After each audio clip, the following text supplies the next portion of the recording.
Hi there everyone, Issei here. My new existence as a demon began back in spring, and now it's already summer. Time sure does fly, huh? I was currently taking a bath while I clutched my nose in vain to attempt to stop the blood from spurting out from my nasal cavities. Oh, Azia, you have such beautiful skin. I'm envious. Not at all. Yours is paler and has such a nice texture, President. Oh, that's kind of you to say. The red-haired and blonde beauty was sitting in front of me enjoying a light conversation as they lathered the bodies in soap before my very eyes. That's right, the present Azia were both naked. They were sitting right there, two gorgeous young women. Was this paradise on Earth? A utopia? Faced with my dream scenario, I felt like I could start bawling my eyes out at any moment. Actually, I was already weeping. I couldn't have been happier. A bath scene. I had recently learned God had died a while ago, but was that really true? I mean, this certainly felt like a reward from heaven. Or rather, in my case, a boon from the Demon King, maybe. Then again, the Demon King was the Prez's brother. Jumping back a bit, I had made my way to the bathroom as usual, when I had bumped into a naked Azia. Naturally, I apologized and prepared to leave when... Are you taking a bath too, Issei? Oh, and Azia as well? Suddenly, Rias had appeared by the entrance, also ready to wash. We'll both have to wait if we take turns, so why don't we all go in together? She suggested. I was floored. That was how the three of us ended up taking a bath together. Typically, the situation would be entirely out of the question. However, neither the Prez nor Azia seemed the slightest bit embarrassed at seeing me nude. Thus, by some miracle, I found myself in the Garden of Delights. Faced with such delectable eye candy, I, the flesh and blood embodiment of a perverted lust, was completely lost. I was trying my best not to stare at Ria's and Azia's direction, but damn, I really wanted to.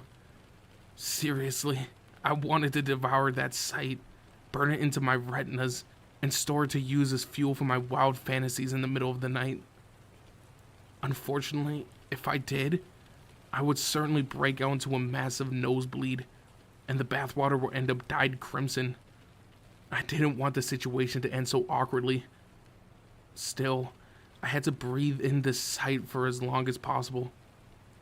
Directly gazing upon Rias and Azia might be too much, but basking in the environment was electrifying enough. I wanted us to remain this way for as long as we could, because this was a rare and unusual opportunity. Just listening to the two beautiful girls chat with each other was incredible. And so I sat in the bath staring up at the ceiling, my thoughts running circles around me. My whirling thoughts came to an abrupt halt when something dropped into the water. A weight pressed on my body, and an incredibly soft touch stimulated my skin. Petrified with trepidation, I looked down and saw the Prez was leaning right over me. Whoa, I'm in the tub with a girl? Heck, we're all in this huddling together. You know, I wanted to bathe with you like this for a while, Issei. Wearing nothing but a grin, the Prez pushed herself close to me. A flowery scent wafted from the Prez's webbed crimson hair. The skin-on-skin interaction was too arousing. My mind was racing, all but dancing in excitement. I can't keep up with this. Issei, do you not like soaking with me? The Prez asked. Of course I do. I love it. It's awesome. However, it was just as much the case as my body couldn't endure all this. I was ferociously elated, but if things continued at this pace, I would die of blood loss. No, wait. Wasn't that the secret desire of all men? Out of the corner of my eye, I I could see that Azia was still busy washing herself. From time to time, though, she would send me sharp looks. Azia, are you angry? I'm glad to hear that. I want to do this with you every day, Issei. The Prez whispered, sliding even closer. Whoa. A small trickle of blood ran down from my nose. At this rate, I wouldn't be able to hold it in.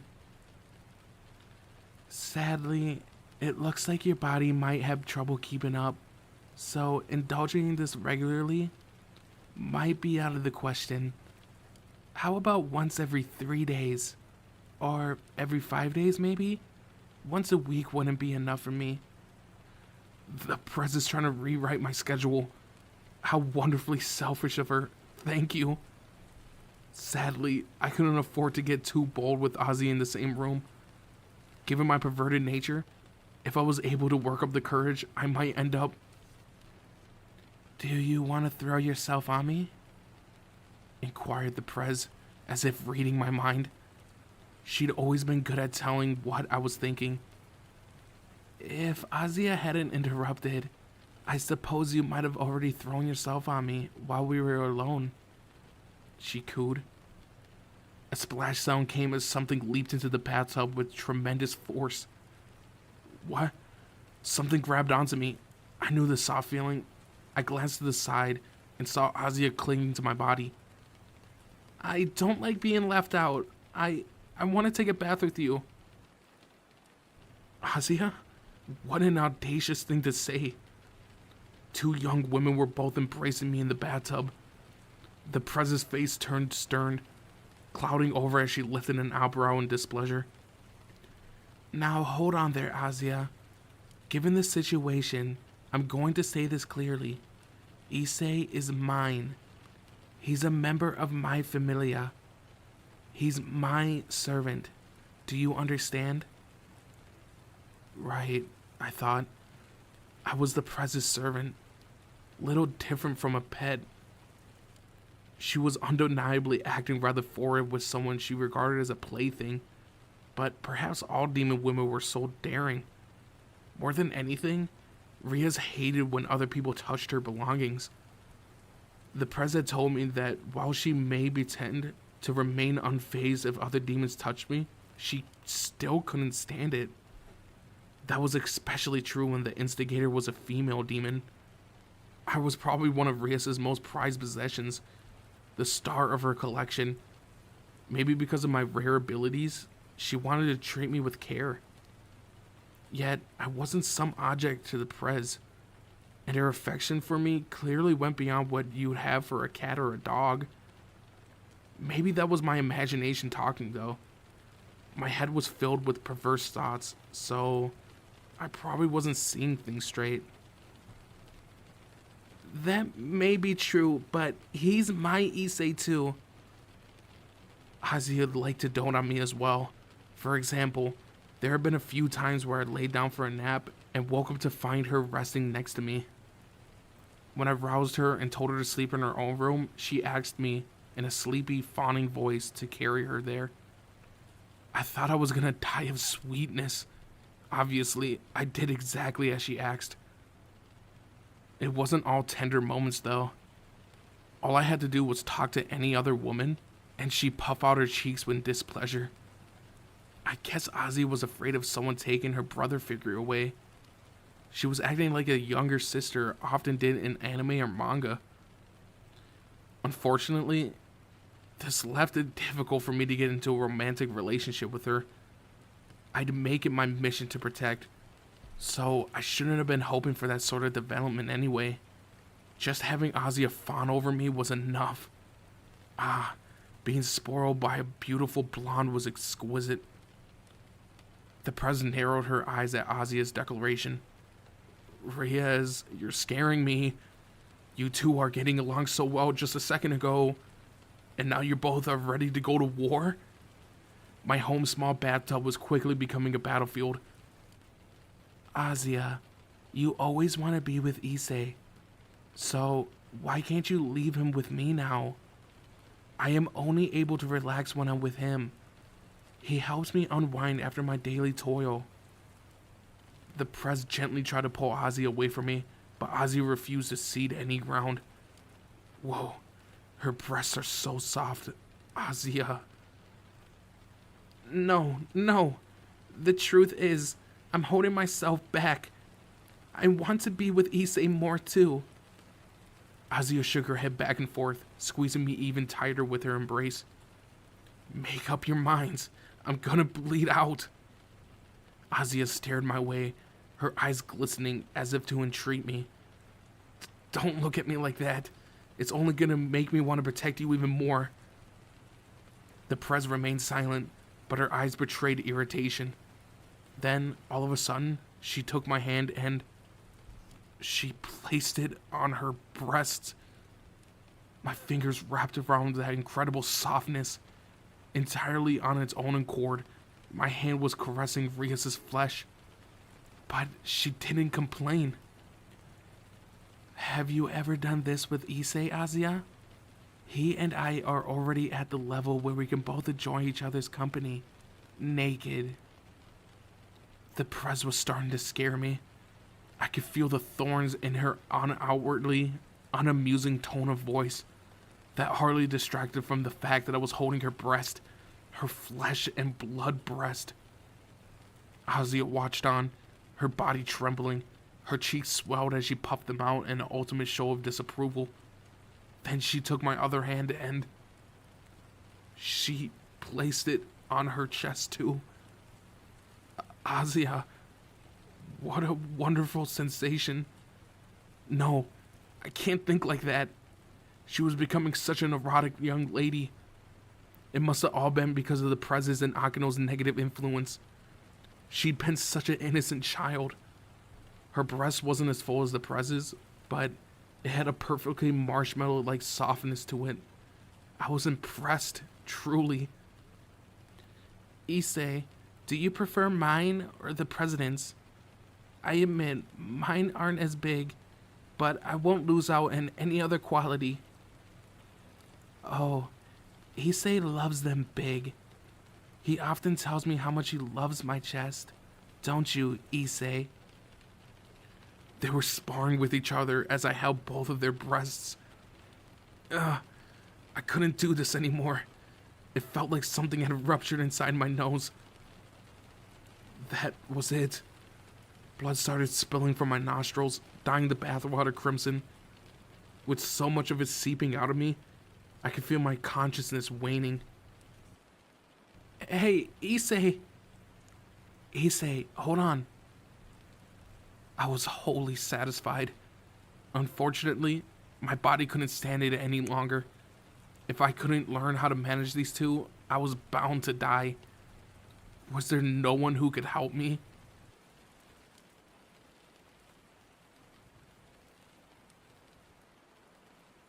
The following evening, I pedaled my bicycle through the dead of the night to my next client. It was time for demon work, and I was giving it my all. I had still been short of blood during the day. Life with the present Azia was definitely fun, but it was just too stimulating. Had I only possessed more Playboy-like powers, I would have probably been able to satisfy both of them right then and there, at the same time. However, Azia and the Prez came from entirely different worlds.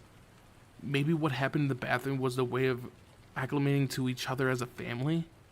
If I dared to touch them sexually, that relationship might fall apart, and then I would be left with neither. I'm sure the Prez's interactions with me were meant in a master-servant kind of way, and Azia doted on me because she saw me as family, as a brother-like figure. And I couldn't lay a hand on my family members living under the same roof. I had heard from people from overseas were way more relaxed about physical contact than Japanese folk, but this was just too much. If something of this level was giving me trouble, how would I create a harem? It was my dream to become the harem king, but with things as the way they were, my goals seemed more distant than ever. Regardless, the most important thing at the moment was to focus on my work. The more I told, the higher up my social ladder I would climb. First, I had to secure my own position. I was aiming to become a high-class demon after all. While I still had to bite to my clients because I couldn't teleport using the magic circle, I was definitely getting better at my own tasks and to handling my patrons. At least, I thought I was. Yo, Demon Kid, looks like we meet again. When I realized who had summoned me, I let out a sigh. My client was a dark-haired man putting on a badass character. He looked like he was in his 20s, judging by his appearance. However, he was a foreigner, so I had trouble discerning his age. Every time I saw him, he was always wearing a loose-fitting summer yukata. I suppose it had been getting warm enough lately to wear such a thing, though. He was one of those pretty boys. It was debatable, but he had an even more attractive face than Kiba, who people at school often referred to as the pensive prince. That said, the badass vibe that this guy positively reeked of was definitely different than Kiba's. Still, some girls liked rough types, and they would probably fall head over heels for this dude. He'd recently taken to summon me almost every day. I entered his apartment. I was the one he kept calling for. I didn't quite get it, but he had taken a liking to me apparently. The reason eluded me, yet he continually summoned me day after day for minor wishes. Yesterday, he sent me to buy him bread in the middle of the night. And the day after, he wanted to go fishing and had me join him at a local angling spot. And before that, I don't even want to think about it anymore. Was this really the kind of thing that someone needed to summon a demon for? Then again, we demons were in the business of granting people's wishes. It wasn't my place to complain.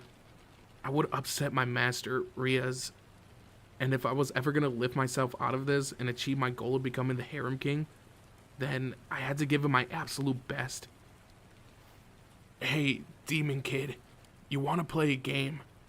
I bought a racing one this afternoon, but I don't have anyone to play against. What? This kind of thing again? I thought.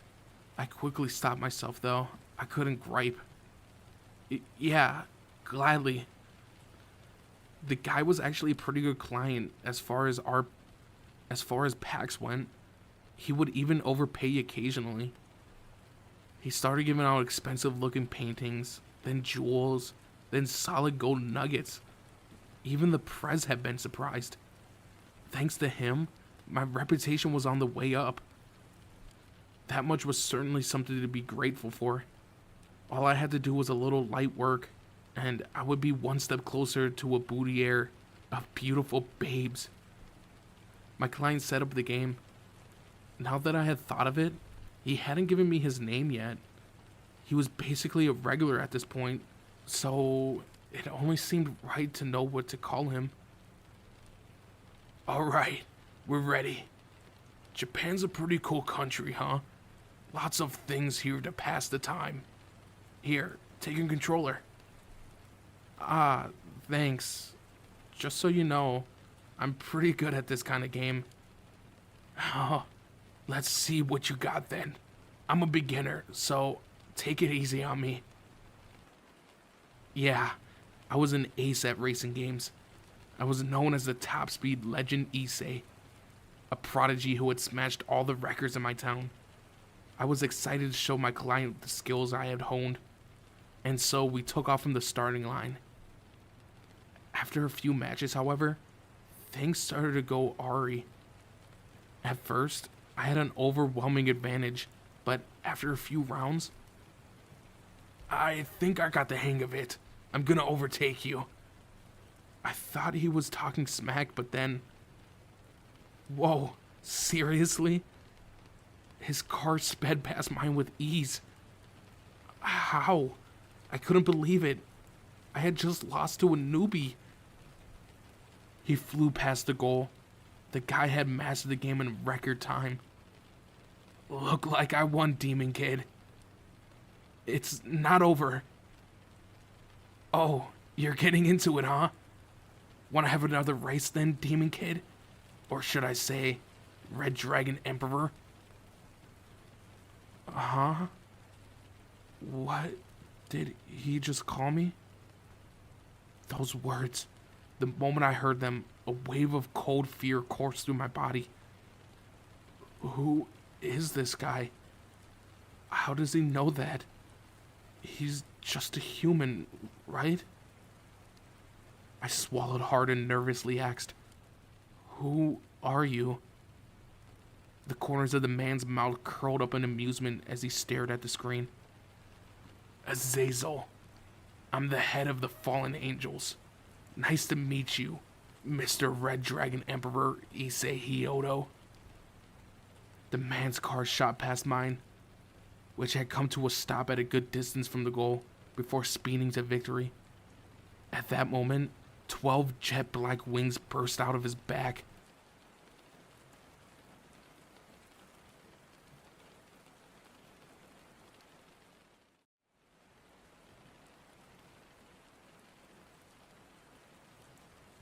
The crimson-haired beauty standing in front of me raised an eyebrow in apparent anger.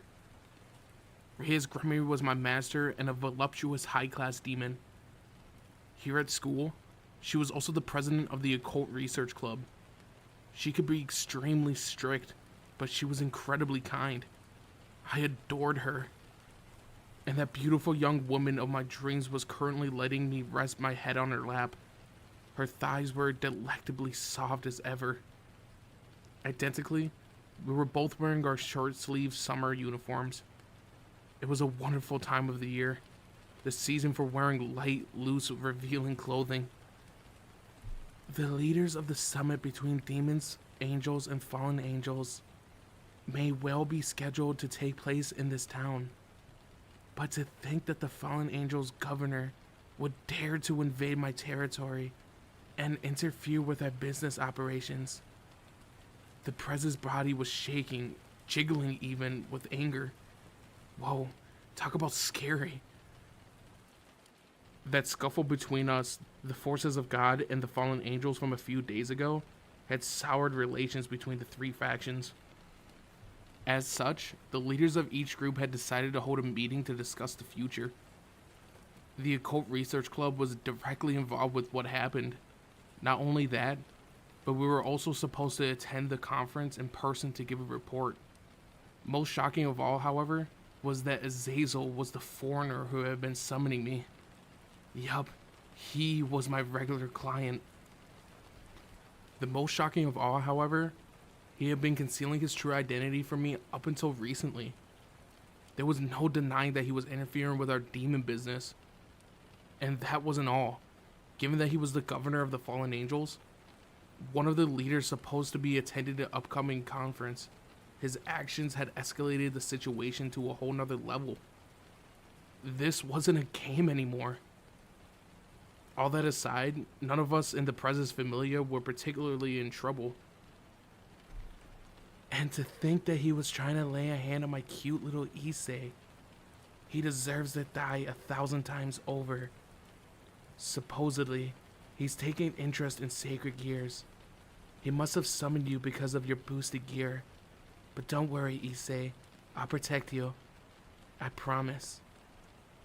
Riaz declared as she patted me on the head. She was the kind of high-class demon who took care of her servants, and she hated it whenever someone tried to touch, or worse, to damage her property. The Prez was especially sensitive to threats to me, probably because she fawned over me like one would a pet cat. I was happy to be treated that way, but my feelings were more complicated. I mean, I revered her, but I doubted that she saw me in the same way. In the end, we were a master and servant, owner and pet. She would find a boyfriend one day. After that, she'll grow bored with me and cast me aside. If I didn't become a harem king by then, I would be despondent. I guess he might be after my sacred gear. I mean, that Azazel guy is the governor of the fallen angels, right? I asked, giving voice to my anxieties. What would happen if he trapped me? I was too terrified to even imagine it. At this, Kiba, our group's pretty boy, the pensive prince, spoke up. It's true that Azazel has a deep knowledge of sacred gears, and that he's been gathering those who possess them to his cause. But you don't need to worry. Kiba paused there, his gaze shifting down to me. I'll protect you, Issei. That's gross, Kiba. Thanks. It's a bit weird, though. You saying that to another guy with such a straight face. Why wouldn't I? You've come to my aid when I needed it. You're my friend. And I will be unworthy of my station as a knight and the service of Ria's Grimory's Familia if I didn't protect those dear to me. I could understand what Kiba meant, but his tone wasn't meant for a friend, let alone another guy. It was how you spoke to a heroine of a story. Nonetheless, Kiba continued, There's no problem.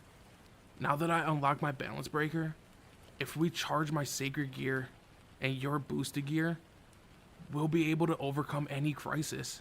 I probably wouldn't have got so excited over something like this before, but since I started hanging out with you, something's changed inside me. I don't know what this feeling is, but it isn't bad. It's like a warmth building inside my chest. Gross. Stay away from me. Don't touch me. He seriously needed to stop. There were already a whole bunch of indecent rumors circulating amongst the girls at our school about the two of us. I didn't want to be made fodder for any more homoerotic fantasies. Heck, he had been acting so strangely around me ever since the incident with Kokubio a few days ago. What was I supposed to do if he made a move on me? He was supposed to save that for his clients. Don't say that, Issei. Kiba pouted. Don't act so downhearted. This will only make it worse. Why do you think you're making me so uncomfortable? But I wonder how we should respond. Without knowing what Azazel's up to, it's difficult to know what would be proportionate. After all, he's the governor of the fallen angels. We can't afford to act recklessly around him. The Prez was still busy sinking deep into thought. She was right. We couldn't afford to upset relations between demons and fallen angels any more than we already did. The Prez was pretty strict on that issue. Unless the other side did something unusually provocative at first, she wouldn't consider making a move. Azazel has always been that way, Riaz. Came a new voice from seemingly nowhere. It didn't belong to anyone present. The gathered members of the Occult Research Club glanced towards the sound source and saw a crimson-haired man warmly smiling our way. I knew that face. Akano and the others fell on their knees at the spot, leaving only Ozzy and me unsure how to respond. The newest member, Zenobia, wore a look of pure bewilderment. God, ouch! After pushing me off her lap and onto the floor, the Prez rose up to her feet. But, brother? She murmured, stunned.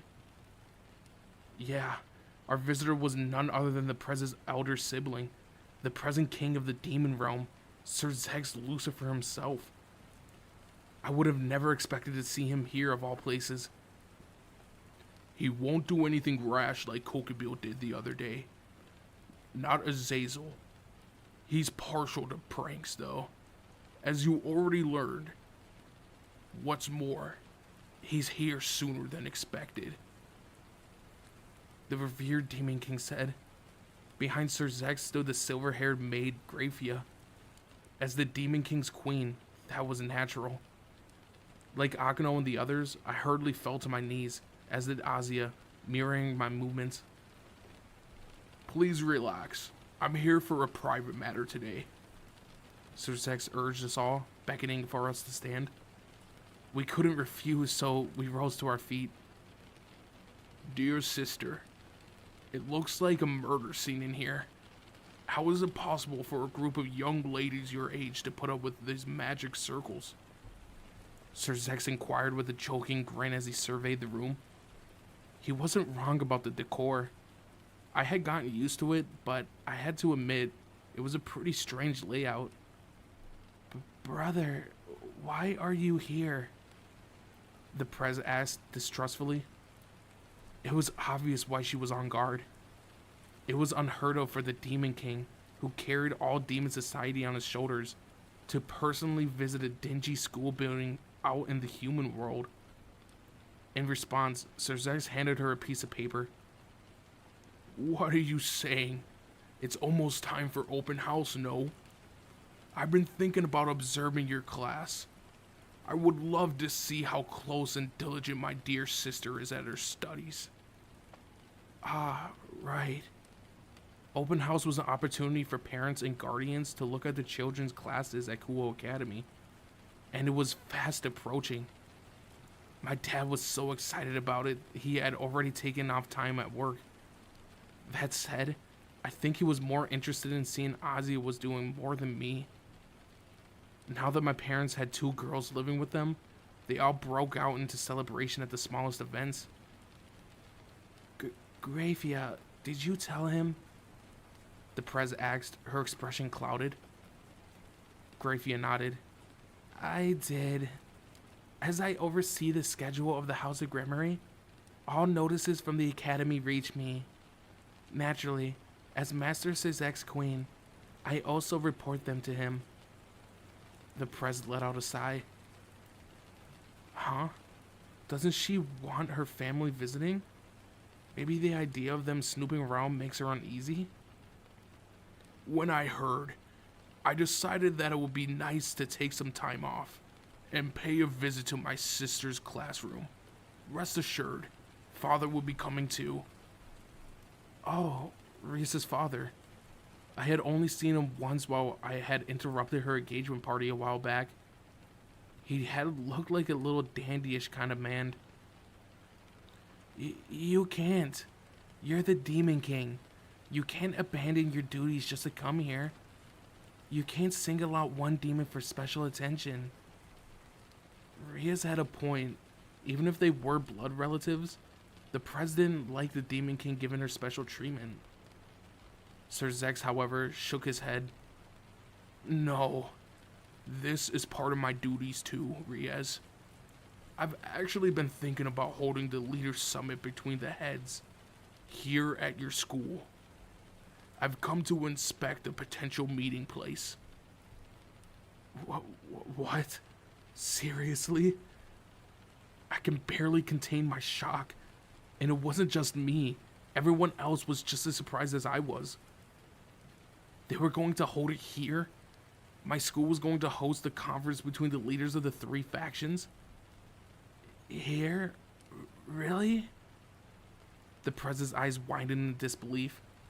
She must have been so stunned that she wanted to double check that she hadn't misheard. Yeah, there's something about this school. Not only does it count you, my younger sister, amongst its students, but also the legendary Red Dragon Emperor, the wielder of the Holy Demon Sword, the master of the Sword de Rondal, and the sister of the Demon King Seraphal Leviathan. Let's not forget about the Kokobeel and the White Dragon Emperor have launched attacks here. All that can't be brushed aside as mere coincidence. Various forces have come together, producing a whirlwind of unlikely happenstances. And the one who set the whirlwind into motion must be Issei Hyodo, the Red Dragon Emperor. Serzex's gaze turned to me. All of a sudden, I found myself gripped by apprehension. So, you're the Demon King. It's nice to meet you. I'm Zenobia. Interrupted by our newest member, a beautiful young woman whose hair had a shock of green. Despite her appearance, she was also the wielder of the Holy Sword de Rondal, and she was the present's second knight. Greetings, Zenobia. I am Serzex Lucifer. I heard about you from Riaz. To tell you the truth, I doubted my ears when I learned that the wielder of the Rondal had chosen to be reincarnated as a demon, let alone a member of my sister's Familia. I never thought I would become a demon either. If it wasn't too rude to say, sometimes I regret choosing to join the enemy I fought for so long. Yeah, I know, right? So why did I become a demon? Desperation? To tell you the truth, I would have been fine with anything at the time. But did I really make the right choice? Zenobia started clutching at her head as she fell into spiraling thoughts. She was always saying too much and found herself regretting it later. I just couldn't understand her. It's great to see my sister's Familia filled with so many interesting faces. Zenobia, this may be selfish of me to ask, seeing as you only just joined us, but please support the House of Gremory as a member of my sister's Familia. I wish you the best. If the legendary King Lucifer from the Bible is asking, then I can't refuse. I don't know how much I'll be able to help it, but I'll do everything I can. Sir Zex broke into a smile, one that resembled Rias's. Thank you, he replied. Zenovia's cheeks flushed pink. Now then, let's save the complicated discussions for later. It looks like it's already night here in the demon world. Are there any accommodations available at this hour? The Demon King inquired. Right. Where are he and Gravia gonna stay? There might be a hotel or somewhere available, but it could take a while to find one. An idea popped into my head, and I raised my hand. In that case...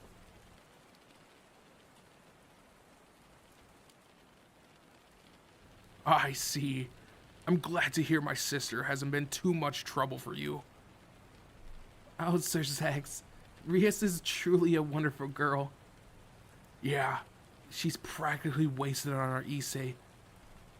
The legendary Demon King was exchanging greetings to my parents in our living room. The Prez was sitting behind him. Gravia stood waiting in the background. Yeah, I had suggested he stay at my house. At first, the Demon King had stared at me in wide-eyed, but probably remembering that the Prez was living with me, he finally answered, That would be wonderful. I've been hoping to thank your parents for taking Rias in. That settled it. Still, the Prez kept trying to convince her brother to change his mind. The way she continued resisting was actually pretty cute. Nonetheless, there was no stopping Sir Zex and Gravia, and with our immediate business concluded, we all made our way to the Hyoto residence, my house. Ozzy and I watched from a short distance away. The Prez really was cute. What with the way that she was blushing like that, she must have been concerned about her brother, the Demon King might say. It wasn't every day I got to see this side of her, so I was gonna make the most of this moment. As Sir Zex was the elder sibling, he was the only one who was supposed to inherit the House of Gremory. Sir Zex Gremory. That had been his name up until he cast it aside to take on his current role. He seemed to be enjoying his birth moniker as he greeted my parents. And your maid is... my dad asked. She's Gravia, the Demon King responded. Actually, she's my wife. Huh? Excluding the Prez, everyone was floored. However, the individual in question, completely expressionless, pinched the Demon King's cheek and said, I'm Gravia, Master Sir Zex's maid. Do forgive him. He likes to play these kinds of jokes. She was quietly angry. Ow, that hurts, Gravia. Sir Zex said tearfully, unable to properly form words while she pulled at his cheek. The Prez covered her face with her hands in embarrassment. Her family sure was interesting. I hadn't expected the Demon King to be the kind of guy to joke around like that. Gravia seemed used to it though, so maybe he'd done something like this before? So you'll be visiting Rias's class, Mr. Gremory? My mom asked. Probably without her even realizing it, my mom's cheeks had turned red. Was she attracted to the Demon King's handsome, pretty boy face? As a male version of the Prez, he was good looking, although the way he was rubbing his pinched cheek wasn't particularly mature. Yeah, I've taken a break from work, so I thought I would use this chance to see how my dear little sister is doing, and what her school is like. Our father should be coming on that day as well. Ah, Rias' father too? Our father helped found Kuo Academy, so, like me, he sees this as a good chance to pay a visit. Although, to be honest, I think he just wants to see Rias. Mr. Gremory, would you like a drink? We have some good Japanese liquor if you want to try some. So saying, my father took off to the kitchen, coming back with a bottle of what looked like sake. Hey, Tad, you can't just pull out a bottle of alcohol like that. It's rude. Despite my concerns, Sir Zek's face lit up. That sounds wonderful. Certainly, I love sake. The Demon King was more sociable than I had imagined. You're saying I can't sleep with Issei tonight? With the party over, it was time for bed. At the door of my room, the Prez stood in front of Sir Zek's, her expression stern. I wanted to talk with him for a bit tonight, so I brought my mattress in here. Sorry, Riaz. I'll only be borrowing him for one evening. Yeah, the Demon King wanted to talk to me before turning it in, and had already brought the guest futon into my room. Riaz had gotten used to sleeping with me in my bed. She seemed genuinely crestfallen that she wouldn't be able to do so tonight. My master's love for me looked to be at an all-time high. Prez, you look like a little girl who just had her stuffed toy taken away from her. That kind of expression isn't fair. It's just too cute. Akano had recently revealed that the Prez's dependence on me was increasing by the day. She kept calling me cute, as if she couldn't bear to be without me. For my part, I was starting to worry that I wouldn't be able to measure up to her expectations. Incidentally, I was also sleeping with Ozzy every night, the three of us curled up in the same bed, with me in the middle as if wrapped in a sandwich. Truthfully, I was starting to feel strangely at ease resting together with the both of them. I felt like I understood what it would be like to sleep together with one spouse. Was having a sister the same kind of feeling? The Prez would hug me like a body pillow, and Azia, not wanting to be left out, would grab hold of me too. Every night was filled with beautiful memories, but nothing had progressed beyond that point. Was this what it meant by the term Familia love? The Prez claimed to have sickness, that if she couldn't sleep with me, she would die. Azia felt forlorn whenever I left her side, and stuck to me like glue. I wondered whether my hugs were good enough for them both. Speaking of which, Matsuda recently shrieked at me with tears running down his face. Issei, I could smell Ozzy on you. What is the meaning of this? I lay in bed with her at the end of every day, so it was no wonder that I picked up her scent. I given Matsuda some vague answer, but the whole thing was bound to snowball into another weird rumor at school. The other guys in my class must have thought that I graduated from virginity. That was fine by me. It wasn't like I had any real prospects to reach such a milestone, however. If I had been Kiba, or any other guy even, I probably would have already taken the Prez for my own. No, I can't, I thought. Even a situation as delightful as sharing a bed, I had to do things in the proper order. I couldn't skip the entree and go straight for the chef. With an attitude like that, you're more of a red virgin emperor, partner. All of a sudden, Drake came out swinging with a biting remark. Shut up. Leave me alone. One of these days, I'm gonna do it with the Prez. Just you watch. I angrily thought back. Issei. The Prez embraced me in a hug. Whoa. It felt good, but I was incredibly embarrassed to have her do so in front of other people. Riaz was so dignified and cool at school, but she had been acting like this a lot in private lately. She was kind of like that character stereotype, the model office lady who calmly carries out all of her duties at work, only to go home at night and talk to her pets as if they were her own children. Can you sleep by yourself? Are you sure you'll be alright without me by your side? I'm not.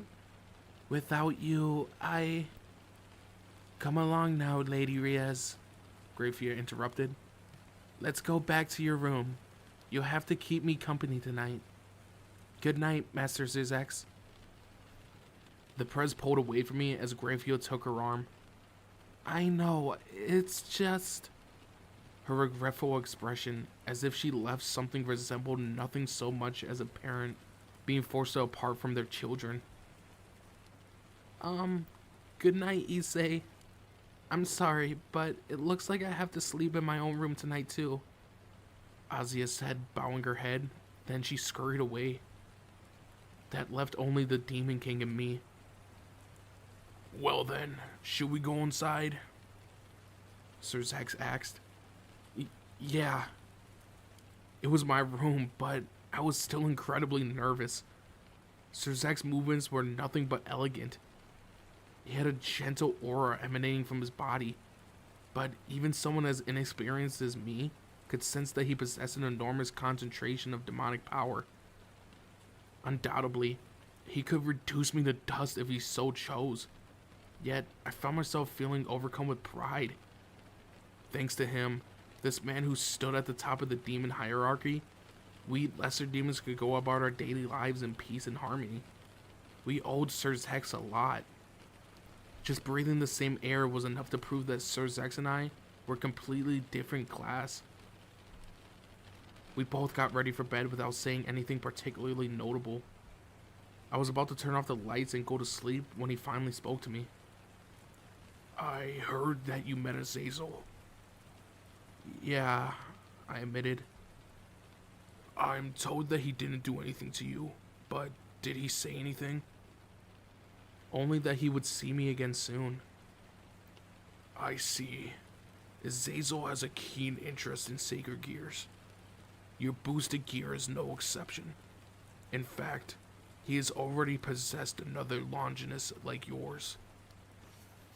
What does he want with it? I'm afraid I don't know.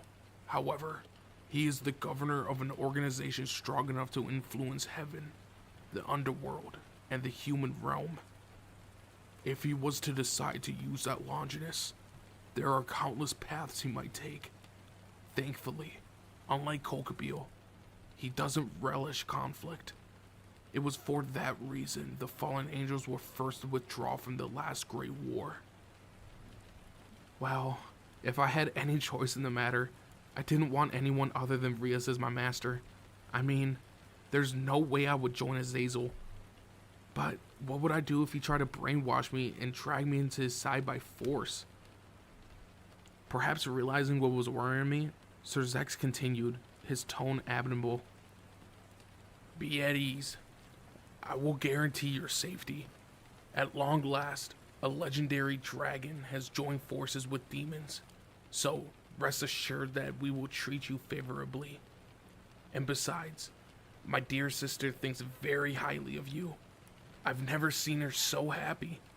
Not even in the underworld. She must be enjoying every day here in the human realm. And I suspect we have you to thank for that. I could see that Sir Zax truly cared for Riaz. His words were overflowing with deep affection. Issei Hyodo, please take good care of my sister, Riaz. I will. Of course I will, my Demon King.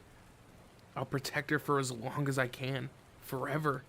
Even if one day I manage to work my way up to being a high-class demon, that won't change the fact that I'm a member of her Familia.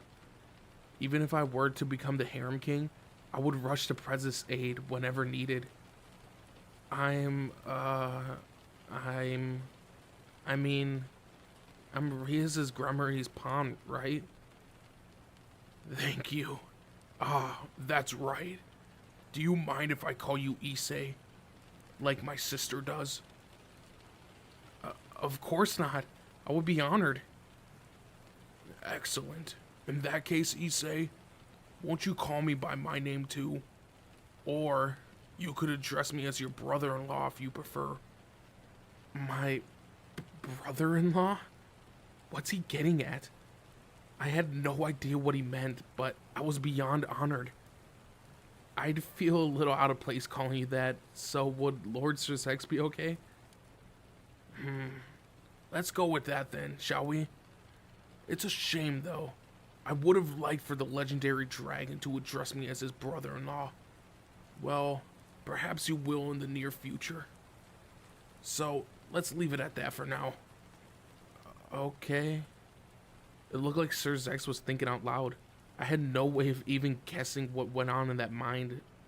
But as a king of demons, he probably had a lot of things to worry about. By the way, Issei?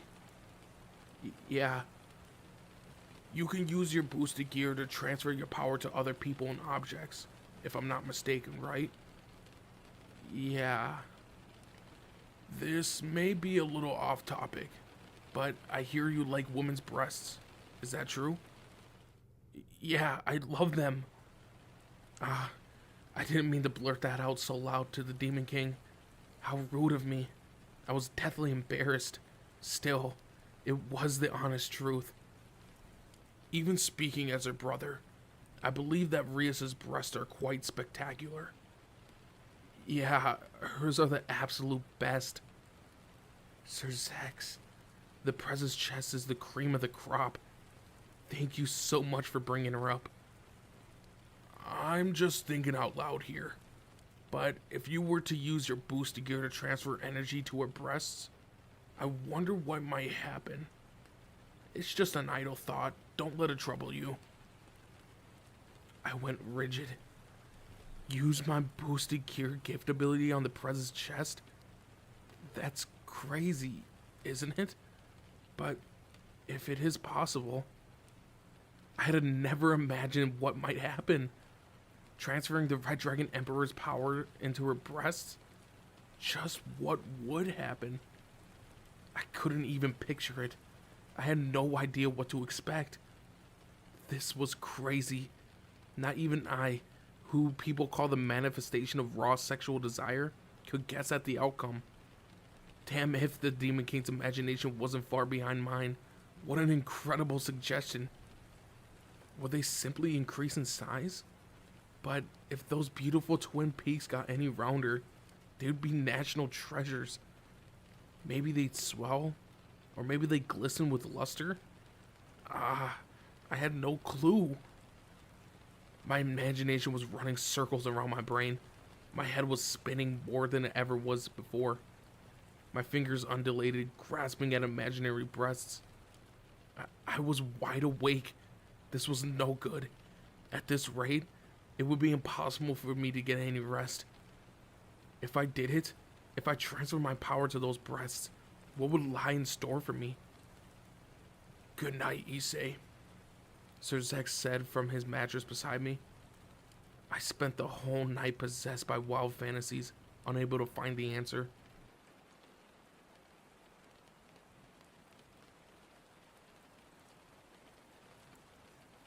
Several days had passed since Sir Zex's visit.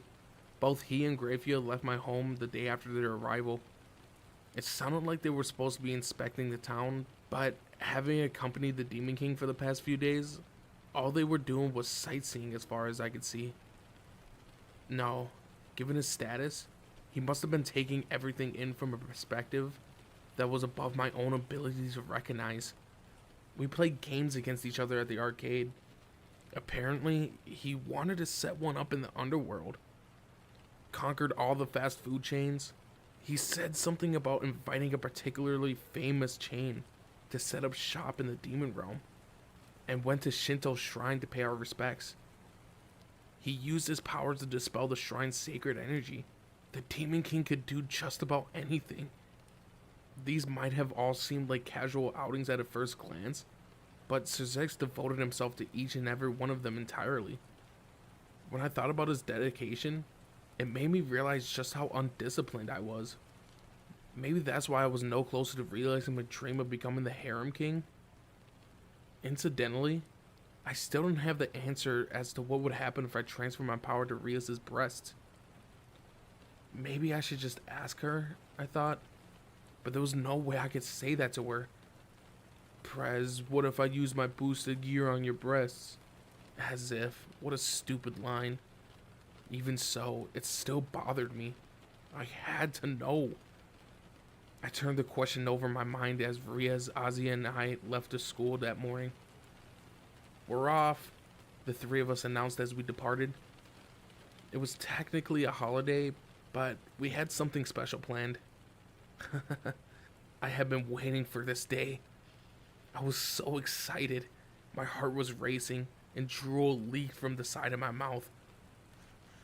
It was at that moment my face twisted in a delighted grin when a voice called out, "Good morning." Zenobia had joined us midway through our trek to the school. She was living by herself in a nearby apartment.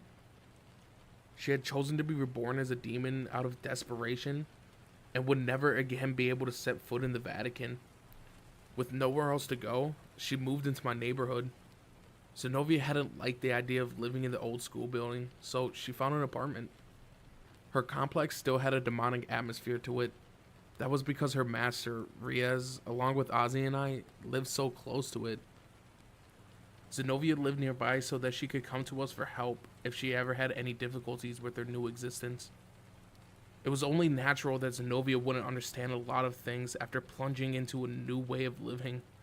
Speaking of which, I remembered being taken aback when I saw both her and Ozzy open up an umbrella for the first time on a rainy day. Neither had used one before. They had been incredibly startled the first time they saw the plastic umbrella.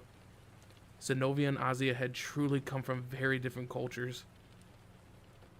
"Ozzy, did you finish the homework?" Zenobia asked.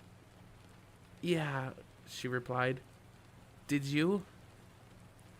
There's so much I don't understand about the Japanese language. Can you teach me?" "Of course. Leave it to me. I'm not very good at kanji, though." "Neither am I. Just thinking about the characters Japanese people need to learn gives me shivers. I suppose that's one of the reasons why Japan is such an economic powerhouse." The two girls were chatting with each other. Although Ozzy and Zenobia's first meeting had been a complete disaster, they were becoming fast friends. Similarly, they had both struck up a friendship with our perverted, bespectacled classmate Kiryu. Perhaps the fact they were both Christians played a role in that?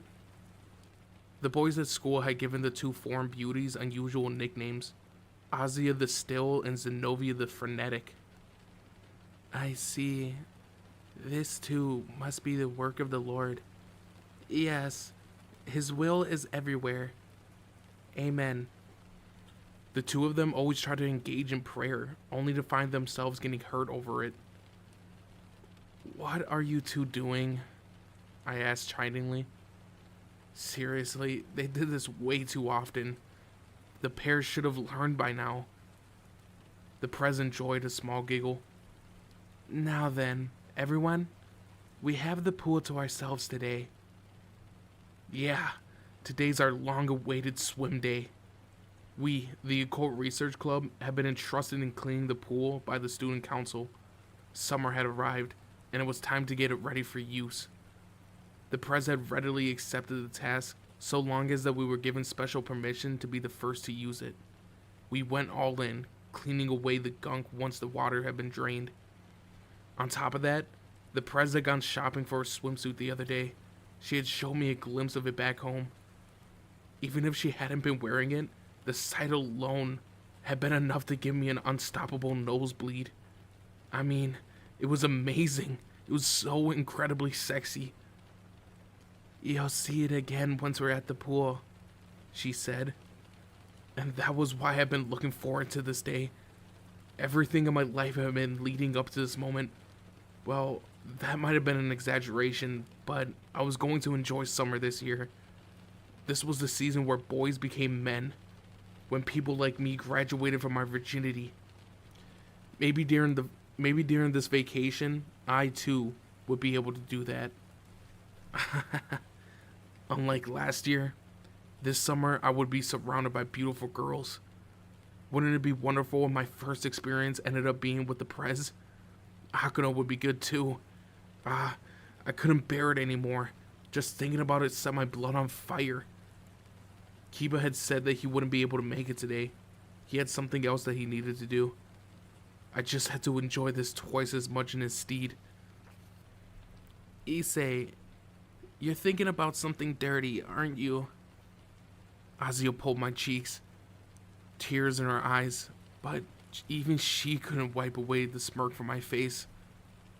Grandpa, I know you're up there in heaven. Summer had just begun, the sun shining brightly, filling the town with warmth and light. I can't stop myself from crying at the sight before me. Even I can tell that I've become sentimental lately. Hey Issei, what do you think of my bikini? Gah, blood spurted violently from my nose. The Prez's swimsuit. She was showing so much beautiful white skin. A tiny piece of red fabric formed the top of her bikini. It was so revealing. I could even see the undersides of her breasts, and her leg lines were just as captivating. Oh dear, President. I see that you stretched yourself to the breaking point. Oh, so you wanted to show off your body to Issei that badly.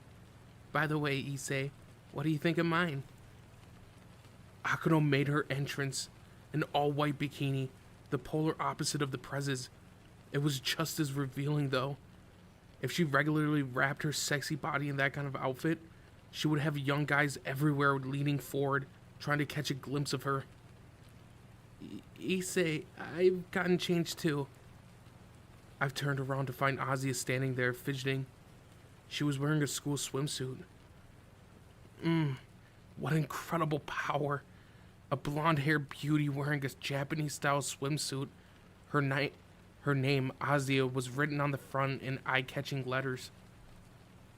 Azia, you're so cute. I'm touched. It looks great on you.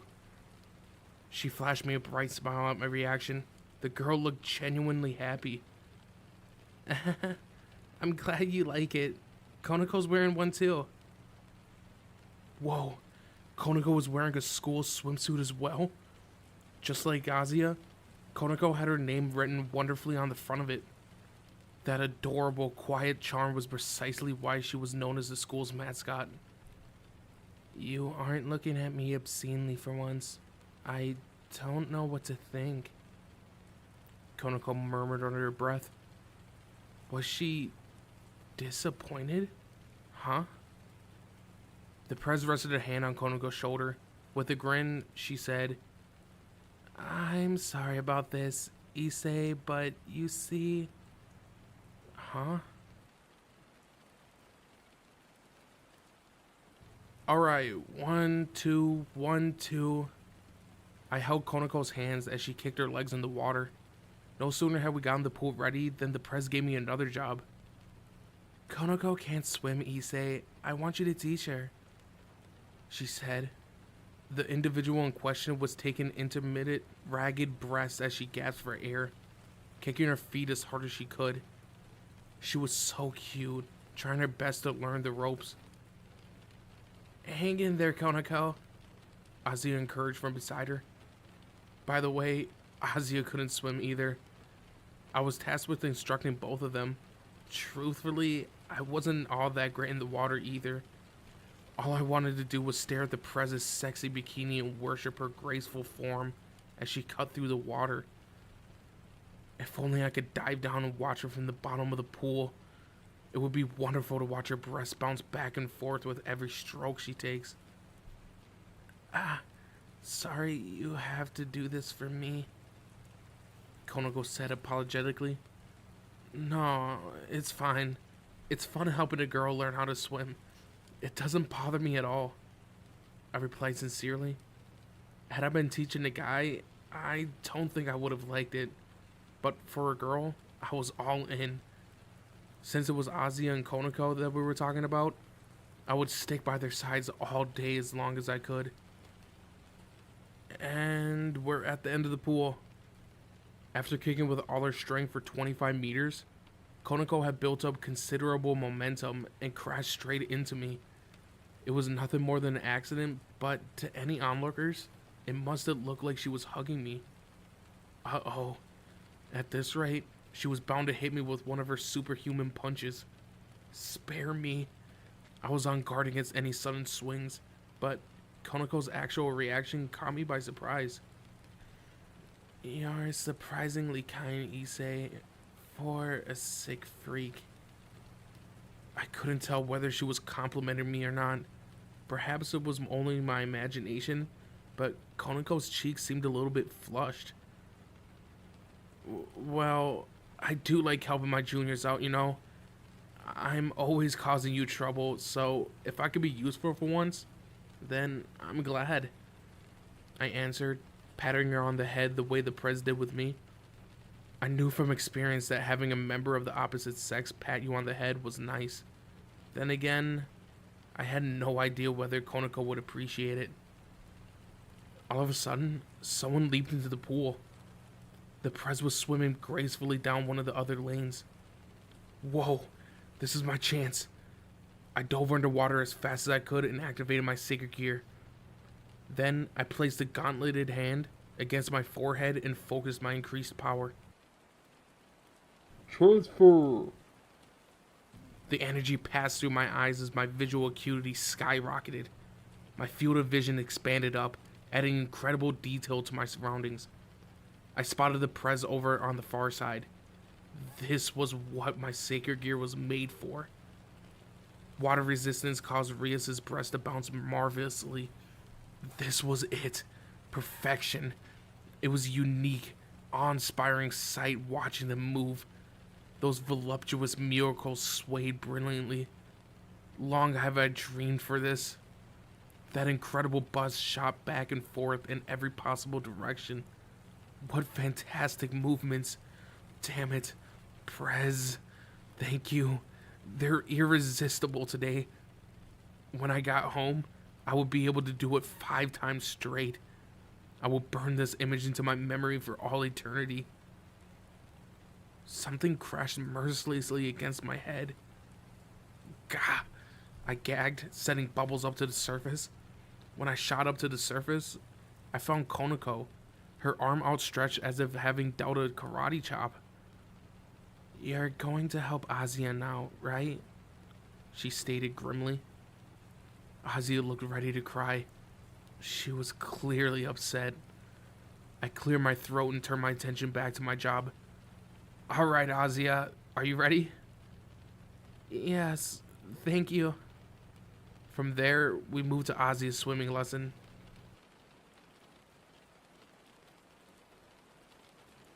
I'm so tired. Azia laid sprawled out on a vinyl tarpaulin by the side of the pool. I had held her hand as she practiced paddling in the pool, but probably because she had been much more excited than I anticipated, we ended up doing more laps than I could count. Exercising in the water used up more energy than running on land. It must have been pretty hard for her, considering that she wasn't particularly good at physical activities, even at the best of times. Konako was taking a break in the shade, reading a book. Phew. I let out a sigh of relief as I sat down next to Azia. I was sure that my strength and stamina had improved considerably since becoming a demon, but even so, I was exhausted.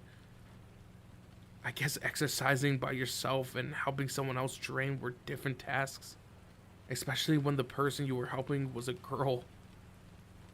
Was Azia snoring? I glanced toward her, only to find that she had fallen asleep. She was so cute when she nodded off like this. There was no way I would be able to live with myself if I let her marry someone else. As I stared at her dozing face, a feeling of tranquility washed over me.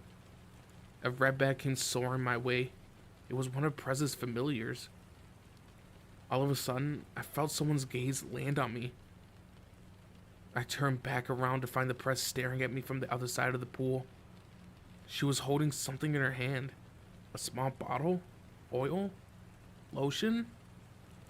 With a broad grin, she beckoned me to join her. "Come here," she mouthed in silence. Whoa. It can't be. Overcome with a certain feeling, I sped towards Reyes with an inhuman speed. This could only mean one thing. Yeah, you guessed it. A midsummer sun oiling. What else could the press possibly have meant? She wanted me to oil her arms and legs, her whole body even. I had to be dreaming. For an unpopular guy like me, it was a total fantasy.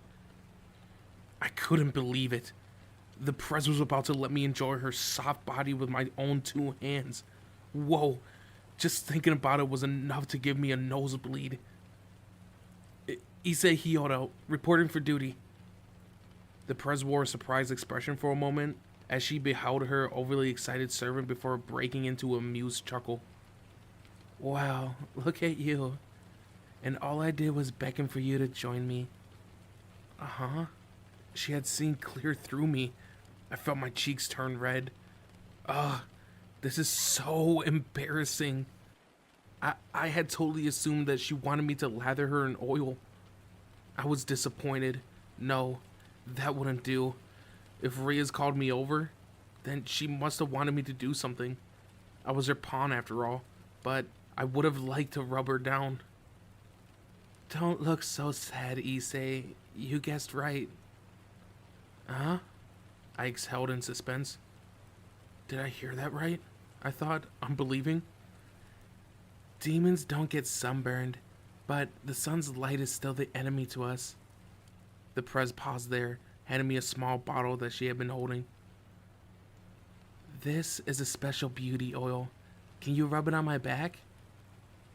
Of course, with pleasure, I replied without even a moment's hesitation. My response was only natural. My brain understood the situation instantly. I had thought that lotioning up a girl's body was merely a lofty fantasy, but here it was playing out in real life. I was weeping with joy. In that case, I'll get ready. Without any hesitation, the press undid her bikini top. With nothing to hold them in place, Reyes' naked breasts revealed themselves. Why, hello there. How many times had I made an acquaintance with those beautiful darlings now? No, hold on, Prez. Are you really going to be removing your top in front of a guy like me in broad daylight? I moved to squeeze my nose to stem the flow of blood surging forth, but I couldn't stop my gaze. Ah, Prez, what a beautiful shade of pink your nipples are. Prez, you should tell me if you're planning on taking off your bikini like that. I wasn't ready. I mean, in front of a guy? Are you alright with this? Yes. You're the only man here, so I don't mind at all. Reyes replied with a confident smile. I was touched that she would say that. Hold on. So she does see me as a man? Maybe it's okay because I'm her servant? I don't quite get it. Whatever the situation, this was undoubtedly a great treat. The press lay face down on top of a vinyl tarpaulin and threw her long crimson hair back over her shoulder as she glanced up at me. Believe me, her pale skin was dazzling. She was lying on her stomach, so her voluptuous breasts were pressing against the ground, spreading out on either side. Incredible. I wanted to press my fingers against that magnificent bust. Hold on. This is my chance to transfer my boosted gear's power to them, right? Please begin. The press had permitted me to touch her. She was letting me fondle her soft white skin. I had lived my whole life in wait for this day. Thank you, Mom. Thank you, Dad. I'm about to take another step forward of the journey of life. Matsuda, Motohama. I'm climbing to the next rung of the ladder of adulthood. I'm leaving you both further and further behind. You could both crawl and grovel down there far below. I was soaring. Just the thought of touching the Prez's body had given me wings. My fingers wriggled obscenely as I moved to touch Reyes' back. Whoa. It looked so soft and smooth. It was just begging me to caress it. I opened the bottle of the special demon oil and rubbed it all over my hands, now to discover the mysteries of the feminine body. I pressed my hands against her skin and began to rub the oil on her flesh. Ah, damn it. I knew you had great skin, Prez. It was so smooth that my fingers were practically gliding over it. And at the same time, it was so supple that it felt like it was going to cling to my palms. Every second my fingertips stroked that gorgeous, elastic flesh, my nerves positively billowed with life. I spread the oil out uniformly over the Prez's back, but even I realized that I lacked the courage to touch her breast against the tarpaulin. She would probably forgive me if my hands were to slip and brush against them, but I wouldn't be able to escape the guilt of having done so. But I wanted to touch her breast so much. I was already rubbing way more lotion on her back than necessary. If only this could have continued forever. Acting too obvious with this could result in the Prez getting mad at me, though. Issei. Yeah. There's an area that you haven't touched yet. I know that you want to dominate this body of mine. That stimulating, provocative line set my mind on fire. Where on earth had she learned Japanese like that? The kind of words that could tickle a pervert's heart in just the right places. Won't you rub my breasts as well? Her delectable Japanese crept into my ears. I all but sobbed with joy. Right, of course, but are you sure? I asked just in case. The Prez, however, flashed me a smile, nodding. Go ahead, take your time. Oh, you do love breasts, don't you, Issei? Yup, I adore them, I replied, tears streaming down my cheeks. I really did. They were my absolute favorite things in the whole wide world. Boobs were justice. I wanted to rub them. I wanted to squeeze them. I wanted to suck them both right up. The Prez was definitely spoiling me now. I was overjoyed. What a wonderful master I have. Oh, Issei, won't you rub me down too? Cooed a new voice. A soft, pliable sensation pushed against my back. I knew this feeling. I glanced over my shoulder and came face to face with Akano. Akano, when did you... She wrapped her arms around me in a hug from behind. Whoa. The sensation of her breast pressing against my back coursed through me. Hold on.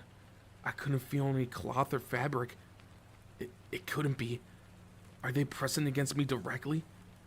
Akano, did you take off your bikini? Oh dear. It isn't fair for you to keep him for yourself, President. Akano said as if reprimanding Rias. Akano's breast continued to smoosh wonderfully against me as she moved. It seemed like that soft feeling was running wild over me. She was doing this on purpose. She had to be. And I could feel the tips turning stiff. This was too much for me to take in. How could it not have been? No matter how deeply I immersed myself in oiling the Prez's back, if Akano were to do this to me, it was inevitable that she would stop me in my tracks. Her tits. Their pliable, elastic softness. Their undeniable presence. It was all incredibly awesome. I was in love with the sensation. The weight and size of them felt so different from the Prez's. Hey, Akano.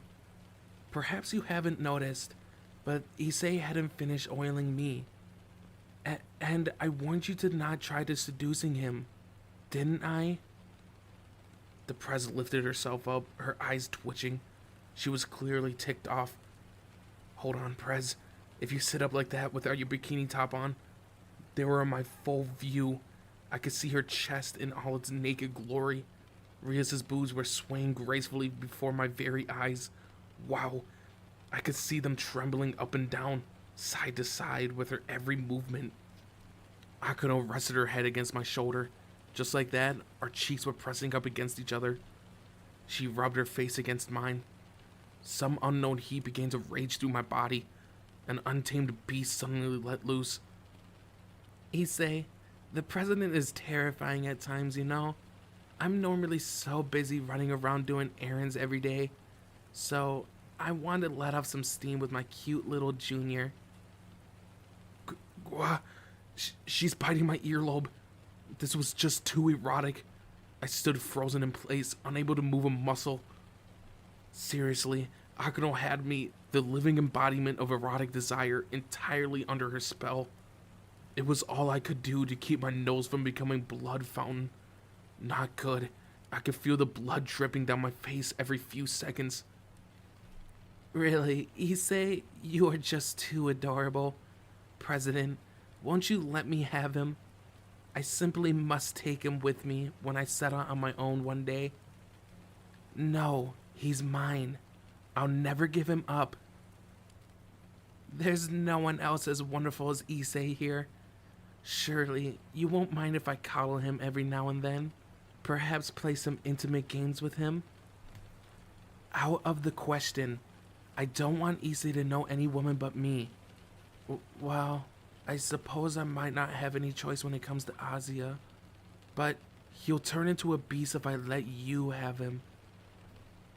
Oh dear, that isn't a very nice thing to say. Don't you think men are at their best when they act a little savage? But if you're hesitating, maybe I should take his chastity for myself. Never. Don't even joke about that. Our Familia's king and queen were fighting over who would get to keep me as their pet. Yet, I was totally fine with it. Call me whatever you want. Call me a vulgar cur, Prez, Akano. By the way, Issei. Akano? Don't whisper in my ear like that. I can feel her breath. No, don't blow in my ear. Why are you so horny? Did you get to suck on the president's breasts? I didn't. Oh dear, you poor thing. The president's so protective of you, but she hasn't even let you do that. Akano sighed provocatively. She may have been speaking to me, but those words were clearly meant for Riez. Sure enough, the president's expression turned suddenly grim. This was quickly getting scary. In that case, I'll let you suck mine. Please, go ahead.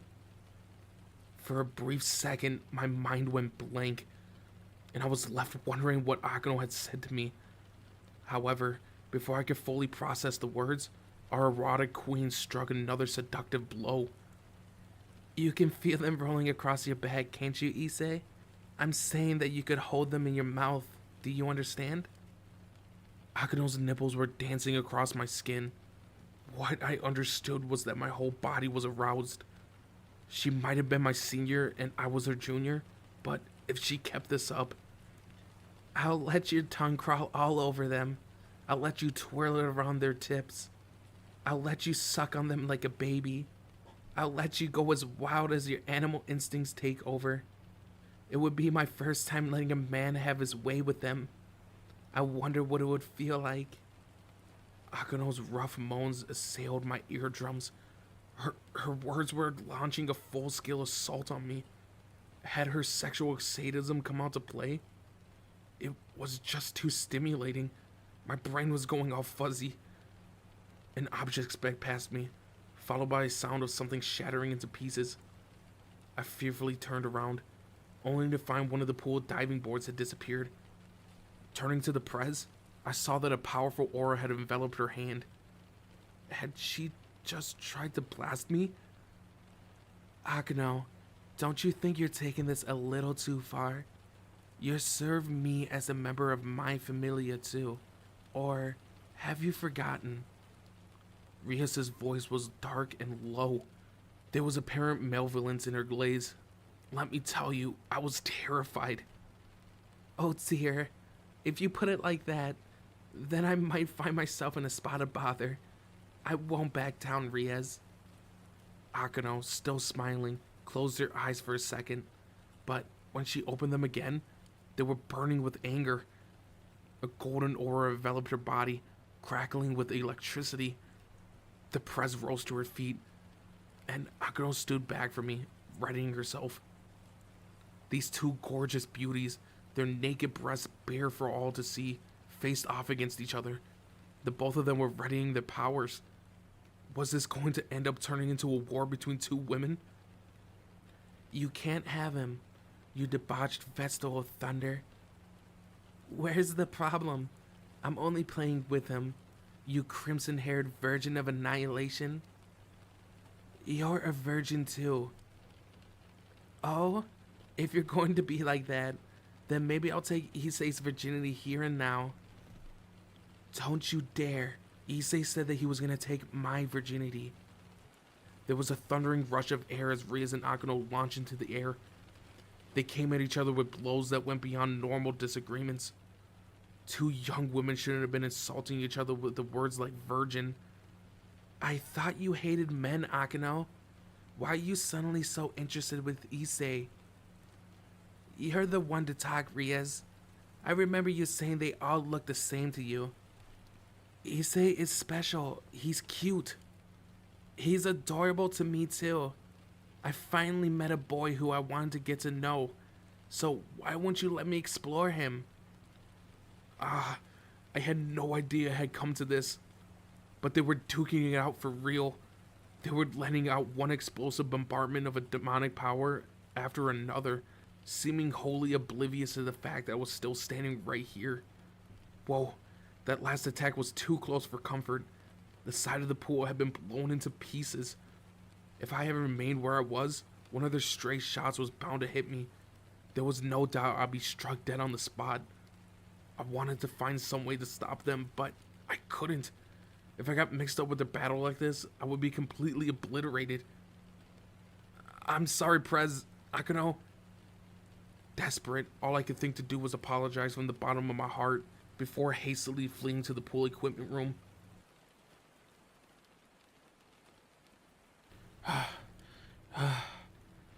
Having come face to face with the possibility of death, I was breathing raggedly, trying to calm my nerves in the storeroom by the pool. I had been running for my life. Those two lovely girls could get incredibly terrifying. If I had been half the man I wanted to be, I would have fondled both of their chests at the same time, saying something like, "Hey, there's no need to fight over me, my darlings." Reality, however, wasn't so rosy. In the end, all I was able to do was dash off with my tail between my legs. I suppose that did make me the Occult Research Club's pet.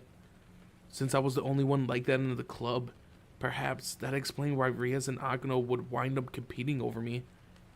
Still, the Prez's and Akano's way of showing affection towards the lower member of the Familia was beyond my wildest dreams.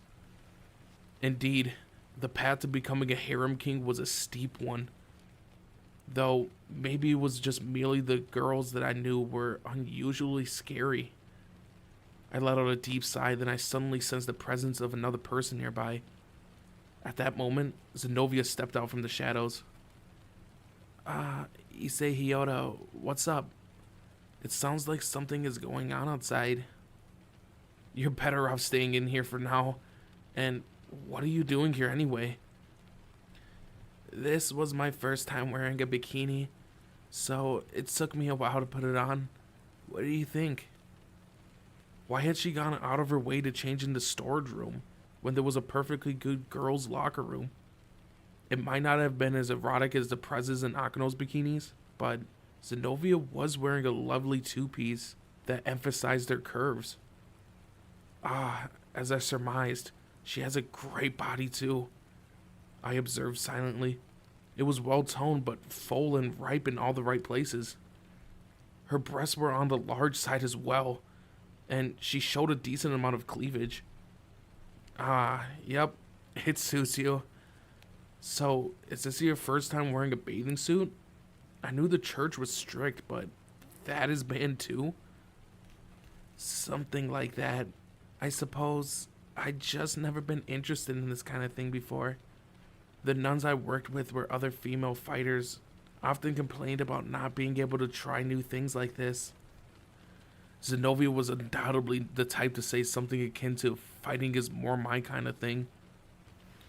But now that everything in my life has changed, I would like to try a few more feminine pleasures. At least, that's how I've been feeling recently. That was all well and good, so long as she didn't get any weird ideas. Suddenly, Zenovia's expression grew grave. Issei Hyoto, I would like to have a word with you. Just call me Issei. We're allies now, after all. In that case, Issei, let me say this outright. I want you to bear a child with me. Huh? Huh? What did she say? Zenovia cocked her head to one side. Did you hear me? Issei, I want to make a baby with you. What? Huh? Were my ears deceiving me? Had I just heard a line that would make any man jump for joy? But this was Zenovia we were talking about. Again, she repeated it. Issei, come and make a baby with me. What? Zenovia hurried to block my mouth as I cried out in shock. Shh. Keep your voice down. Someone might notice us. Keep my voice down? How was I supposed to do that? What did she think she was requesting of me? You can't. Out of nowhere like that. I murmured, squirming. I'd best explain from the beginning then, she remarked. She told me that when she was born and raised in Rome, the heart of a Christian church, with the impossibly rare ability to wield a holy sword. As such, she trained and studied hard to serve God in the church from her early age. Ever since I was a child, my dreams and goals have been closely connected to my faith. I never doubted that I was fighting demons in the name of the Lord, or that the Vatican's mission was to spread the gospel, which is why now that I've become a demon myself, I find myself without any aspirations. Yeah, I get that, but what does it have to do with making babies? I stuttered. It seemed that Zenovia was thinking a little too hard about this, but she did look troubled. While I was serving the Lord, I had to cast aside all joys of womanhood. I sealed my wants away, all for the sake of my faith. But as you see, I'm a demon now.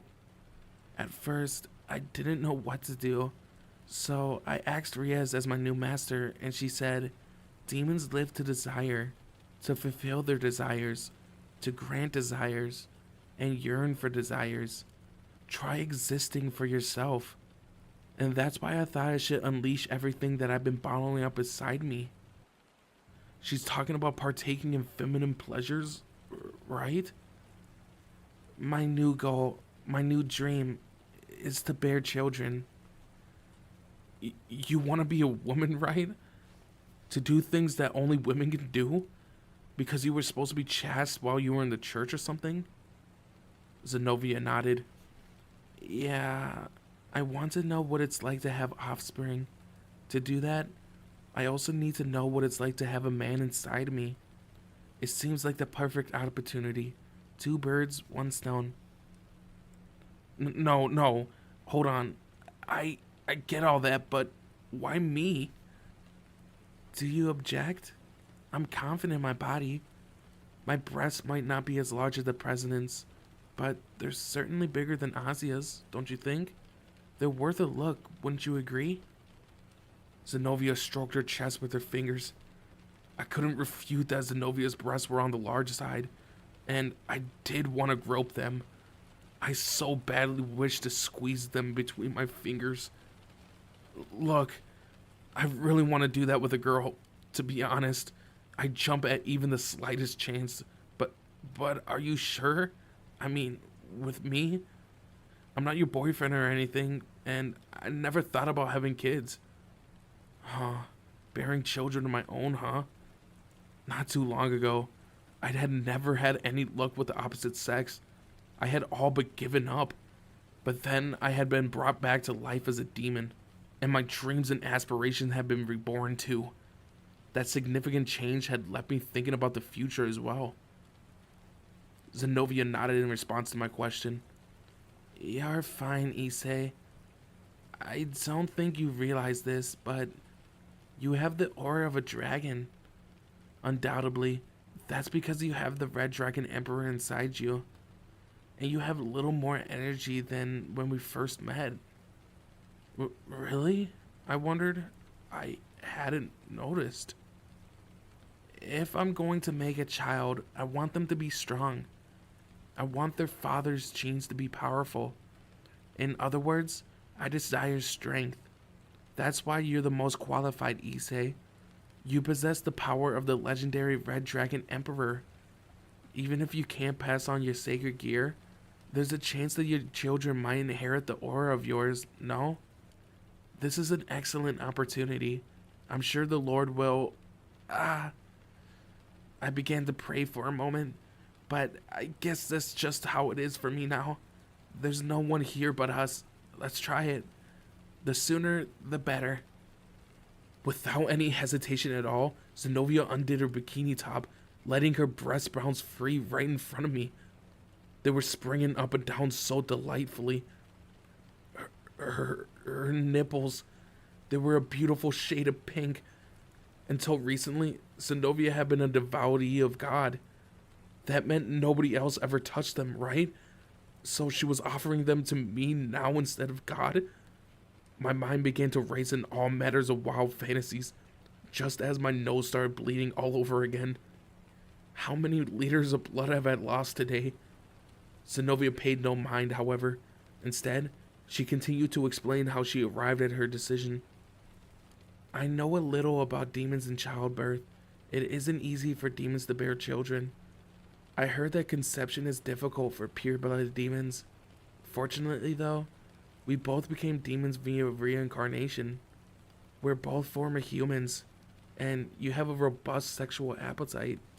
I think it's safe to assume that if we do this every day, we should be able to conceive one within 10 years. No, with your vigorous libido, perhaps even doing it several times each day? In that case, having children within 5 years might become more than just a dream. Don't worry about the child though. I'll raise them. All I want from you is to play with them whenever they want their father's affection. After all, a child should have both parents in their life. She's already outlined an entire plan for the future? I'm afraid I don't have any experience with men.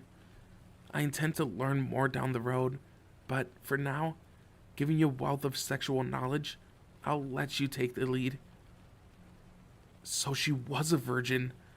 Why was I surrounded by so many charming, inexperienced young women? Hold me. I don't mind what you do to me, so long as it helps us make a baby. Zenobia wrapped her arms around me. Whoa. Her breasts were pushing against my chest. Damn, they were soft. Was I okay with this? Could I accept her pushing me down? Was it really right for me to go all the way here? Was my first time going to be with Zenobia instead of the Prez? There was no one else here. It was only us. Our absence likely wouldn't arouse too much suspicion, but wait, would we have enough time? I mean, I was a virgin too. If I didn't make love to her now, I would forever be unworthy of manhood. It was finally here, my graduation. Matsuda, Morohama, I'm leaving you both behind. As far as I could see, summer made girls into extremes. Maybe that was because so many high schoolers had their first sexual encounter during summer break.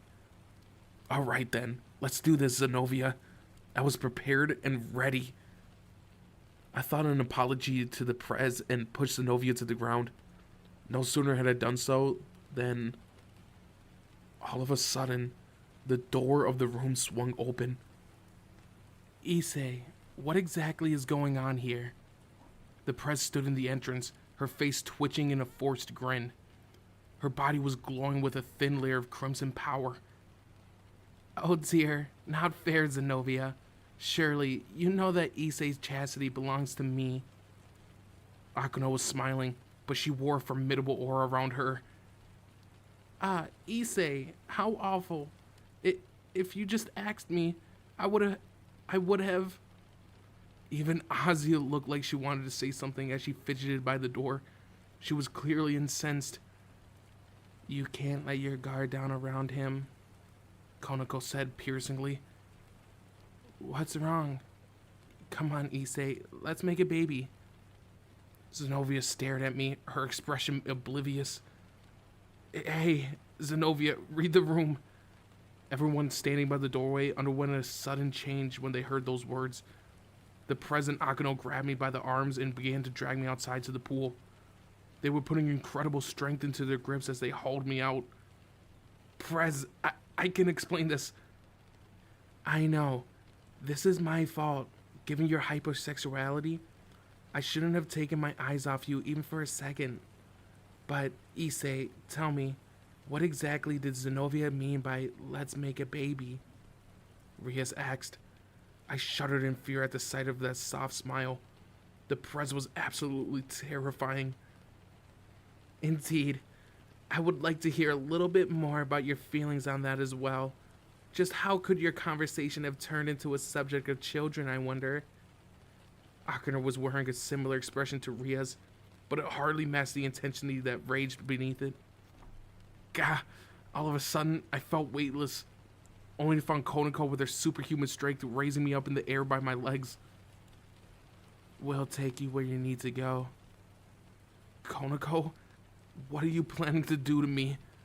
Hold on. Am I being hauled away by a group of girls? I see. So first, I will have to defeat the president, the vice president, and Azio too. This will not be an easy task, but the greater the number of rivals, the more fired up I get. What? Don't get encouraged over this, Zenobia. She always tended to give strange statements, but this, no. I had let myself get carried away this time too. Issei, when we have the chance, I'm going to make a baby with you. Remember that, and I'll be ready. Zenobia, help me. Like that, Zenobia had ended up adding more fuel to the fire, and given my perverted nature, I hadn't been able to refuse her.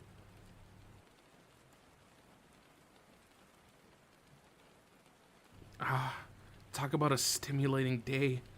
I had left the pool and was strolling through the school grounds on my way home. Compared to those days back when I didn't even have a single girl in my life, this was pure bliss. But why was I so tired? The naked bodies of the women I craved, the bare forms of these stunning beauties, boobs. I was utterly spellbound by the image of those plump breasts bouncing in my mind. But for some reason, whenever I dared to do anything more than think of them, my exhaustion seemed to grow. I closed my eyes and replayed the saved memories of the prezes in Akano's chest. They were wonderful. Unfortunately, I also recall that the present Akano's ultimate showdown, and I shrunk back in fright. They were both genuinely terrifying when they got angry. Yeah, I would have to make sure that I never crossed either. As if that hadn't been enough, there was also a problem with Zenobia. I would have never expected her to be so bold. She had always been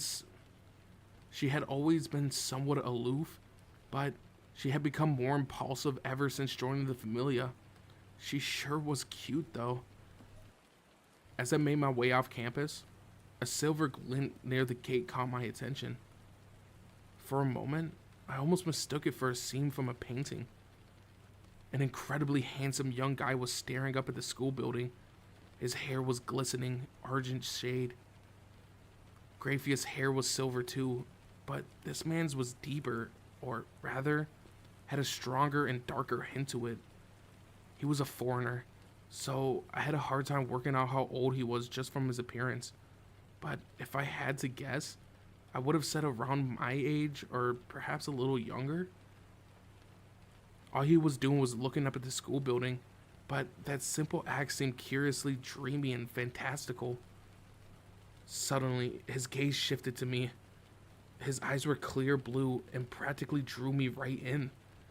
Flashing me an angelic smile, he called out, "Looks like you got a nice school." Yeah, I guess you could say that, I replied, forcing a grin. Who is he?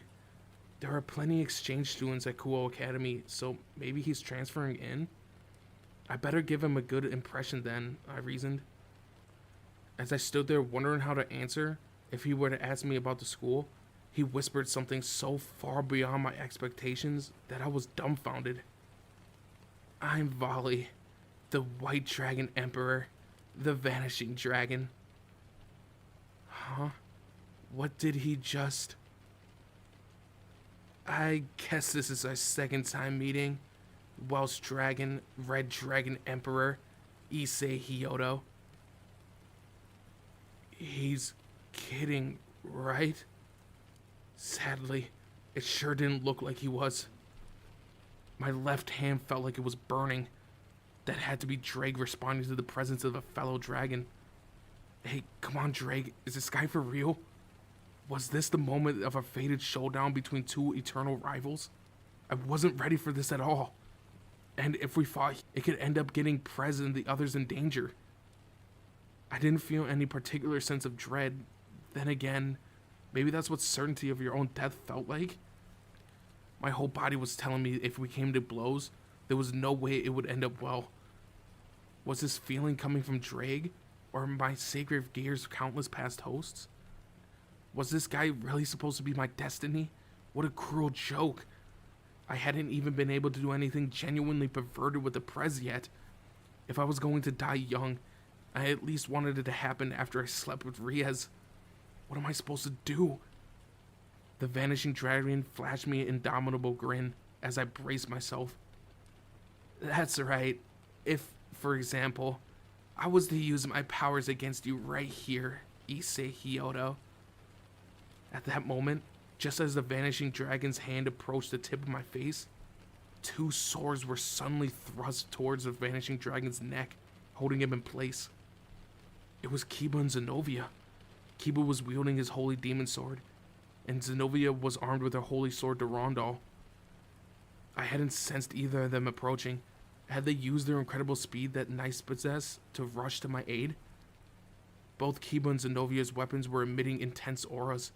The pair was glaring at the Vanishing Dragon, their eyes razor sharp. I don't know what your intentions are, but don't you think you've taken this joke a little too far? Kiba spat. We can't let you start a duel with the Red Dragon Emperor here, White Dragon Emperor, Zenobia stated threateningly. Without even flinching, the Vanishing Dragon replied, You should think twice about that. Your hands are trembling, no? As he said, both Kiba and Zenobia were quivering. They may have been carrying mighty blades, but their expressions were fraught with anxiety. It's all well and good to boast. The fact that you can recognize the difference between our respective fighting abilities is a testament to your strength. But there is a decisive gulf between you two and I. You can't defeat me, just as you couldn't best the likes of Kokabeel. Kokabeel. Even fighting together, we members of Reyes Gremmer's Familia had failed to stand up against that high-ranking fallen angel. Just thinking back of that battle was enough to make me break out into a cold sweat. I hadn't even been able to tell whether using the Red Dragon Emperor's scale mail would have been enough to take him down. And the Vanishing Dragon had just said the likes of Kokabeel. Was he looking down on him? Issei Hyodo, where do you imagine you rank among the most powerful in this world? The Vanishing Dragon suddenly inquired. In strength? Me? I had no idea. I had heard that the Red Dragon Emperor possessed extraordinary, dreaded power, but I didn't know where I stood in practical terms. What's more, even if my sacred gear was mighty, I was still an inexperienced individual. Counting back from the top, with your incomplete balance breaker, you're in the 4-digit category, somewhere between 1,000 and 1,500. No, considering the whole specs, a bit lower maybe. I found myself filled with questions and doubts. What was he trying to get at? There are a great many powerful fighters in this world. Not even the Crimson Satan, your Sir Zex Lucifer, ranks among the top 10. Are there really that many people stronger than Sir Zex? I could hardly imagine it. The Vanishing Dragon held up a finger. But there's no questioning who sits at the first place position. That one never changes. Who do you mean? Are you trying to say that you're the best? The Vanishing Dragon merely shrugged at my question. You'll find out sooner or later. But it isn't me. Issei Hyodo is a valuable commodity. Raise him well, Ria's Grimory. The Vanishing Dragon's gaze flitted to something behind me. I turned around, only to find the Prez approaching. Whoa, she looked incredibly pissed. Asuya, Akano, and Konako stood around her. In stark contrast to Asuya, who looked visibly distressed, Akano and Konako were ready for action. White Dragon Emperor, what is the meaning of this? If you have ties to the fallen angels, you shouldn't seek to contact us without... The two heavenly dragons, the Welsh Dragon and the Vanishing Dragon. In the past, those who involved themselves with these figures didn't live long, happy lives. I wonder what fate has in store for you. The silver-haired boy interjected. The Prez looked visibly stunned by the jerk's threatening outburst. What's wrong, Prez? It's about me, isn't it? I didn't come here to fight. I just wanted to take a look at the school that I dropped into the other day. I'm in town with Azazel, but you wouldn't guess how boring this place is. I won't fight the Welsh Dragon here. And besides, I've got plenty of other things that I need to be doing. With those parting words, the Vanishing Dragon turned heel and left. However, even once he had gone, the tension that hung over us remained. Kiba and Zenobia put away their swords, but their expressions remained tense. Asuya pulled me close, taking my sweaty hands in her own. Thanks, Asuya. That helps a little. Azazel and the Vanishing Dragon, two people I never wanted to meet, now gone out of their way to have encounters with me. Next part. When I got back to my room, I sat on the floor in silence and rested my head against the side of the bed. The White Dragon Emperor, the Vanishing Dragon, the counterpart to the Welsh Dragon that dwelled inside my left arm. The two were supposedly destined to be rivals, with my boosted gear fated to do battle with the Divine Dividing. The moment I realized who he was, Drake had responded inside me. Anger, or was it? Perhaps it had been elation at the thought of battle. Regardless, I had definitely felt something flare up in me. If the Vanishing Dragon had chosen to pick a fight then and there, Drake may have forced me into battle, my incomplete balance breaker notwithstanding. I had sensed no hostility or anything like that when I first encountered the Vanishing Dragon the other day, but this time was different. He approached me with interest. Drake must have sensed that too. To be honest, I couldn't comprehend the notion of destiny. From what Drake said, it seemed the boosted gear was just randomly passed on from one person to the next, and each of its owners got caught in the middle of some battle between the Welsh Dragon and the Vanishing Dragon. The people around me seemed to think similarly, that the Vanishing Dragon and I were a pair that would ultimately duke it out with each other one day. I don't get it. Why? What is with all of that? I was Issei Hyodo, a mere demon. Why did I have to get wound up in something messy as that? It had nothing to do with me. Destiny could go to hell. Unfortunately, no matter what I thought, I couldn't change the situation. In the end, it seemed like I would have to fight him. I didn't have anything against that silver-haired guy personally. Heck, I would have liked to thank him for taking down Kokabeel. But he was working for the Fallen Angels, and if not for him, I might have had the chance to suck on Prez's breasts. I couldn't forgive that.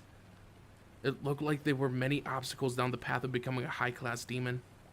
As I saw it, there were 3 ways of making the climb. The first was to keep forming pacts with humans and steadily build up a reputation. That was what I was trying to do from the get-go. I have been able to secure some regular clients, but I have recently been made acutely aware that it was difficult to get promoted through fulfilling the kind of deals that I did. Unless I forged a particularly impressive pact with a noteworthy client, like the president of a country or someone who could leave their mark on history, this would be a tough route. This method was said to depend mainly on luck and the territory of one's master was based in. Sadly, as far as I knew, there weren't any notable potential clients around these parts. And to top things off, the demon business was experiencing a downward trend. The market was shrinking. Even so, the work was a tradition for demons, so we refused to give up on it. The second path was to perform a noteworthy feats of arms. Something like winning the battle against Kokobeel and his fallen angels might have done the trick. However, the press had received most of the credit that time. From what I gathered, her reputation had risen considerably. Kokobeel had been a fallen angel leader, so that checked out. If I had been able to take him down, I wonder what that might have meant for my social standing. As you might have expected, very few managed to enter the rank of high-class demons through achievements in battle. Given the current three-way dreadlock against demons, the forces of God, and the fallen angels, it was pretty rare to get the chance to find such a notable opponent. The odds of another great war breaking out were practically zero, so most people would never get the chance to go up against anyone famous. The third method was through the raiding game. In fact, according to the Prez, this was the shortest and surest path to success. Basically, she had said that if I wanted to one day become a high-class demon, I would have to make a name for myself participating in more raiding games. It seemed like the underworld was using contests as a way to reinvigorate the demon economy. Practically everything was connected to them one way or another. Even the ranks of all the famous families were directly determined by the performance in raiding games.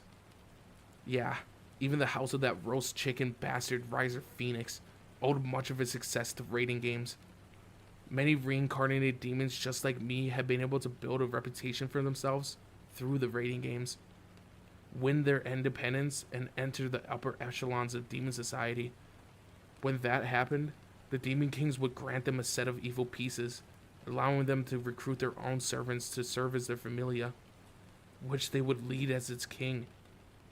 However, even stepping out on your own, you still had to aid your original master when called upon, and you kept your old peace when that happened.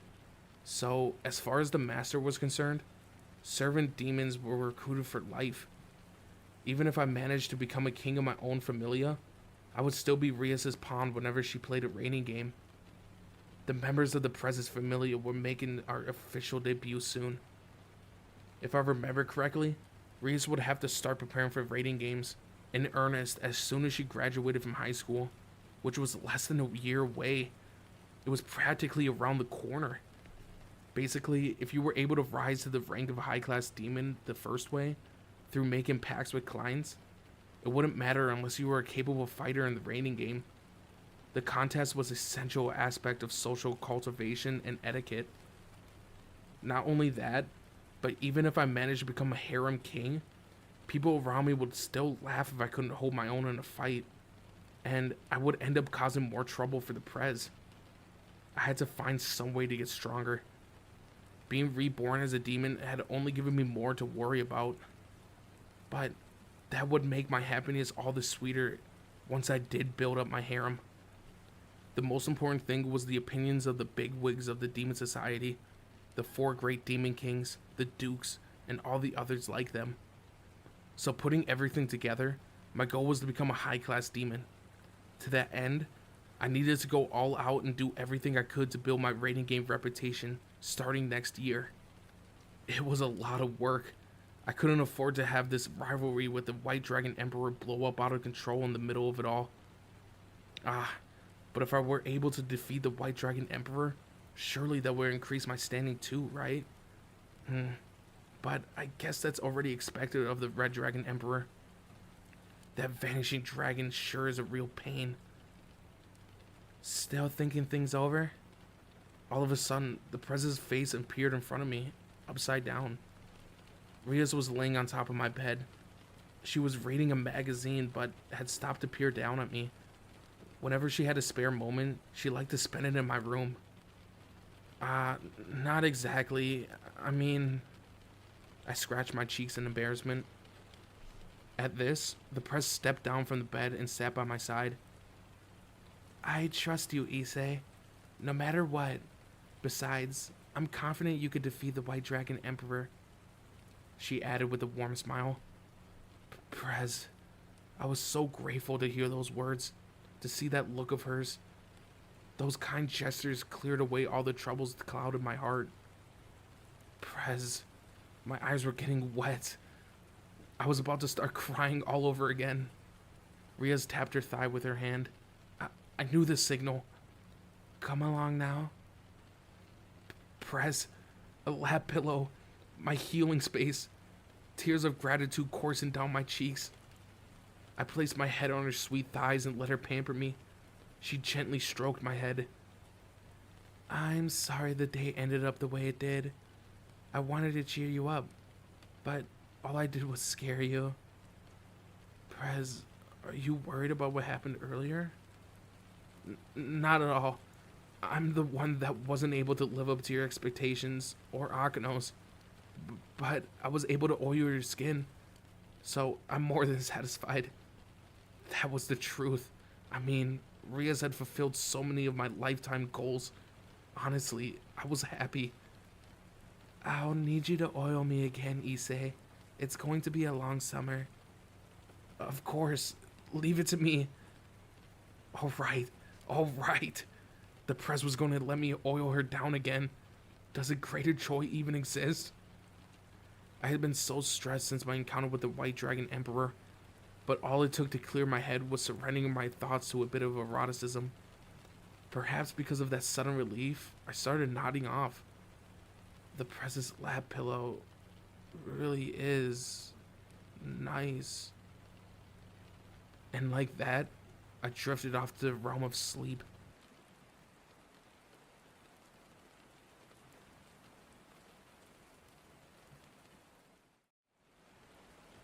Issei, Azia, your father and I will join you later, okay?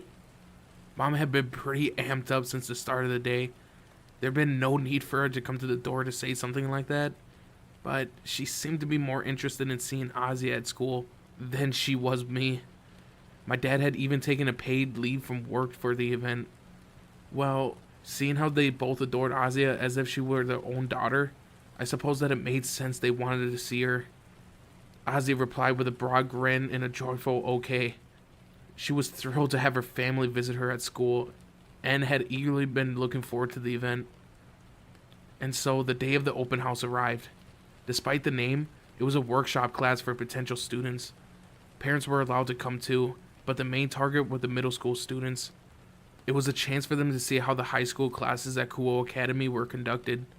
Those middle schooler parents and guardians were similarly encouraged to visit, so it was a jam-packed event.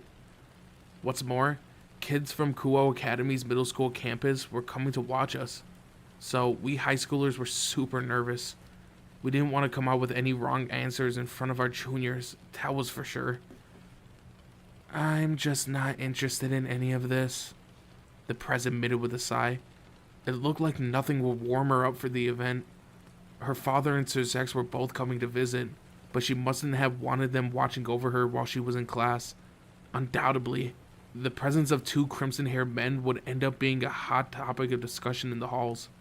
I feel for you, Prez. My own parents were interested in Azia more than me, so I could just go to my class as usual. After parting ways with the Prez at the school gate, Azia and I made our way to the classroom. No sooner did I take my seat than Matsuda and Motohama approached. Are your folks coming, Issei? Yeah, more like they're coming to see Azia, though. Matsuda nodded forcefully at my response. I understand how they feel. If Azia were my daughter, I'd stop at nothing to see her. If I had a younger sister like Azia, I would probably dote on her too. Well, she practically was a sister to me already, and I did dote on her. I've never been to anything like this before. I'm really excited, Azia exclaimed. She sure did look to be enjoying herself. Yeah, if she was having fun, that was good enough for me. Issei. Before I knew it, Zenobia was approaching our little gathering. She was also popular with the guys at school. How could she not have been? She was drop-dead gorgeous. On top of that, her athleticism and physical dexterity earned her a number of female fans too. What is it? I asked. Zenobia bowed her head. I'm sorry for blurring out what I did the other day. She's talking about that? About making a baby? So she wants to apologize? I tried to push along too fast without taking your feelings into account. Hearing that Zenobia wanted to make a child with me had unquestionably caught me by surprise. I mean, I did want to make love with her. If it was just her, I was totally on board. Still, we had to do things in the proper order.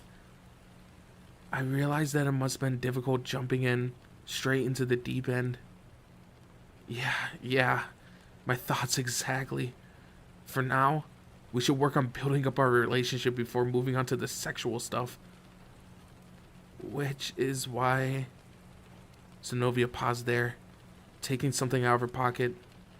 Wait, were those? Let's practice together using these first, she said, revealing a handful of small packets. Condoms.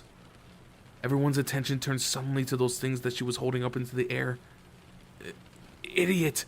What are you doing? Pulling those out in public? I freaked out. Who wouldn't have? Just think about this situation. This was the limit. Pulling those things out in front of everyone bustling around in the classroom was a gusty move. I mean, if you were caught bringing that kind of thing to school, you were out. The whole class immediately went wild in speculation. See? Look what they're doing. Everyone's gossiping about me. In my old life, there was some controversies over these, but it seems like they're actually more common here in Japan to use them. What does that matter? Read the room. Can't you see how everyone is staring weirdly at us? I guess I don't mind if people see us that way, but think of the time and place. Despite my protests, Zenobia merely tilted her head to one side, not understanding. This was no good. She was just like Azia had been at first. Her brain was totally cut off from socially acceptable practices. You should use them too, Azia. Unplanned pregnancies can end up hurting both parties. Relationships between men and women aren't easy, Zenobia remarked, handing her one of the packets. Azia stared down in bewilderment at for a second, until that bespectacled pervert Kiryu decided to join in. She wasted no time whispering something in Azia's ear. All of a sudden, Azia let out a small gasp, her face turning scarlet. Azia turned to the colored tomato before collapsing onto the ground. What is it? Tell me. Is Hyoto about to do something amazing again? That perverted Kiryu asked, her glasses gleaming with eager curiosity. I wonder if it's really for the best. If you sleep with Zenobia, Hyoto, Azia will... Kiryu, please stop. Whoa, Azia suddenly sprang up out of nowhere and placed a hand over Kiryu's mouth. She looked to be more embarrassed than ever. What's going on? Jeez, Azia, I told you, didn't I? If you don't make a move soon, Hyoto's gonna get into a lot of trouble. Powerful enemies surround you. If you keep dilly-dallying, one of them is gonna eat him up before you know what happened. And you don't want a man who smells like another woman, do you? Why do you have to say things like that, Kiryu? Azia cried. I'm worried about you. You need an ally, right? I can be that person for you. That pure, innocent vibe of yours is well and good, but sometimes you've got to go all out. You're right for the taking, you know. Am I right for the taking? Azia asked me. Seriously, what are they talking about? I couldn't follow their conversation one bit. I suppose you might be? I answered, my head cocked in confusion. That's great, Azia. You can let him devour you. Kiryu exclaimed with a profound delight.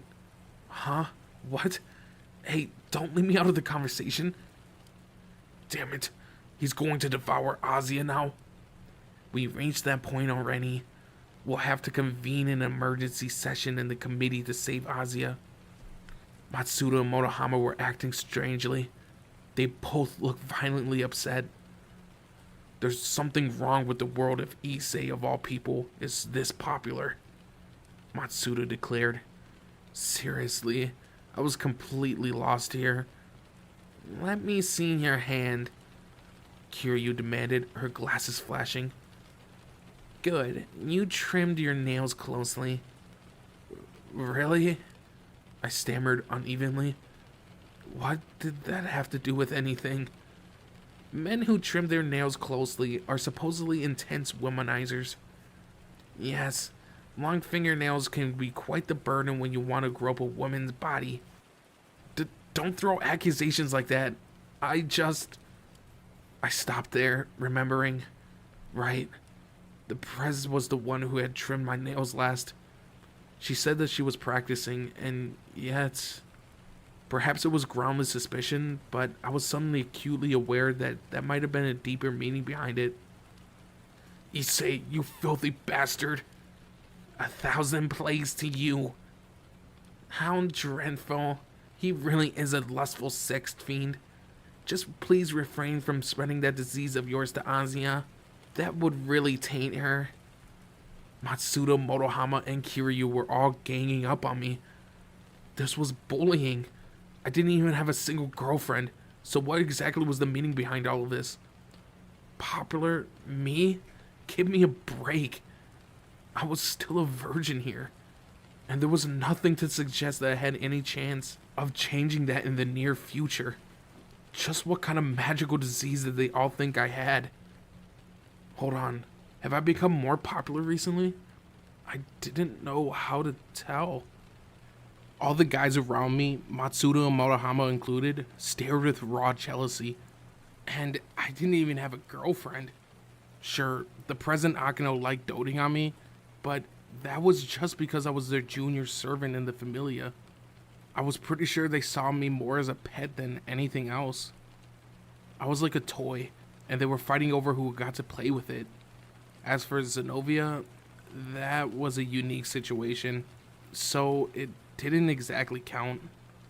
She wasn't interested in me, only in the dragon that resided within me. Azia was, well, we lived together, and out of everyone, she was the person whom I had the best relationship with. We had basically become family. Anyone living under the same roof would have ended up that way. I thought of her like a cute younger sister. I was glad that she would come for me for help when she needed it. Could you call our shopping trips dates? We often went to discount stores and liked to buy household items, but that was nowhere near as glamorous as the real romantic encounter. There was also Konako, but that would have been beyond weird if she was painting for me. I wasn't a sought-after guy.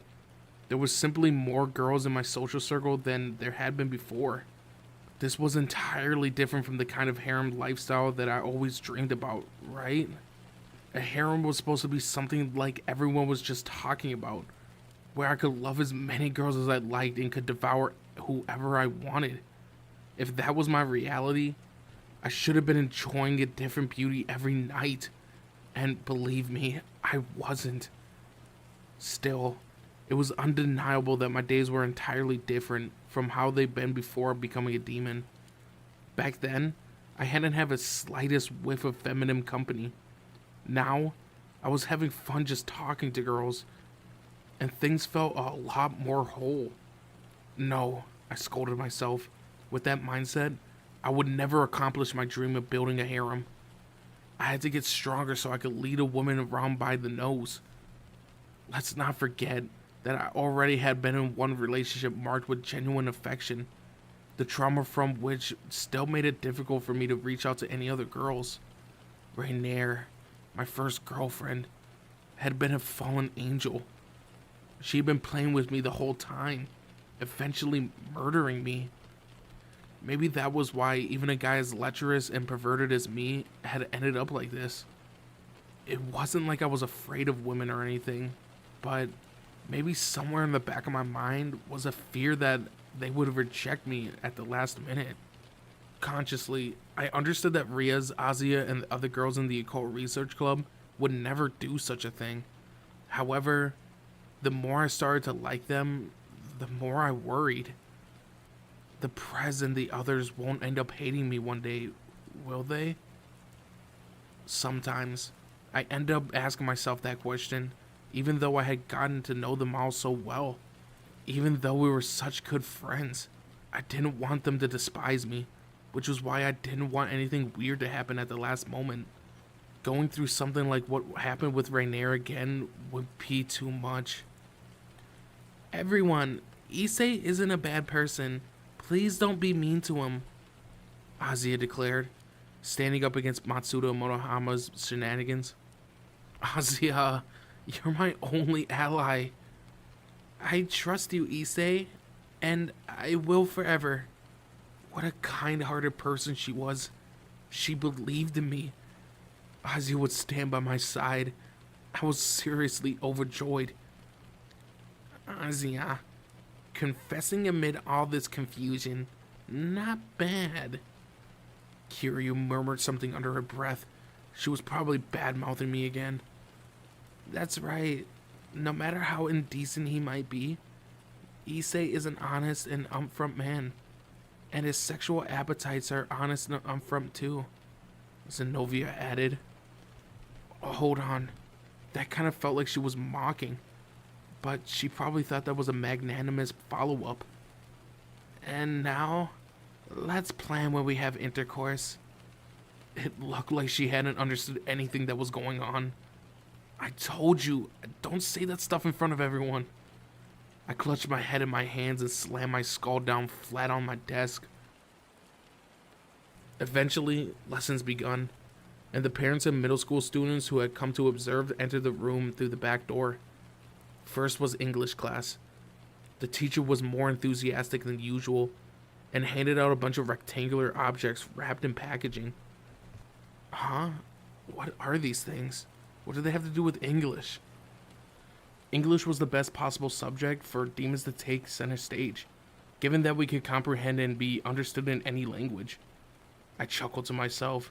This was the perfect opportunity for me to show off my fluent English skills. That said, reading and writing were a different story. Demon abilities were no help there. Suddenly, I realized that those things that the teacher handed us were paper clay. My skepticism must have been visible for all to see. You can make whatever you want with the clay that I handed out, the teacher said gleefully. You can make an animal or a person or a house. Give shape to whatever image that you're thinking about. That's what we're doing today for our English conversation. What kind of sense did that make? Seriously, what's that even supposed to mean? Come on, let's just do a regular English lesson. Give me the chance to show off how good I am in front of my folks. The clay can go to hell. Let's try, the teacher said in exaggerated, stilted English. Let's try my ass. In what country do people teach English by messing around with paper clay? This is difficult. Azia was already at work. She was as eager as ever. Azia, you can do it. You're so cute, Azia. I turned around to the sound of two familiar voices and found my parents cheering her on. When did they arrive? Come on, Dad. You've gone and brought a video camera, and you aren't even pointing it at your own son? Azia recognized my parents' voices too, turning to glance happily over her shoulder. They were already like the perfect family. I guess that was enough for me as well. Azia, as my younger sister, what more could I have asked for? When I glanced around the room, I realized everyone else was reluctantly getting to work at their slabs of clay. Were they all seriously just gonna accept this? I guess I had no choice but to join in. I started molding my clay, but What was I supposed to make? The teacher said to make whatever image came to my head. I closed my eyes, my fingers pressing and pulling at the clay as I let my imagination tell me what to do. And the first thing that came to my mind was, Issei, echoed the Prez's soft sing-song voice as she smiled back at me nude. Ah, Prez, my beloved elder sister figure. The first thing that came to my mind was my undying loyalty to her, my absolute devotion. I could even remember the shape of her nipples and areola. Yeah, when it came to the Prez's breasts, I had a perfect recollection of their softness and tension. She had said that there was hardly a single area of her body that I hadn't yet touched. That was undoubtedly true. I had succeeded in handling her almost everywhere for one reason or another. When I pondered the texture of a woman's flesh, it was the Prez's skin that sprang to mind. It was soft and smooth, and yet with such buoyancy and elasticity. As I pictured Rias's naked body, a trickle of red blood began to stream from my nose. Nonetheless, with my eyes firmly closed, I moved my hands to give life to my vision. Her chest, her tight lower back, her lovely hips, ideal for childbearing, her perfectly proportioned thighs. Each of these incredible qualities had been burned into my memory. I could see her so vividly in my mind's eye. Naturally, I thought about her every day. Otto? When I came to, someone placed a hand lightly on my shoulder. I opened my eyes and turned around, coming face to face with my teacher. For some reason, she was bearing an astonished expression. Her whole body was trembling. What was going on? She was staring down at my hands in surprise. I looked down and discovered a magnificent model of the Prez. The whole class erupted in jubilation. I too let out a soft expression of astonishment. Incredible! A mini Prez. Its breast, its buttocks, its thighs. Everything was perfect. Did I make that? All I had done was move my hands in response to the image burned into my brain. And then a miracle had happened. Amazing, Hyodo. I never knew you had this kind of talent. I knew I was right to suggest using clay today. I brought out another student's hidden abilities.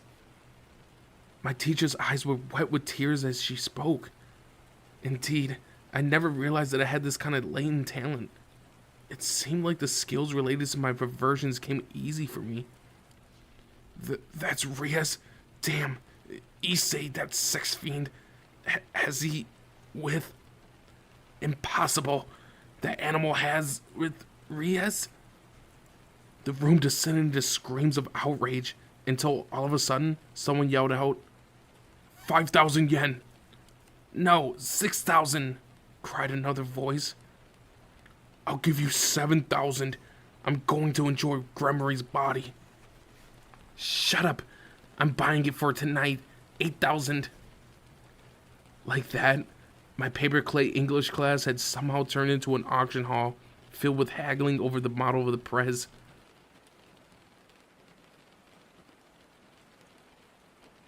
This is very well put together, Rias appraised with a smile at lunch break as she touched the model I had made. In the end, I hadn't sold it to any of my classmates. How could I? It was a figure of my Prez. When Ozzy and I stepped out of the classroom to buy a drink, we bumped into the Prez and Akano by the vending machines. Oh dear. I suppose this is to be expected, Issei, seeing as you ogle and stroke the Prez's body daily. Akano remarked, a startled smile rising on her face as she laid eyes on the level of artistry of the figurine. I hadn't done anything all that extreme with the Prez yet. It was just that when you enjoyed the kinds of precious experiences I had, you made damn sure to remember them. I'll have to ask you to make one of me sometime. I'll have to show you my naked body so you can model it. You can touch as well if you'd like. Seriously, Akano? What more could I ask for? Of course I would. I would have liked to agree outright, but the Prez and Ozzy both pulled at my cheeks. I don't think so. No. The women in my family really seem to be harsh at times. By the way, Prez, did Sir Zex stop by? I asked. At this, Riaz placed a hand on her forehead and let out a sigh. Yeah, my father did as well. So her dad didn't make it too. I wonder what kind of class visit it was. Ah, President, everyone, came Kiba's voice as he joined us. Huh? Is he here to buy a drink as well? Oh, Yuto, tea? The press asked. Kiba, however, pointed down at the corridor. No, I heard a magical girl was holding a photo shoot, so I thought I'd take a look. The press and I exchanged glances, tilting our heads at this explanation. Camera flashes went off one after the next as a group of guys kept snapping pictures of a woman in the corner of the corridor. A crowd had gathered around, making it impossible for me to see who they were photographing. According to Kiba, it was a magical girl. I managed to work my way through the crowd and finally caught a glimpse. As I edged closer, I recognized a familiar outfit. It was a young pretty girl, dressed as a character from the popular anime. I'm pretty sure that it was called Magical Girl Milky Spiral 7 Alternative. One of my regulars, Mill, a heavyset macho guy with the heart of a maiden, was crazy about this character. On closer inspection, she did look a lot like Milky. She was even spinning a baton through the air and all that. The camera-toting students were all working themselves into a frenzy as they all snapped shot after shot. I found myself wanting to join them, to take a picture myself. Her skirt was so short that you could even catch a glimpse of her panties now and then. Having wormed her way through the crowd, the prez arrived beside me and immediately gasped at the sight of a magical girl. What? Her disconcerted expression was enough to worry me. I had no idea that something like that could shock her to this extent. Hey, who gave you all permission to hold a photo shoot in this public hallway? Called a familiar voice from the student council. As he wrestled through the crowd, it was Saji. A group of girls who looked like they also belonged to the student council followed behind them. Come on, get moving. It's open house today. Now's not the time to make a scene. Saji's really dedicated to his job, huh? The crowd suddenly dispersed, like a nest of baby spiders that someone had disturbed. Even the guys with the cameras reluctantly left the scene. The ones remaining were members of the Occult Research Club, the student council, and that cosplaying girl. And you, please don't dress up like that. Hold on. Are you here with your parents? But even if that's the case, you need to learn to dress for the occasion. You'll wind up in trouble at this rate. Saji warned her. But these are my formal clothes. The girl dressed as Milky protested, tilting her head in a cute pose. Saji ground his teeth in frustration, but bowed his head when he realized that the prez was watching. Oh, Riaz, excellent timing. I was just in the middle of showing the Lord Demon King and your father around the campus, he said, glancing back down the corridor. I followed Saji's eyes, only to find two crimson-haired men being led by a student council chairwoman, Sona Seatree. What's going on here? Saji, how many times do I have to tell you to take care of these problems quickly and... The stern chairwoman quickly fell silent when she laid eyes on Milky. Sona, I found you! The girl exclaimed happily as she embraced her with a hug. Whoa, do they know each other? Even Saji looked taken aback by this development. Maybe it's just me, but the chairwoman kind of looks like that girl. Sir Zex, however, appeared unfazed as he called out to the cosplaying girl. Ah, Seraphal. So you come too, I see. Seraphal? Where have I heard that name before? That's Leviathan, the prez whispered to me. My mind went blank. She's one of the 4 demon kings, Seraphal Leviathan, and she's Sona's elder sister. Huh? My scream echoed down the hallway. Was this a joke? It had to be a trick. This was the super beautiful demon king I heard about and dreamed of laying eyes on. She was definitely incredibly beautiful. She might have been the chairwoman's sister, but she didn't lose out to the president of the looks department. Still, I had imagined a more sensual, seductive older woman. A sexy, glamorous, celebrity-like figure with huge breasts. Her thighs peeking out between the slits of her dress. Sultry, luscious words spoken behind a glossy, luxurious lips. Never had I dared to guess that she was a cute, young figure in a magical girl outfit. I had been right about her incredible beauty, though. Lady Serapha, it's good to see you again. Oh, little Riaz, howdy there. How are you? What an adorable tone of voice. The president looked a little taken aback by it. Well, thank you for asking. Are you here to visit Sona's class today? Yep, Serapha said with a wink. You're so mean, Sona. You didn't tell me about today. As your big sister, I was so shocked. I almost went out and attacked the heavenly realm. We nearly went to war with heaven over something like that.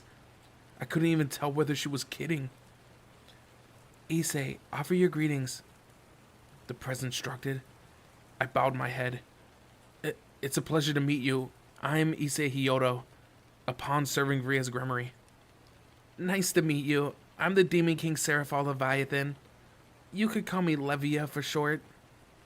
The cosplaying girl, no, the Demon King Leviathan, said with a wink while holding out her hand in a peace sign. What a strangely frivolous development. Hey, little Sir Zex, is this the new Drake everyone's been talking about? She calls him Little Sir Zex? She can't do that. Or maybe it's okay, seeing as they're both Demon Kings? Yes, this is Issei Hyodo, the present host of the Welsh Dragon. Not even Sir Zex took her up on the whole little thing. So he was okay with her addressing him like that? Oh, and Uncle Grimory too. Lady Serapha, that's an unusual costume, is it not? Perhaps it's a little much for a Demon King. This, don't you know Uncle Grimory? Serapha asked with a wink. This is so popular here in this country right now. Oh, I see. I'm afraid I'm a little ignorant on these kinds of things. It is hard to believe, isn't it, Father? Sir Zex, his father, and Lady Leviathan began to talk with one another. Prez, Lady Leviathan is more energetic than I thought. I'm sorry. I forgot to tell you. No, I guess I didn't want to tell you. Each of the 4 great Demon Kings is rather eccentric. In private, they're all particularly lighthearted and free-spirited, to the point where they're embarrassing to be around. She let out a sigh. Impossible. Was it really okay for Demon Kings to be like that? I glanced at the chairwoman and saw that she was beet red. Her sister's speech and conduct had been mortifying. Leviathan, noticing the change in her sibling's complexion, looked into her face with worry. What's the matter, little Sona? You turned scarlet, you know.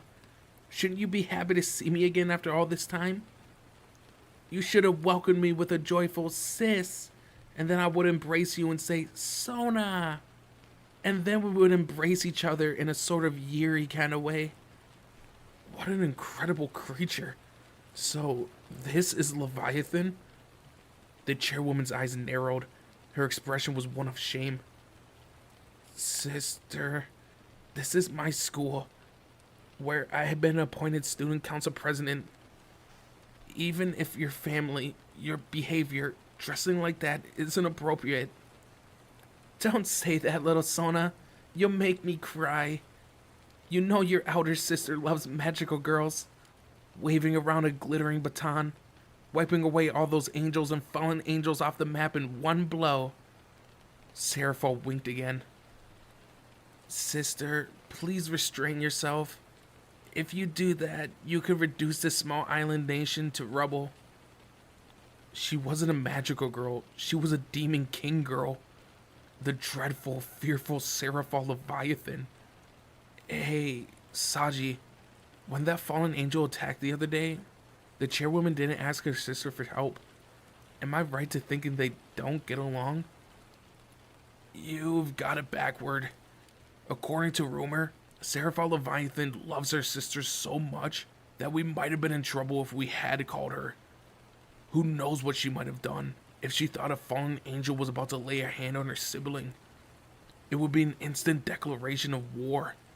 Just calling Lord Zerzex was the right choice. Still, this is the first time I'm actually seeing her for myself. That made sense. But wait, was Leviathan good with that? Yeah, Saji looked to be as uncertain as I was. I can't take this anymore. With that, the usually so calm and reserved student council chairwoman ran away, her eyes glistening with tears. Wait, Sona, where are you going without your sister? The Demon King girl took off after her. Don't follow me. No, I won't let you. Don't leave me, Sotan.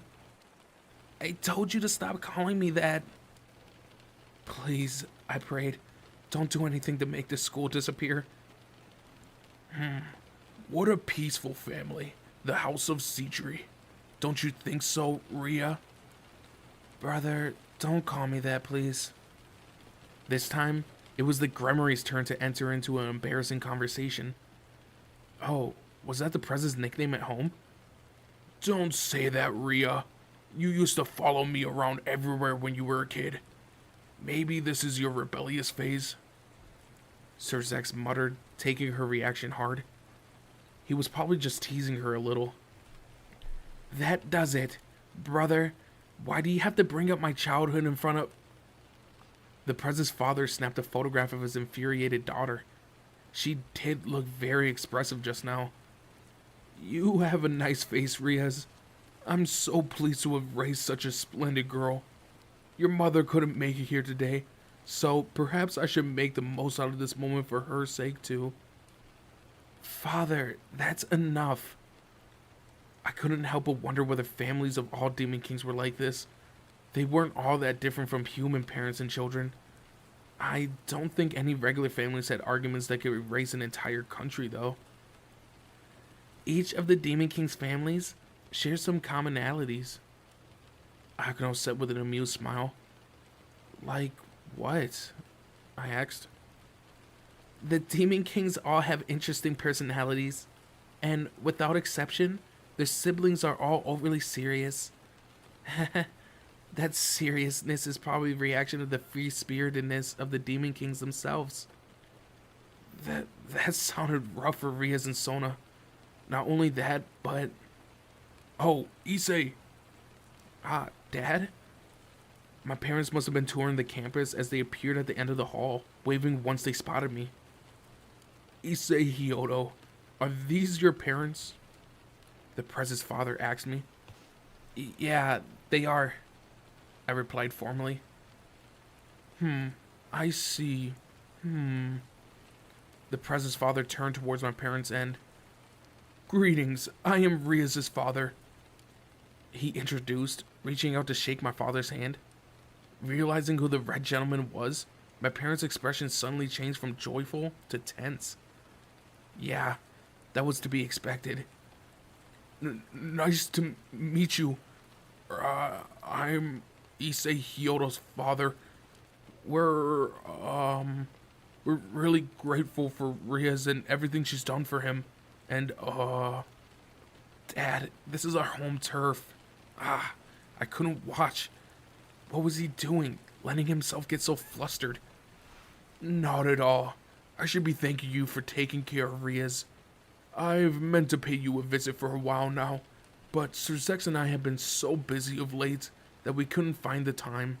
Fortunately, Providence had brought us here together today. It's an honor to meet you both.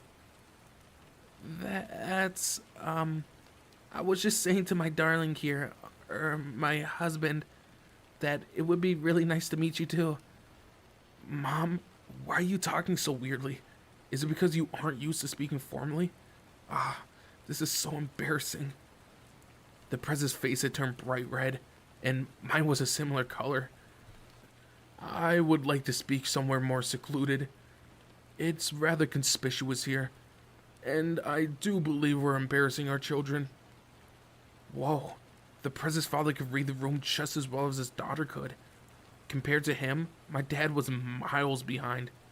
The next moment, Ria's father extended a hand towards another member of us. Kiba? Yeah. My apologies, but can you take us somewhere where we can converse in private? Of course, please follow me. Kiba replied with a bow and began to guide our parents down the corridor.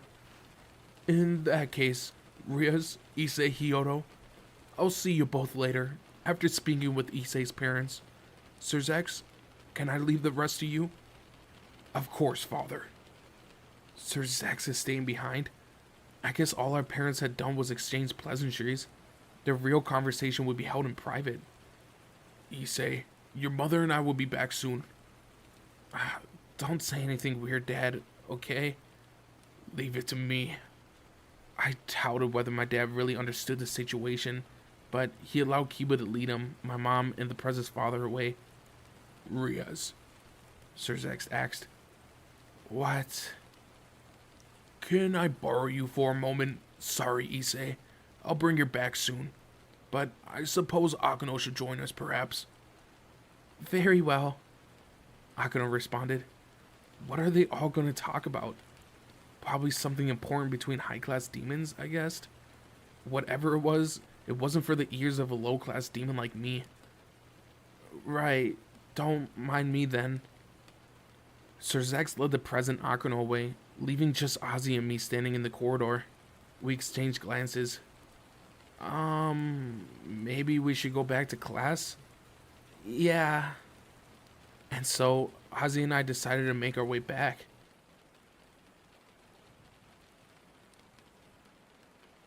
Oh, you look so adorable, Azia, my mom exclaimed, swooning at the video playing on the TV.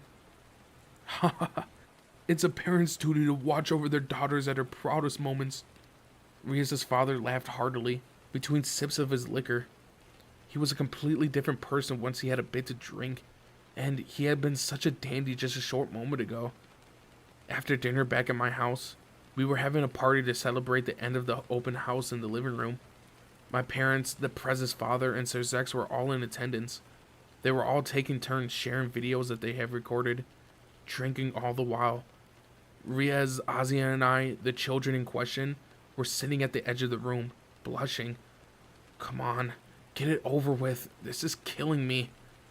There was even footage of me. Why did they have to record me while I was working on the paper clay? I had no idea what my parents and the Prez's father had spoken about at the school, but they must have really hit it off. Seriously, what had happened? This is a hell, the likes of which I'd never seen before. The Prez murmured, her face scarlet, her body trembling in mortification. Look, Aria is answering the teacher's question. Sir Zex was so overjoyed that he had begun outlining the positives of his beloved sister. The Prez covered her face with her hands. I can't say this anymore. Brother, stop calling me that. Unable to bear the humiliation, she fled the room. Sir Zex was knocked to the floor by Graphia's paper fan. Prez, I called out, worried, chasing after her. Rias was sitting in front of my bedroom door. She was in a sour mood, and her cheeks were puffed out. What was the matter? Prez, do you want to go in? She nodded wordlessly. In her current state, she seemed more like a normal high school girl than her usual confident self. No sooner did she enter the room than she leaped onto the bed and flopped down in silence, burying her face in my sheets. The situation had me at a loss for words. I sat down on the floor in silence, racking my brain for something to say that might lift her spirits. My mom and dad sure get along with your father. No response. But a silent room was only more uncomfortable. So I continued. I think it went well, though. This meeting between our parents. My folks look like they're having fun, and so does your family. Although they might be taking a little too far, I guess. I know. I'm glad that they're all having a good time. Riz finally responded. Thank goodness. Issei? Yeah? Are you happy that you met me? I hadn't seen that one coming. I'm happy that I met you. I can't imagine my life without you now. You should be honored. You're pretty much on my mind 24/7, you know? Did she like me that much? What more could a servant have asked for? I am honored. I'm so happy that I met you too, believe me. There are times when I think that you're about to get a boyfriend someday, and I get a bit down though. I don't want you to go anywhere. The prez looked at me. Oh, I'm not planning on getting a boyfriend or anything. I'm actually pretty surprised to hear you talk like that. Uh-huh. But won't you have to get married someday? I suppose so. We'll need a man to marry into my family to continue our lineage. I couldn't see how those two statements made sense together. I've decided to train for my ideal future husband myself. That should be the easiest and fastest way. Don't you think, Issei?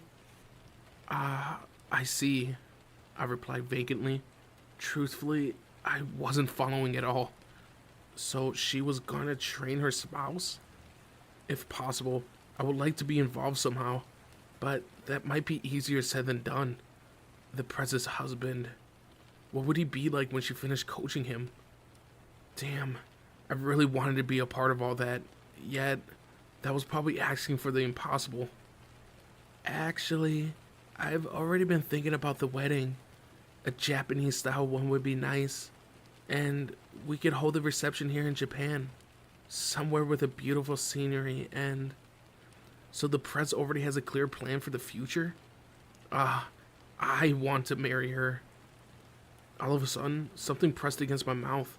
Arms were wrapping their way around my neck, tightly, firmly. The prez was kissing me. Whoa, I was smooching the prez again.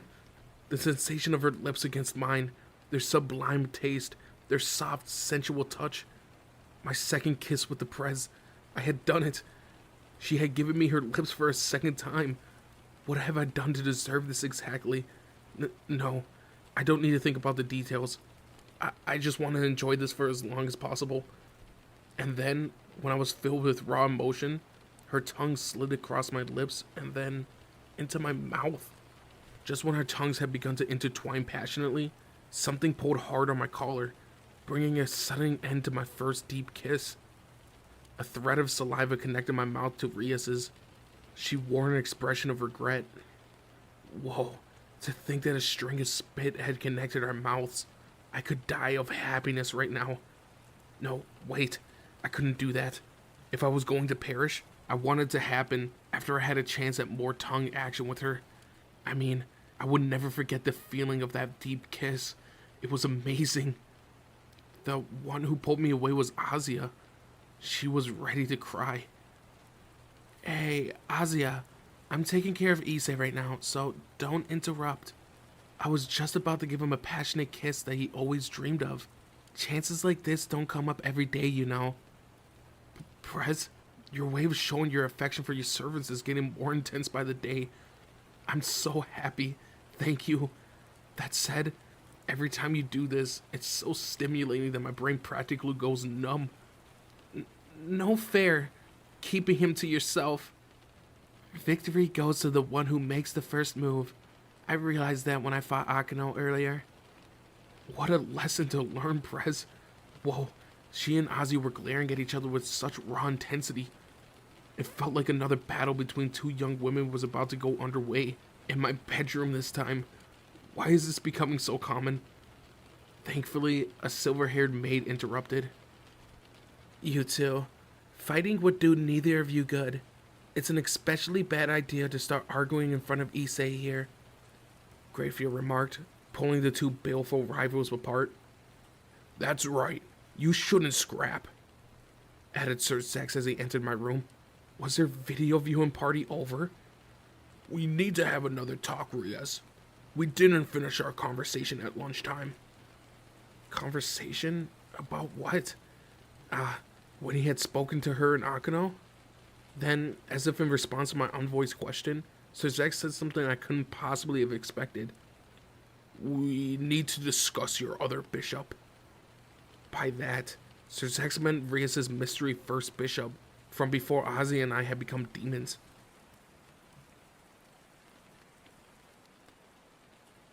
After school the following day, I found myself standing in front of the so-called sealed classroom of the old school building.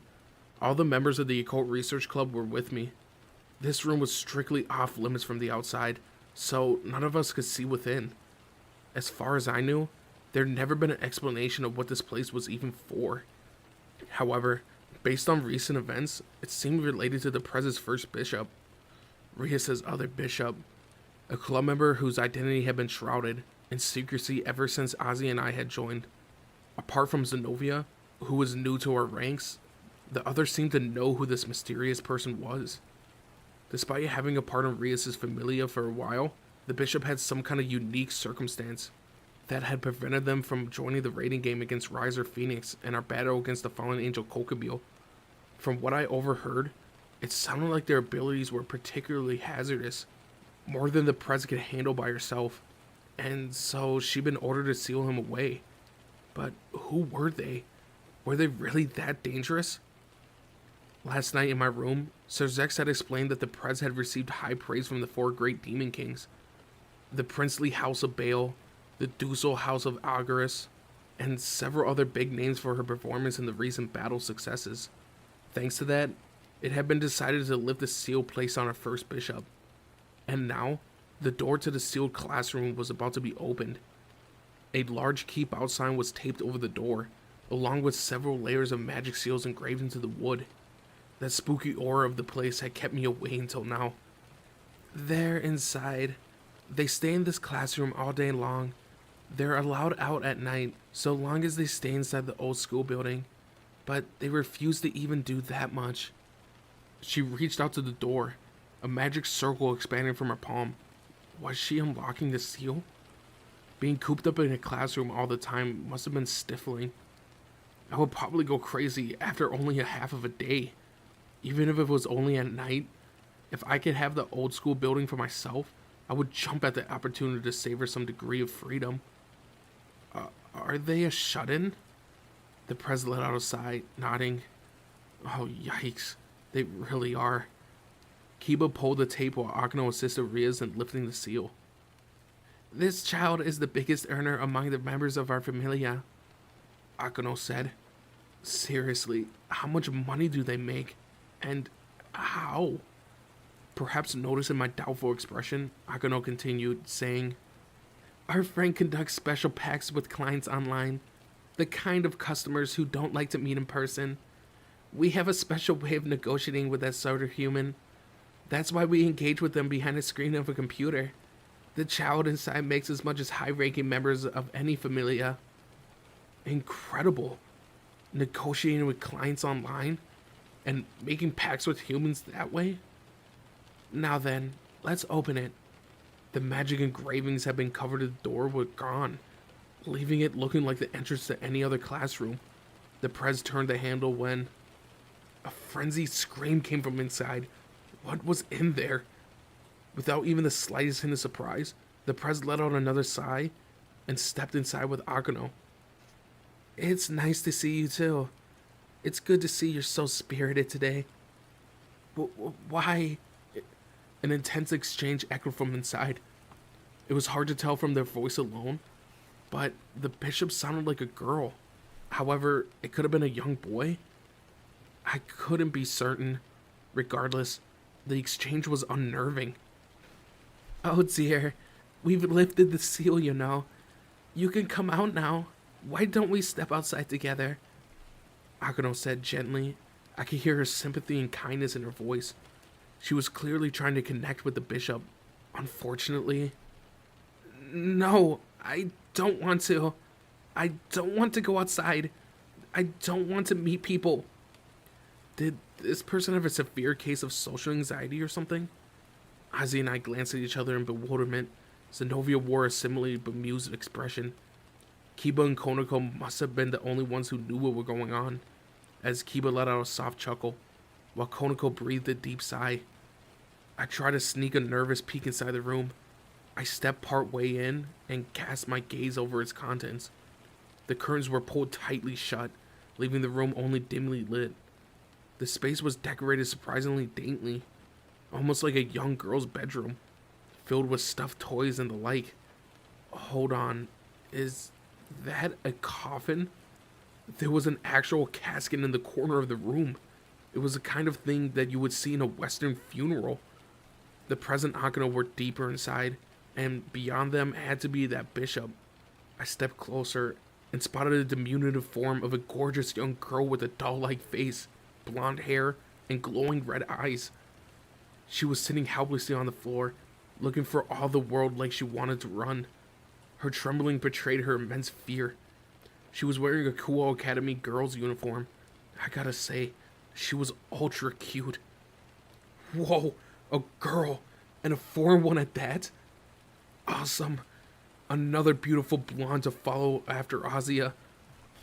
I was overjoyed. Our bishop ranks were wholly comprised of golden hair honeys. I had never known this happiness before. The prez, however, shook her head. He may look like a girl, but he's unmistakably a boy. Uh-huh. For a second, I doubted my ears. Was the prez speaking in a foreign language that I couldn't understand? Come on, prez. Don't joke about things like that. I mean, she's a real treasure, this girl. No. No matter how you look at this, she's definitely a girl, prez. Uh-huh.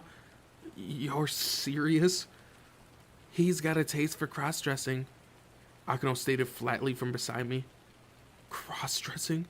So that isn't the kid's usual uniform, but more like a hobby? What? I cried out in disbelief. I'm sorry. The blonde girl, no, the blonde boy, screamed in a shocked response. Seriously, that was a boy? No. He was definitely a girl. I mean, he was head and shoulders more attractive than most girls at the school. I would have never guessed, and his voice sounded feminine, and he was so short. I doubled over, holding my head in my hands. Was this beyond comprehension? How could such a cute boy even exist? Was God this cruel? Hold on. God was dead. Oh, the humanity. He had unquestionably been born the wrong gender. Something must have happened to him while he was in his mother's womb, causing him to develop in places he shouldn't have. What a shame. What a wicked fate. He looked like the perfect young beauty, and he's a male? With a guy's dick and everything? Vulgar words are forbidden. Before I realized it, Konako had entered the room.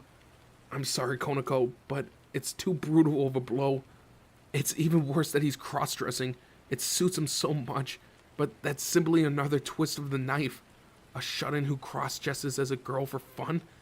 Who are you trying to impress? But girls' clothes are much cuter than boys' ones. Don't say that, damn it. You're a guy. You've gone and shattered my dreams with your cuteness. Here I was, imagining you and Azia, two blonde bishop beauties. Give me my dreams back, damn it. Dreams are fleeting. Konako, this isn't funny. It was just too cruel. No wonder I thought he was a girl, with the way that he was dressed. By the way, who are these people? The cross-dresser inquired. The prez pointed towards me, Azia, and Zenobia in turn. These are the newest members of our Familia. They joined us when you've been holed up in here. This is our pawn, Issei, our knight, Zenobia, and our other bishop, Azia. We each introduced ourselves formally, but the cross-dressers shrank back in terror, shrieking, so many new members. There was that social phobia again. I could tell that this wasn't going to be easy. Please, won't you come outside? You don't need to stay here anymore, alright? The Prez said softly, and yet...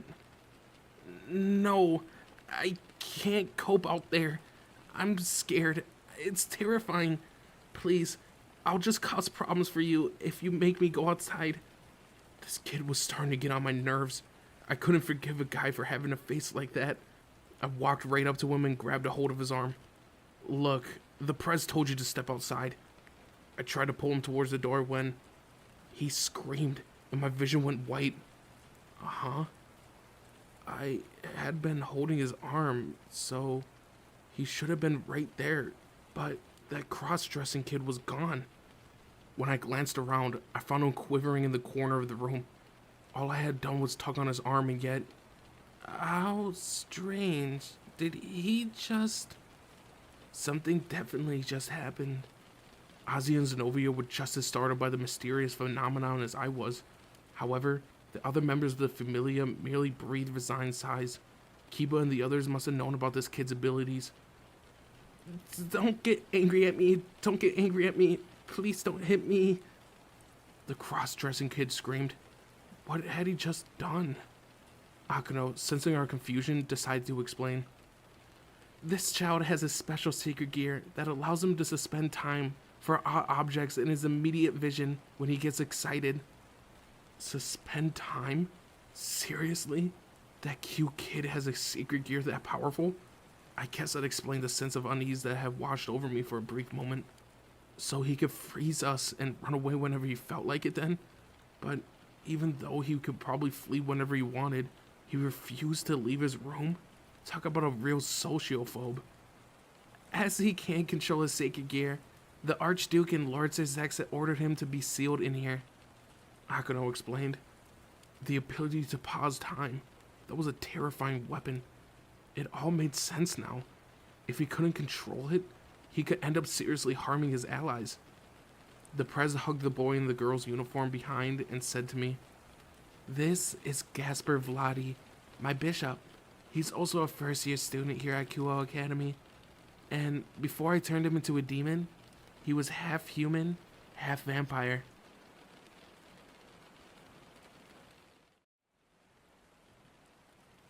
The Forbidden Balor view? The Prez nodded. Yeah, that's the name of Gasper's sacred gear. It's a particularly powerful weapon. But isn't that sort of overpowered ability against the rules or something? Yes, indeed. But the same can be said about your power increasing ability, or the White Dragon Emperor's power dividing. No? Right, that was probably true.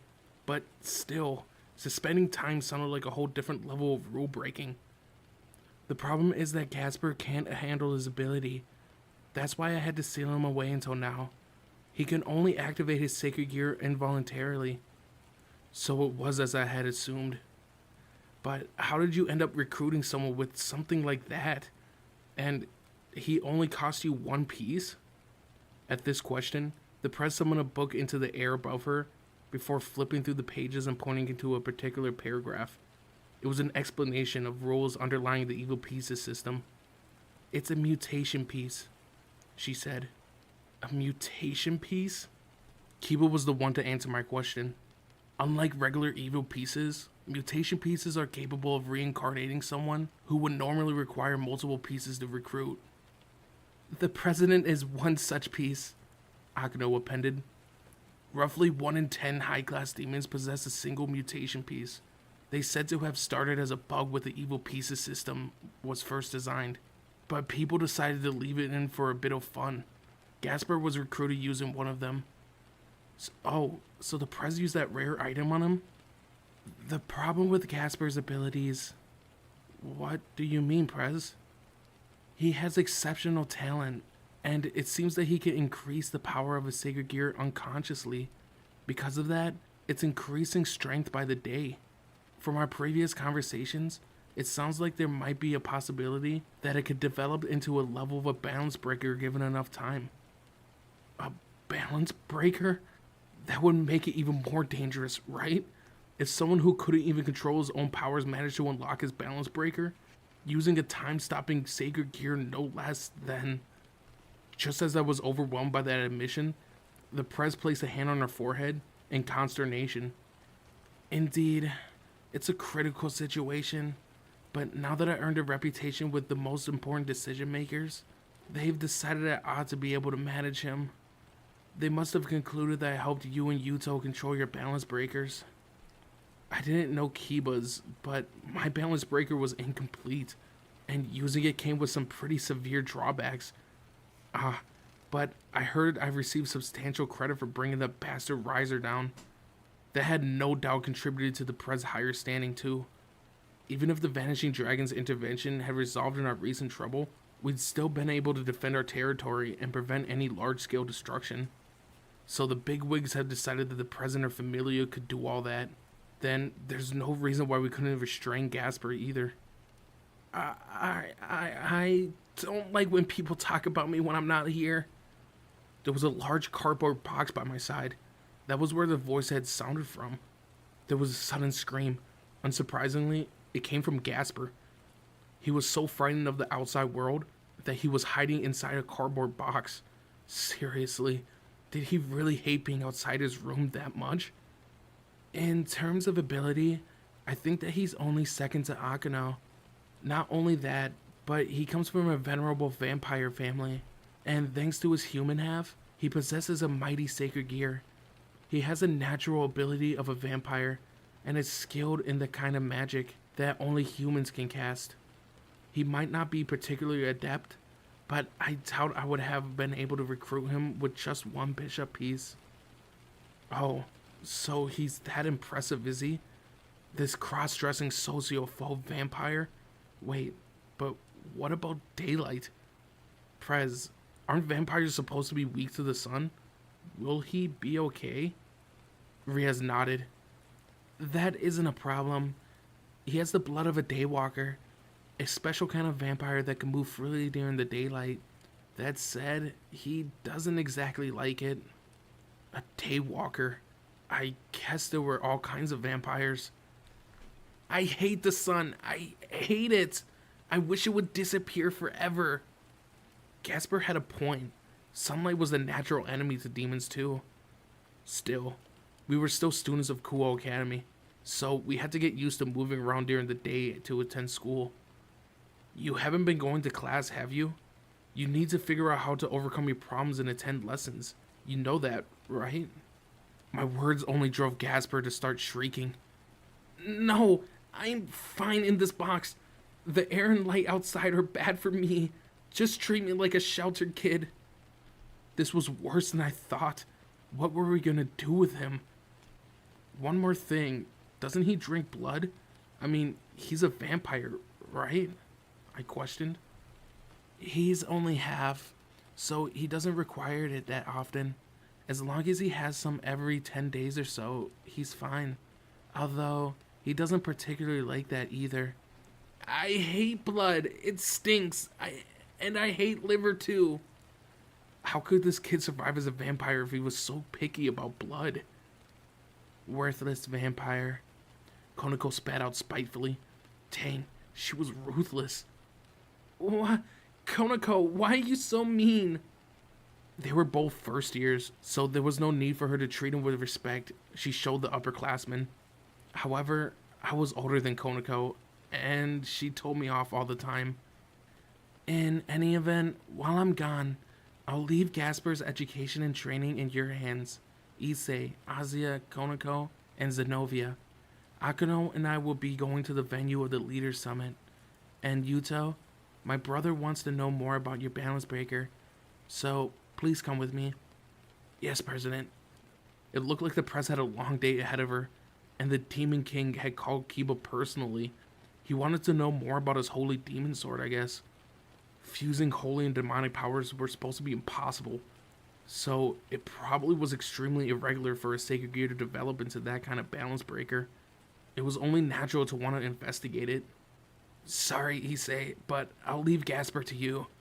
Don't worry about us, Kiba. Azia, Konako, and Zenobia are here too, so we'll manage. Probably. To be honest, I was feeling a little nervous. A sociophobe vampire. I was worried about his future. Gasper, Isn't it about time you step outside? You need to start getting used to the world, don't you think? Akano asks, speaking into the cardboard box. Akano, please don't say that. Oh dear, how awkward. It seems like you got your work cut out for you, Issei. Yeah, I won't let you down, Akano. There was no way I was gonna let her and the press down. Yep, alright, Issei. Let's get this kid into shape. Nobody likes a weak man. And I've wanted to fight against the vampire ever since I was a kid. Let's handle him. And with that, Zenobia pulled at a cord that had been tied to Gasper's cardboard box. She wanted to fight against him? Did she intend to destroy him? No. I hate your Durandal too. She's going to kill me. Stop screaming, vampire. If you keep that up, I'll use a cross and holy water on you, and maybe stuff some garlic down your throat. No, not garlic. It seemed like a stroke of misfortune that Gasper was in the same Familia as Zenobia. Oh, hold on. She was a demon out too, so if she tried to exorcise Gasper, it would seriously wound her as well. I suddenly found myself concerned for Zenobia's future as well.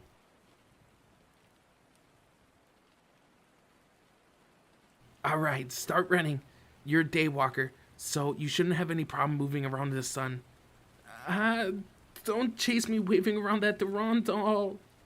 Our holy sword wielder was chasing a resident vampire through the grounds outside the old school building during sunset. To anyone watching, it might have looked like a real-life vampire hunt.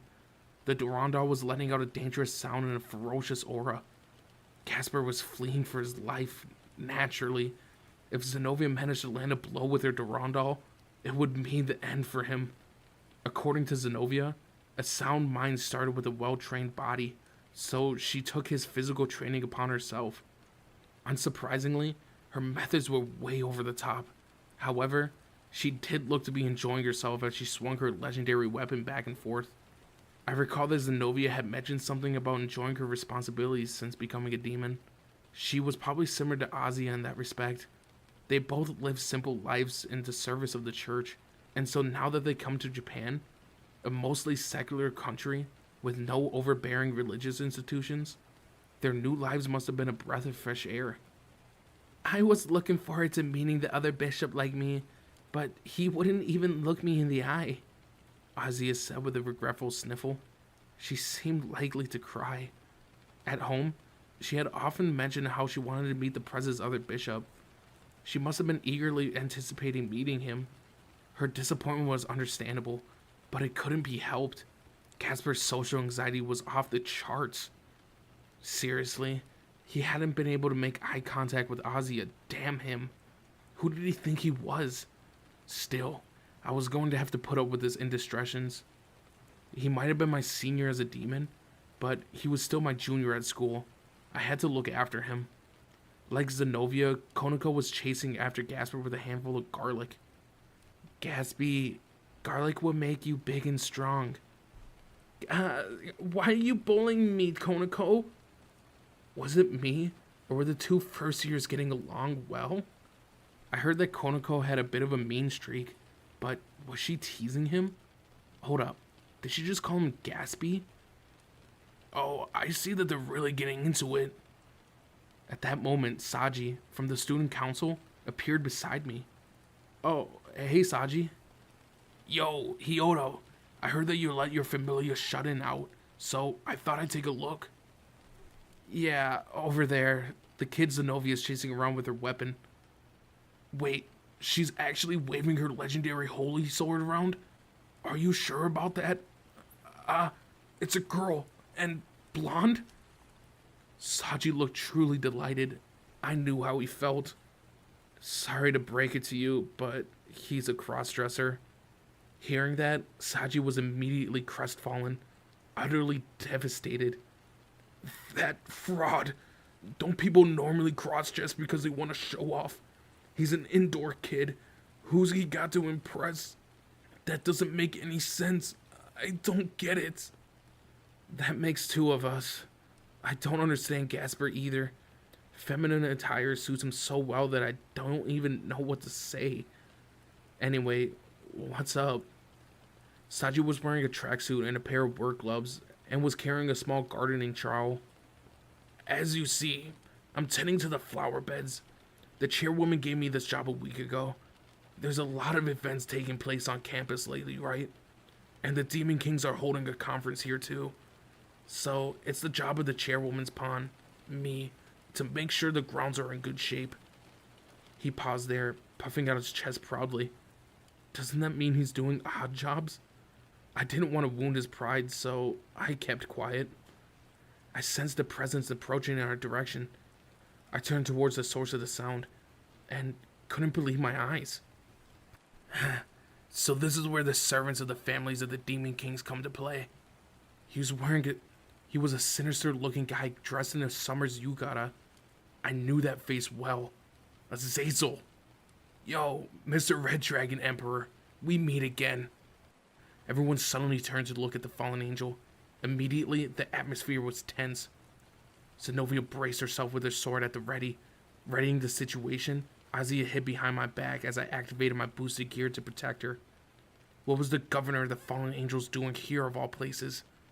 Saji wore a look of utter stupefaction, but quickly activated his sacred gear, and the lizard-like face appeared on the back of his hand. Hiroto, is that really Azazel? I'm not fooling around here, Saji. I've met him a few times now. Seeing how serious I was, Saji braced himself for combat too. Azazel broke into a mirth-filled chuckle at our battle postures. He didn't seem threatening in the slightest bit. I'm not in the mood. Come on, relax, little low-class demon kids. You gotta know that you can't hope to beat me, right? And I'm not interested in shaking down a few low-class demons. I was just taking a stroll and thought I might pay a visit to your demon school. Is your holy demon sword kid here? I'd like to check that thing out. Though Azazel's words seemed placative, none of us were relaxed. No way we were gonna trust anything a fallen angel had to say. Kiba isn't here, but if it's him you're after, I won't let you have him. I spat back. Now that Kiba has unlocked his super rare balance breaker, was Azazel trying to win him over? Come on, you couldn't even hold your own against Kokabeel, so there's no way you could beat me. But that holy demon sword kid really isn't here then? Color me disappointed, Azazel said, scratching at his head as he approached. I couldn't sense any hostility in him, but that in itself was terrifying. My hands were trembling in fear. We hadn't been able to do anything against Kokabeel, another leading member of Azazel's organization, and now we were faced with the head honcho. This was the kind of situation where you might wind up dead if you blinked. I didn't want to see him unfurl those black wings of his and send me into the next world. If I was going to die, I wanted to have sex with the Prez first. Azazel pointed towards a nearby tree. You, the vampire hiding over there. Gasper, who it turned out had indeed concealed himself behind that tree, suddenly cried out in a panic. Azazel approached him. You're the one with the forbidden valor view, right? That thing will end up hurting everyone around you if you don't learn how to master it. It's a support type sacred gear, so you should be fine if you compensate for its deficiencies. However, unless I'm mistaken, you demons lag behind when it comes to research on sacred gears. A weapon that can trigger by one of the physical senses is quite perilous. You could end up activating it without meaning to, if you put too much energy into it. Azazel stared into Gasper's face, or rather, into his eyes. Gasper trembled violently as the fallen angel approached him. That was a natural response as far as I was concerned. Yet, I still couldn't detect any sense of hostility or ill will on the part of Azazel. Instead, he looked merely curious. Perhaps the others had noticed that too, as no one knew how best to respond. From where I was standing, it almost looked like the fallen angel was about to attack Gasper. At that moment, Azazel spun around and pointed towards Saji. Saji, of course, braced himself, but that's the absorption line, isn't it? If you're here to practice, why don't you try using it? Latch onto the vampire and activate it while draining his power. Do that, and he'll be less likely to run off. Saji's expression stiffened at the instructions. I could use it to absorb power from other sacred gears? I thought all it did was sap energy from my enemies and weaken them. Azazel sighed. That is what I mean when I say people these days don't have the faintest clue on how to properly wield their sacred gears. He bemoaned, dumbfounded. The absorption line has the power of one of the 5 great demon kings, the prison dragon, Vritra. Although it was only my research that uncovered that fact. You could connect it to just about anything and siphon power off of it. You could even detach it temporarily and let it latch onto someone or something else. So I could connect it to Hyodo, then, for example, and then Hyodo would get power from it? Indeed. The more you grow, the more lines you could use. Your power output would level up as well. Saji fell silent. If Azazel was telling the truth there, the sacred gear was pretty incredible, huh? No. This was the governor of the fallen angels we were talking about, right? The boss of our mortal enemies. He was obviously a bad guy, or so I thought, but I still couldn't sense even the slightest bit of hostility from him. Still, I was worried about what Kokubi had said. He's quite the collector of sacred gears. Did his interest in us all have something to do with that?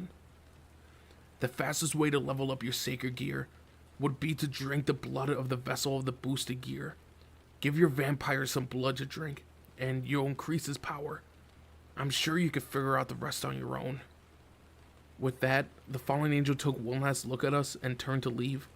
Before he departed, however, he paused for a moment, glancing my way. Sorry about Volley, our white dragon emperor.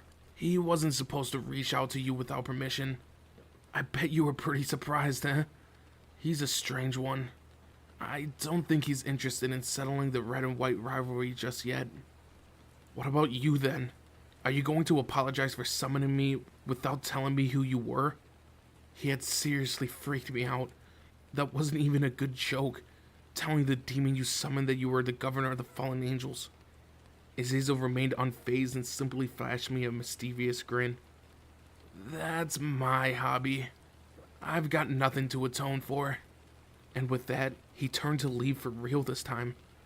We, who had been left behind, exchanged troubled glances. Saji let out a sigh. I guess I could try to use my sacred gear on that new kid. Then you could try getting him to practice with the sacred gear. But in return, you all need to help out with the flower beds next time. We nodded at Saji's suggestion, and so Gasper's training session got underway. Saji launched his absorption line towards Gasper and began to drain his excess power. Just like Azazel said, Saji would be able to draw energy from Gasper's sacred gear. That fallen angel wasn't knowledgeable. Next, we practiced throwing volleyballs at Gasper and got him to freeze them into place. He could only pause time around his targets for a few minutes at most. Those volleyballs, when targeted, ended up suspended in midair.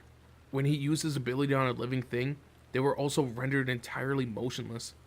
Anyone who caught Gasper's attack was struck without any awareness of what was going on around them. I knew that from experience.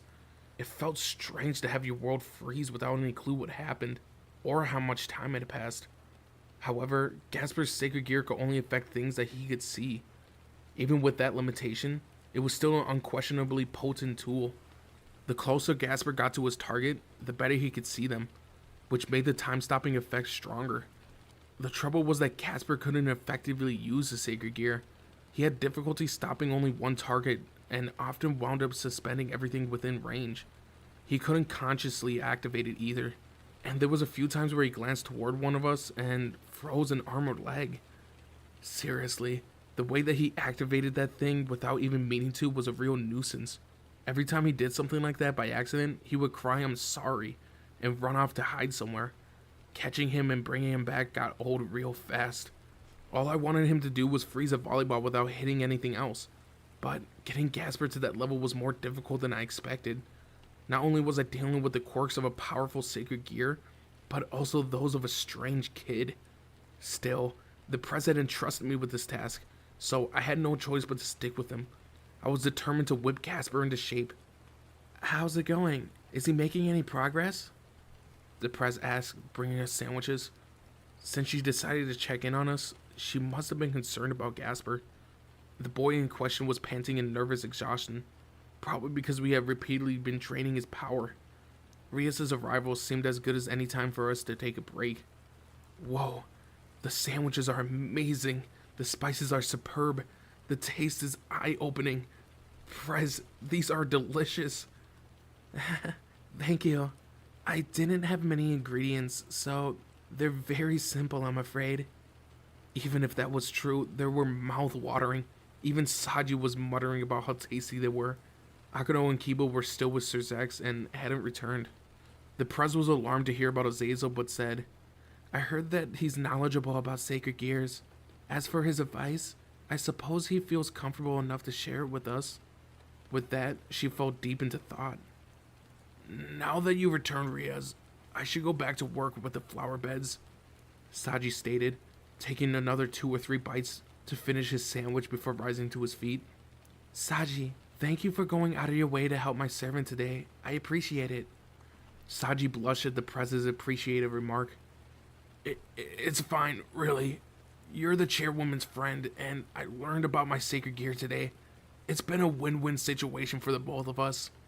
He was an alright guy, that Saji. While he had a nasty tongue at times, he could be good company too.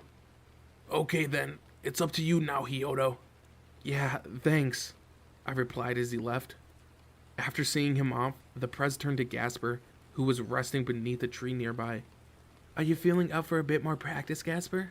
Now that Saji has drained your power, your energy level should be just about right. I'll train you myself for the rest of the day. Whoa, the Prez was so dependable. Yup, she truly did care about the members of her Familia. More than anything, the Prez knew how to train her servants. She had dedicated a great deal of time for me as well. I'll do my best, Gasper said in an exhausted tone as he rose to his feet. If he's actually gonna try, then I'll stick with it too. And so, Gasper's training session continued right up until nightfall.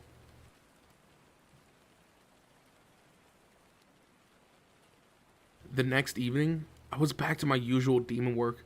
I was still unable to jump to my client's location through the magic circle, but at least I was carrying out my job relatively well.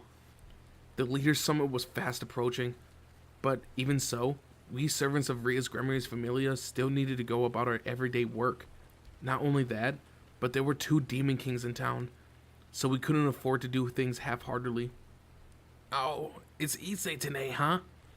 Asked my client, a man called Morisawa, his shoulders slumping in obvious disappointment. He was a regular client for Konako and me. Tonight, it was my turn to deal with him. Morisawa's gaze shifted downward. It looked like his attention was focused on the space beside me, a large cardboard box. What's that?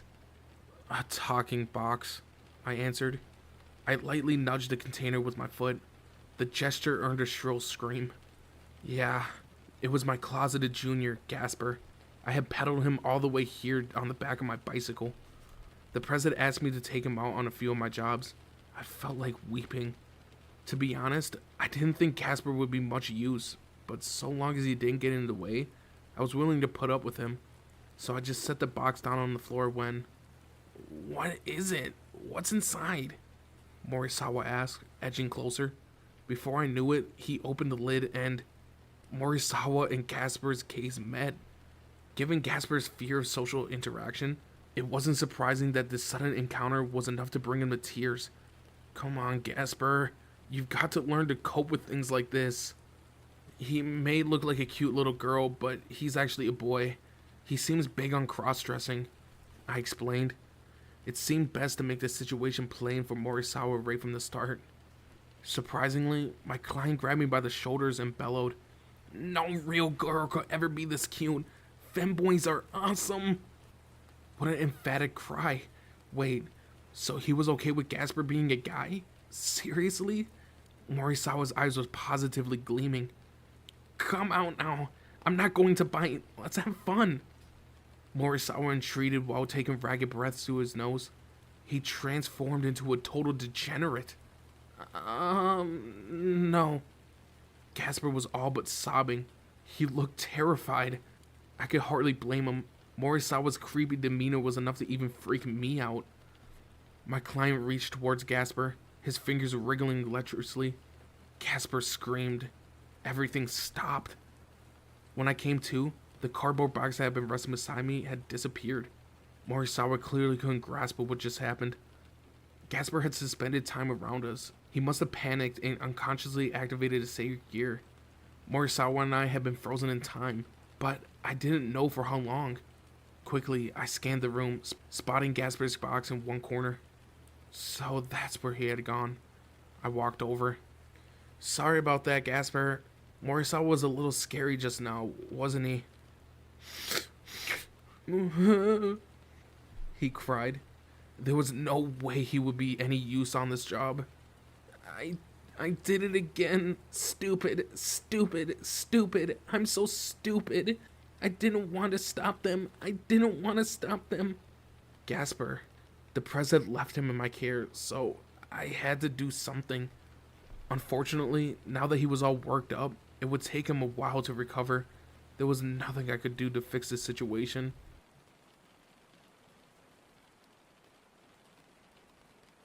Gasper, please come out. I'm sorry I made you go with Issei today. The prez called, apologizing at the door of his room. I thought it might be good for you to get some experience working with Issei. Gasper had locked himself in his room of the old school building, wailing so loudly that he could even be heard from outside. He was scared of others, and he was afraid of his inability to control his sacred gear causing trouble. As if that hadn't been enough, Morisama had scared the living daylights out of him just now. It had been a terrifying encounter, that was for sure. Earlier, the president explained that Gasper's father belonged to a lineage of noble vampires, but his mother had been just a regular human, so he wasn't pure-blooded. Apparently, vampires despised those of mixed heritage even more than demons did. Such individuals were held to extreme contempt, even by members of their own family. It was genuinely extreme, nothing short of discrimination. Gasper had been bullied as a child by his half-brothers, and even after coming to the human world, he had been treated as a monster with no place to call his own. Nonetheless, he possessed the distinctive abilities of vampires, along with a gift unique to humans, a very rare sacred gear. Like it or not, he had been born with both, and they would only grow stronger as he got older. Even when Gasper tried to get along with someone, the slightest surprise risked setting off his sacred gear, freezing them in place. Issei, how would you feel if you were frozen in time? The prez asked me. I'd be a bit scared, I think, I answered truthfully. I could only imagine what it would be like, and the images that came to my mind weren't pleasant. What would I do? What would happen to me during that time? I definitely would be worried. All those who Gasper had stopped must have felt the same way. Once that sliver of doubt entered their minds, they would fear him, and the friendship would be impossible. Gasper had undoubtedly gone through that more than a few times. It was a kind of misery and misfortune that often befell those born with sacred gears. Ozzy had been similar. She had been branded a witch. Sacred gears were supposed to be gifts from God. God might not be around anymore, but his sacred gears were still alive and kicking. By the looks of things, they weren't going anywhere. No one could deny that they were powerful weapons, but that strength brought an equal amount of hardship too. I wish I didn't have this sacred gear. I'm always stopping everyone. I don't want to. I hate it. I don't want to stop my friends. I don't want to have to see everyone's stopped faces. I can't do this anymore. Gasper sobbed. Driven from his home, unable to live in human or vampire society, he had wandered the streets. Eventually, he had fallen prey to a vampire hunter. It was then that the president found him. Initially, Riaz hadn't been able to control him, so she had been ordered by her superiors to seal him away. This is a problem. I can't let him become a shut-in again. I'm a failure as a king of this Familia, the prez murmured, dejected. She wasn't in the wrong, nor was Gasper. No, the one at fault was me. They had both placed their hopes in me to take care of him while he joined me at work, and I hadn't been able to do anything. Prez, don't you have to meet with Sir Zex and the others soon? I asked. Yes, but I want to stay here a while longer. I need to take care of Gasper. Leave him to me. I'll take care of him. She couldn't reject my offer. Her meeting was crucial. The leader summit had to run smoothly, and the setting and the venue were paramount.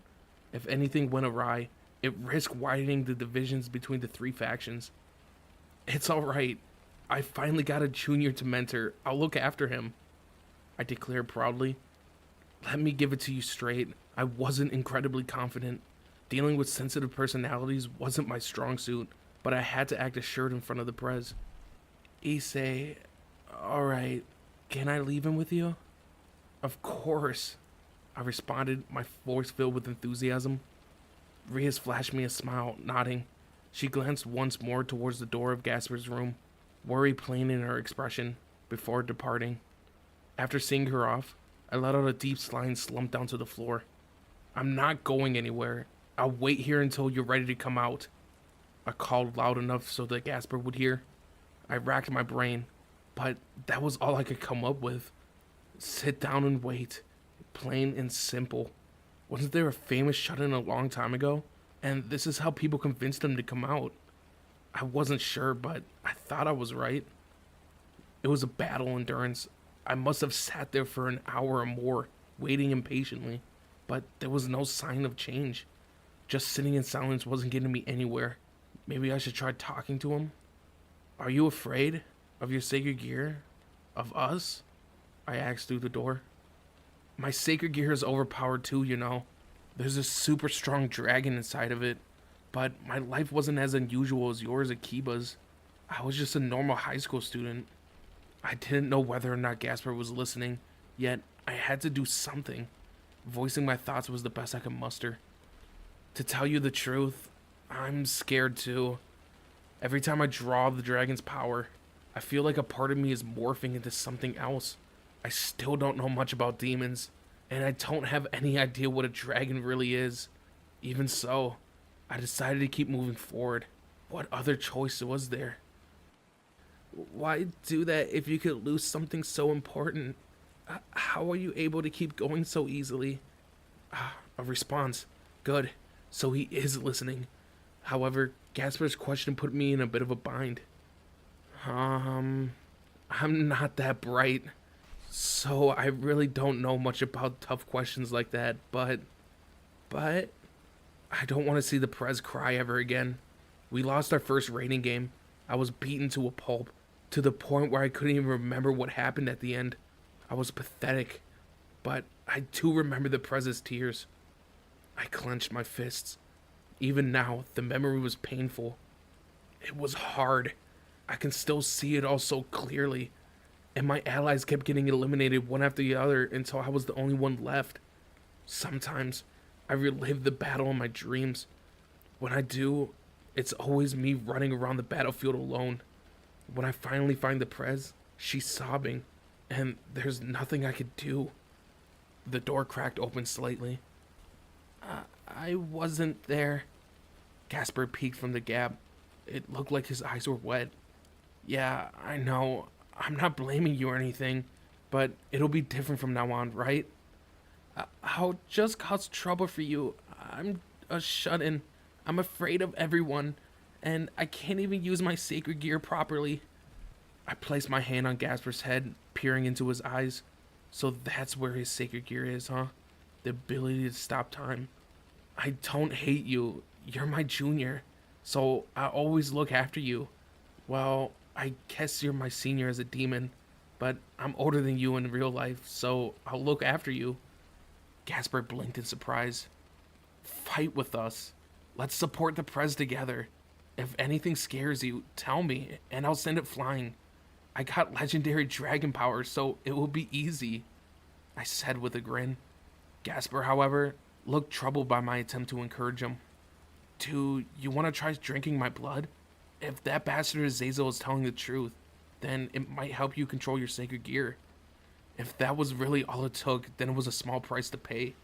Would that turn me into a vampire too, though? I recalled something about virgins becoming vampires when bitten. Gasper shook his head. I'm afraid to suck on a living person's blood. I'm scared of my powers. If they get stronger, You don't want to be at the mercy of your sacred gear, right? But, I kind of wish I had your abilities. Gasper looked truly surprised by what I just said. His reaction similarly caught me off guard. Did I say something weird? I mean, wouldn't it be awesome to be able to stop time? I'd get into so much trouble if I had that power. I'll probably be getting in all kinds of dodgy stuff with every girl in class. The whole school, maybe. I guarantee it. I could sneak down to the hall and catch a peek at everyone's panties. If I had that sacred gear of yours, I could stop the prez and check out her breasts. Just thinking about those glorious boobs to myself is too much. See, I'm drooling, right? I could use it to get to Akano's chest too. I could catch a glimpse at her panties. The possibilities are endless. That might have been true, but I made sure to stop myself there. This wasn't the time nor place to be drooling over lecherous thoughts like that. No doubt I had disgusted Gasper. However, much to my surprise, he was smiling joyfully. You're really kind, Issei. Gasper had me feeling sentimental. I had to be careful going forward. No one's ever said anything like that to me before. That they're jealous of me. I mean, and really explaining why. Issei, you're an interesting person. That was one way to put it. There were times where I felt bad for being such a pervert. Alright then, listen up, Gasper. I'm going to transfer the power of the Red Dragon Emperor to the prez's breasts, I declared. Gasper looked up at me in surprise, but his eyes soon glistened with sympathy. You're amazing, Issei. The fact that you could even think about using such a powerful sacred gear in such an obscene way. I would never have thought of that. But I feel like I caught a glimpse of your wishes and dreams, Issei. You're fearless, telling people about those desires. It kind of felt like Gasper was making fun of me, but that was probably just my imagination. Right. It's a super powerful sacred gear. What matters is how you use it. I've been using mine to satisfy my lust. I even said as much to the dragon in my gauntlet. I'm going to suck on the prez's breasts. And then I'll carry out my second goal, to transfer my power into her breasts. No, not just hers. Akano's as well. Whoa, there are so many possibilities. Before I knew it, I had broken into a fervor without meaning to, and I was drooling all over the place. I had gone more than a little overboard. I feel a little bit more confident too. Just a little though. Good. Here, look at my right hand. I've already squeezed the prez's breast with this, you know. Gasper stared at it in astonishment. I was pretty proud of myself on that count. The story had inspired Saji before, and now it was helping motivate Gasper. So he was a guy after all. Really? That's touching the breasts of your master? A high-class demon? Issei, you really are amazing. Just so you know, transferring my power into the prez's breast was the Demon King's idea. I've been thinking of hanging around Loyster Zex more. He's incredible. You wouldn't believe the ideas he has. Transferring power into breasts, that's a way to use the Longinus' capabilities. The Demon King sounds incredible too. Before I knew it, Gasper had let me inside of his room, and we were chatting. Impressive, Issei. I would have never guessed that you two hit it off so quickly. By the time Kiba peeked in, Gasper and I were having a full-blown conversation. Had he been worried about us? I knew he was a good dude. Oh, this is perfect, I realized. Now that all the Occult Research Club male members were in one place, I could finally bring up an important topic. Kiba, there's something that we need to discuss. What is it, Issei? We're all guys here, all three of us.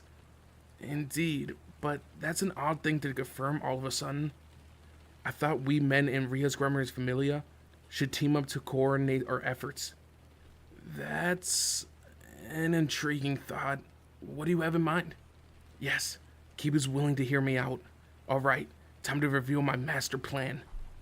First, I'll boost my power, then I'll transfer it to Gasper and get him to pause time. While everyone stop, I'll be free to touch the girls as much as I want.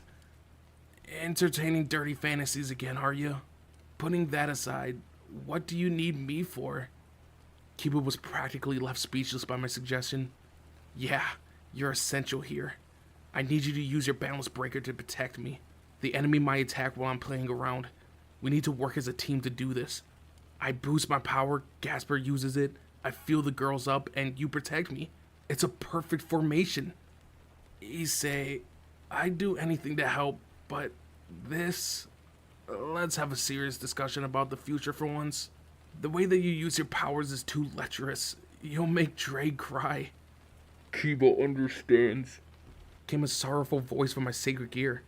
Don't you start complaining too, Dre. I'm your host, so if I want to fulfill my fantasies, I'll use you however I want. Kiba, don't you look at him like that. Don't you pity me, you damn pretty boy. Fine, you stay out of it then. I'm going to feast on the girls as much as I want. I haven't even had a single one of them yet. Knowing you, you'll probably get addicted. The president and the others are already indulging you, so I think it's better not to rock the boat. This must be what they mean when they say discoveries can be terrifying. Kiba's words had an important weight to them. Unfortunately, the profoundness went right over my head. Okay, fellow men, let's open up with one another. We should play a game. This is what I love about girls. I'll start. I love looking at their breasts and legs. Kiba and Gasper exchanged embarrassed grins, but they didn't look put off by the discussion topic. Still, I didn't miss the fact that Gasper was trembling the whole time. No doubt he was still worried about stopping time around us. His sacred gear could be activated inadvertently at any moment. For him, it was the source of endless anxiety. He was practically frightened to death of what he might do to us, that if he could stop us in time, we would hate him for it. But for now, all we needed to do was have a little bit of fun. No, I wanted to make sure that he did. Sorry, can I go back inside my box? I won't close the lid, but I feel more comfortable when I'm talking around people in there. Gasper admitted apologetically. I was disappointed, but I let him. We were still only starting out. I couldn't push him too hard. I had to coax him forward inch by inch. This is better. This cardboard box is like my own private oasis. As if. How can a cardboard box be that comfortable? Still, it did kind of suit him. He must have been used to going in and out of that thing. A cardboard box vampire. This whole situation was still a little too much for me. If you don't want to make eye contact with people, how about this? I asked, pulling out a paper bag and punching 2 holes in it before putting it over his head. A cross-dressing kid sitting in a dimly lit room with a paper bag over his head. There was a red glint shining out of the bag through his eye hole. How does it look? Does it suit me? Gasper edged across the room sluggishly, like a zombie. Whoa, he looked like a total degenerate. It was outright terrifying. But it's nice. Maybe it does suit me. Gasper, you're amazing. I really think so. Really? If I wear this, would it make me a better vampire too? He looked more like a pervert than a vampire, but that didn't matter. Maybe it was my lot in life to be surrounded by strange and unique individuals. The 3 of us spent all night engaged in dirty conversations. I had already suspected as much, but it turned out Kiba was quite a lecher as well.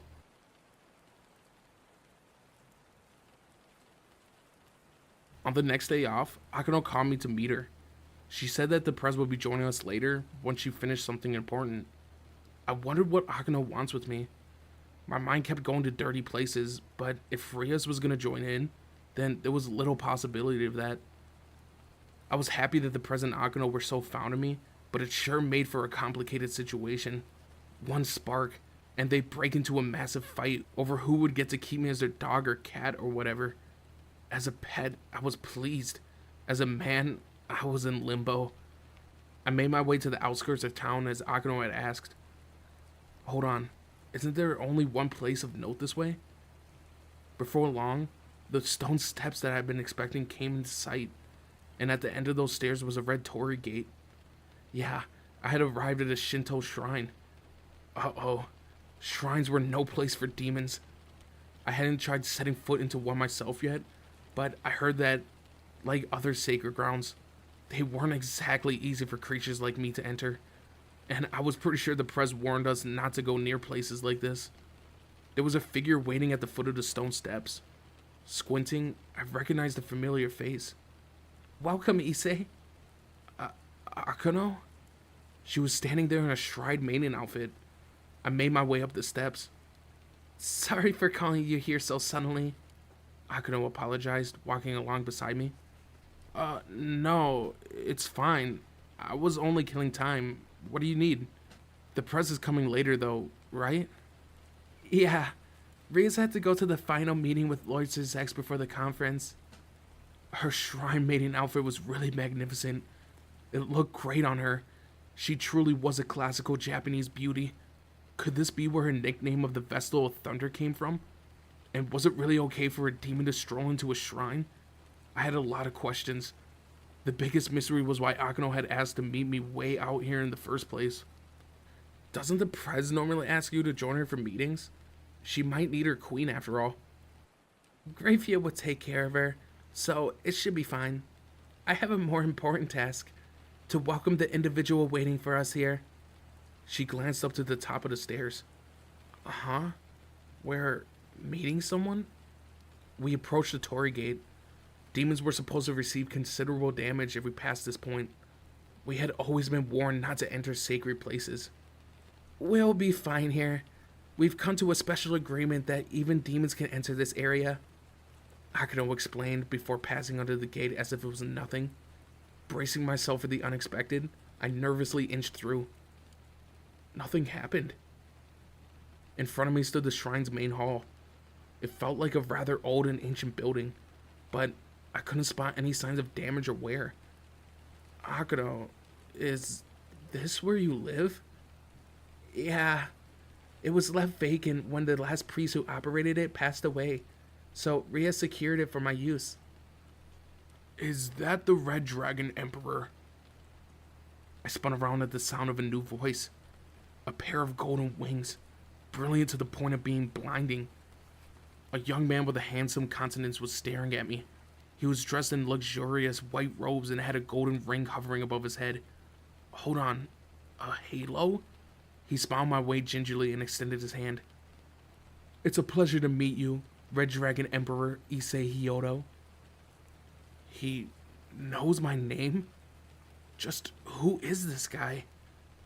As if in response to my unasked questions, a further 10 golden wings unfolded from its back, for a total of 12. I'm Michael, the leader of the angels. I see. I recognize your aura, Drake. It's been a long time. This guy's a major big shot. With Akano leading us, Michael, the archangel, and I approached the shrine's main hall. Michael's halo was proof that he was an angel. According to the Prez, the identifying features of an angel were their halos and white feathers. Fallen angels, on the other hand, lacked those golden rings, and their wings were black. Michael's were golden. I could literally feel his aura and grandeur and majesty. The building's interior was unexpectedly large and surrounded by several huge pillars. I could feel my skin tingling at the presence of an unknown surge of power. What is this power? Something was giving off an energy that raised a red flag in my brain. I thought to give you this, actually, the archangel said. Uh-huh. Give me something? I cast my gaze where Michael was pointing and laid eyes on a sword. It hovered in the air and emanated a holy aura. Uh-oh, I thought. The thing looked like a holy sword. As ignorant as I was, I recognized the foreboding feeling. I had felt it enough already from the Excaliburs and the Durandal. This is the dragon-slaying holy sword Ascalon, formerly belonging to Georgius, although you may perhaps know him better as Saint George. No, I don't know the first thing about George, whatever his name is, or this Saint George. He's a famous dragon slayer. You should study him a bit more, Drake explained. Shut up. A dragon slayer? Even the word alone sounded dangerous. They are a group whose sole purpose is to destroy dragons. The term is also applied to the weapons they use. So they were assassinated who specialized in dragons? That was terrifying. Did that make me a target too? Did everyone have to hate me? We performed a special rite to allow even a demon like you to draw the dragon's power and wield it. Or, rather, to allow you to assimilate it into your boosted gear, explained the archangel. Is that even possible? I wondered, dubious. That's up to you. Sacred gears respond to the thoughts of their owners. If your desire is there, it will probably work. Right. Well, I still have my doubts. Why are you giving me this? I couldn't help but ask. Why would Michael give me such a precious artifact to someone like me? Not only was I a demon, an enemy to all angels, but I was also the vessel of a dragon who caused everyone such trouble during the Great War. From his perspective, I was pretty much the worst of the worst. Michael, however, responded with a smile. I see our upcoming conference as an opportunity for collaborations between the three great powers. I'm comfortable telling you this, as you already know, but our creator, the Lord, died in the last great war. Our opponents, the former demon kings, likewise perished. The fallen angels' leaders say nothing on the matter, but even Azazel has admitted that he doesn't want to be involved in another war. As such, this is a chance for us all. If we continue getting into spats with one another, our three factions will one day dwindle to extinction. Even if we escape that fate, a separate force may attack and overwhelm us if we don't learn to work together. As such, this holy sword is a personal gift to your demon faction. Of course, I have offered a similar show of goodwill to the fallen angels too. Your superiors returned our missing swords as well, for which we are particularly grateful. The Archangel was talking about some really complicated stuff here. So basically, he was saying this conference was important and he wanted to make peace with us demons and fallen angels. But what was that about a separate force? Who else was outside the three factions? Oh, yeah. There are other mythological systems outside those of the Bible. Huh? Drake, this is the first I've heard of that. They don't normally cross over from their territory, but they entered into an explicit non-aggression pact with those three. But now, with the biblical God gone, there's no telling what they might do. That's part of the reason why none of the three factions will publicly admit his death. I didn't have the faintest clue what he was talking about. My mind kept turning over one question after the next. I didn't even properly understand the power structures and relationships that govern demons, angels, and fallen angels yet. My question still unanswered, Michael continued. We've heard that the Welsh dragon who opposed us in the past has become a demon. As a greeting to you and your group, we present the sword as a gift. You will no doubt find yourself targeted by king-class dragons and your rival the Vanishing Dragon. So we thought that you, as the rumored weakest ever host to the Red Dragon Emperor, would benefit from an additional weapon. Wow, sorry about being such a disappointment. I'm doing my best. There was still so much that I didn't understand, but at least I recognized that Michael was offering the weapon in good faith. Are you sure you want to give it to me? Why? I pressed. Only once have the three great powers banded together to defeat the red and white dragons. After all, those two creatures intruded on the war and threw the whole battlefield into chaos. Drake told me that story once before. Anything to add, Drake? Nope, He replied. In the hope of joining forces with our former enemies once more, I am placing my hopes in you, the Red Dragon Emperor. That's a particularly Japanese way of thinking, wouldn't you say? Michael kinda sounded sarcastic, but if the Angel's leader could say that with a smile and a straight face, then I would believe that he was telling the truth. I turned towards the sword. Can I touch it? Holy swords were meant to be lethal against demons, right? The last thing I needed was for one of those dragon slayers to get their hands on one of them. Watching me hesitate, Akano spoke up. We've performed some final adjustments to it here at the shrine. The Demon King, Azazel, and Michael have performed the necessary rites to allow even a demon to wield it, so long as they possess the power of a dragon. Seriously? If Akano was the one that was saying it, then it had to be true. I cautiously reached out to the holy sword suspended in the air. Nothing. I could feel his holy aura, but no pain.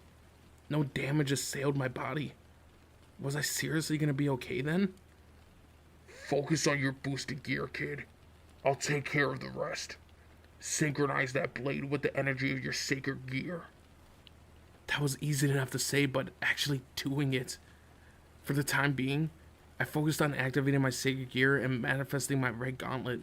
Then I concentrated on making the energy stored within me align with the holy sword. The weapon's holy aura flowed into my sacred gear, through it, and into my body. A feeling of trepidation washed over me, but the sense of danger soon morphed into familiarity as Drake's power rose to meet it. There was a red burst of light, and the next thing I knew, a long blade was protruding from my gauntlet, covering my left hand. They merged. Amazing. My sacred gear and the holy sword had combined. Now the holy weapon was part of my boosted gear. Having confirmed my success, Michael clapped his hands in congratulations. In that case, I best be going. Huh? He's leaving already? There was something I wanted to say if I ever met an angel. I want to talk to you about something. Come to the conference. You could tell me afterward. I assure you, I'll hear you out. Making those his final words, Michael's body erupted in light. When the flash died down, the archangel was gone. Some tea?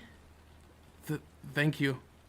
With Michael gone, I was left alone with Akano in the shrine that she called home. We had gone to a Japanese-style room that looked to be laid out for holding tea ceremonies. If I remember correctly, I'm supposed to turn the bowl around 3 times before drinking, right?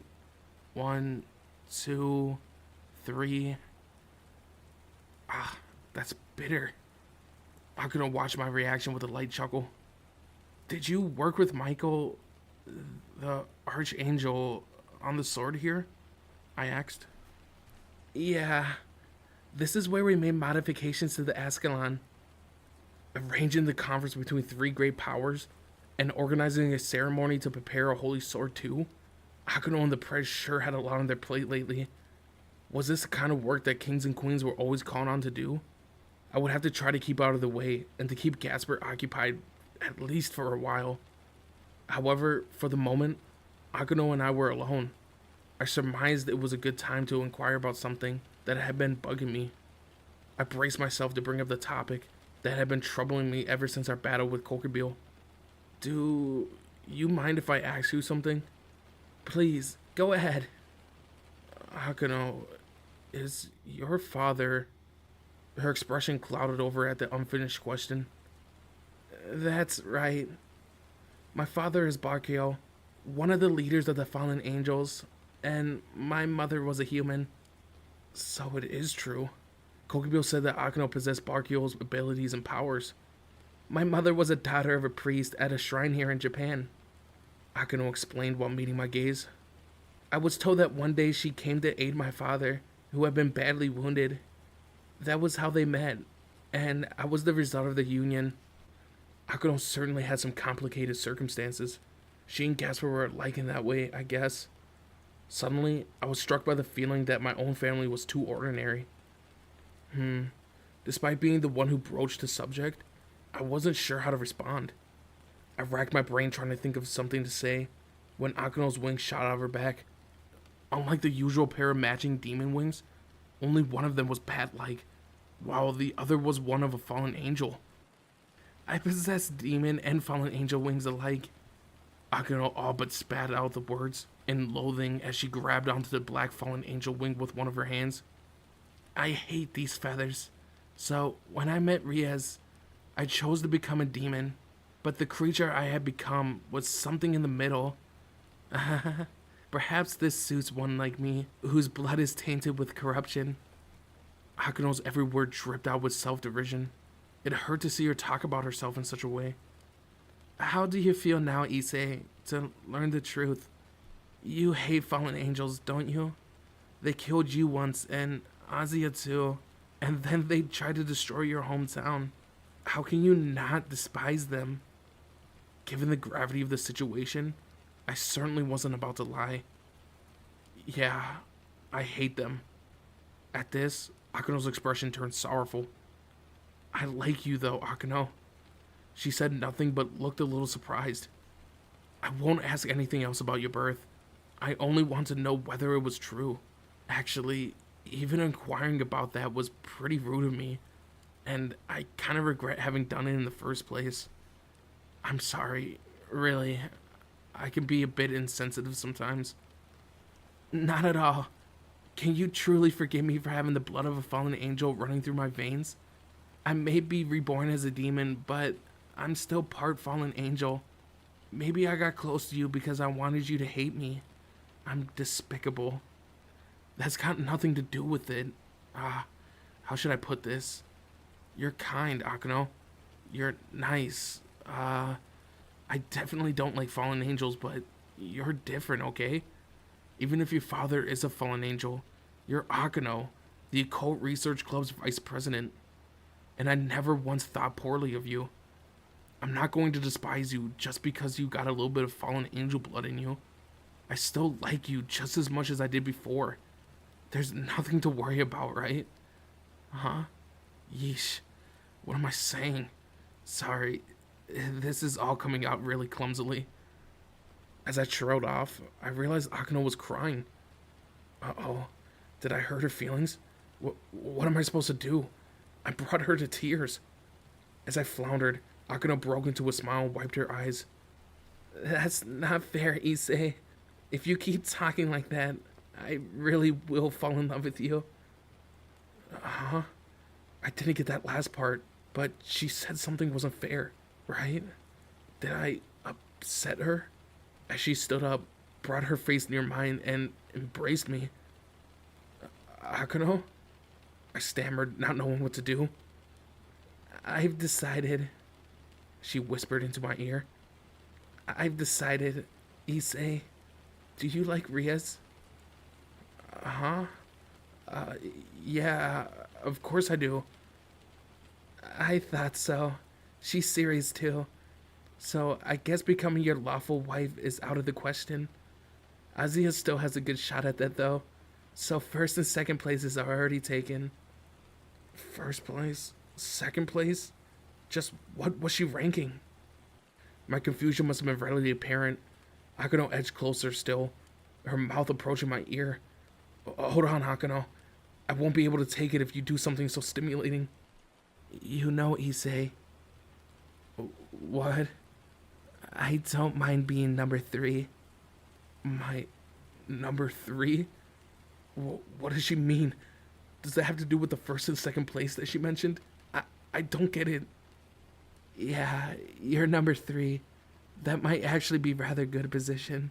There's certainly danger to it. A bit like having an affair, wouldn't you say? Issei, you can play with me as much as you want. You can even rest your head on my thighs when the president isn't around. I didn't really follow everything, but I knew what a lap pillow was. Really? Seriously? Akano's lap pillow? I was getting excited at the mere thought of it. There's no need to be formal with me, Issei. But you're my senior. It'll feel strange if we were too familiar. Just once would be enough. Whisper my name, just my name, with passion, please. Akano's glistening eyes were all but begging me. I swallowed deeply, steadied my heart, and whispered, Akano. I'm so happy, Issei. Her voice wasn't its usual dignified tone. For those 4 words, she was a normal high school girl. She hugged me again, tightly. Issei, please say my name like that whenever we're alone. Akano cooed sweetly. This was no longer Akano Himejima, the vice president of the Occult Research Club. In this moment, she was a regular teenage girl. The sudden change had made my brain do cartwheels. She really is cute. Hold on, I can feel her breasts pushing against me. Damn, they're soft. Seemingly effortlessly, Akano guided me down to her legs, offering me a chance to rest my head on them. My 3rd lap pillow ever. I was overflowing with unspeakable emotion at this development. Akano patted my head. It felt different compared to when the press did it. I robbed the president of one of her privileges. We're up to no good, aren't we? How does it feel, Issei? Awesome. Her thighs were so soft. I could doze off to sleep here. Oh dear, this won't do. If the president were to see us like this... If the president were to see what? Issei? That voice. My body went cold. I lifted myself to my feet and craned my neck towards the source of the sound. There, surrounded by the most threatening crimson aura imaginable, like a guardian deity at the gate of a Buddhist temple, stood my master. I was done for. My gut had told me that she was going to murder me. I mean, no matter how you looked at her, she was clearly ready to wreak destruction. Prez, this isn't... Reyes rested a hand on her forehead and let out a deep sigh. I can't let my guard down for even a moment. To think that you would accept a lap pillow from someone other than me. I could hear the anger in Reyes' footsteps as she drew close. It felt like she was pulling my cheek as hard as she possibly could. Then, in a low, menacing tone, the Prez asked, "The sword? I've got it." And Michael, he left. Then we're finished here. We're going home, now. The Prez spun her heels, turning to leave. I wasted no time following suit, bowing my head in apology to Akano. I was genuinely sorry. I wish I were the #1 candidate, Reyes. You don't know how jealous I am. I thought I heard Akano whispering something behind me. She had returned to her usual manner of speaking. I hadn't been able to make out the words correctly, but the Prez stopped for a split second, yanking my arm towards her as if to pull me away as quickly as possible. The Prez marched down the steps leading into the shrine grounds, seething with rage. I said nothing as I followed meekly behind her, trying only to make sure that she didn't leave me behind. She absolutely hated it when other women touched her servants. From what I could tell, she would tolerate Azuya and Konako doing so, but anyone else, Akano included, was out of the question. Or maybe she couldn't stand Akano touching her servants because she was her closest confidant. I couldn't put my finger on exactly what she was thinking. Regardless, it was clear from her point of view, what I had just done may have been tantamount to betrayal. What should I do? I had to apologize, but how? I had no idea.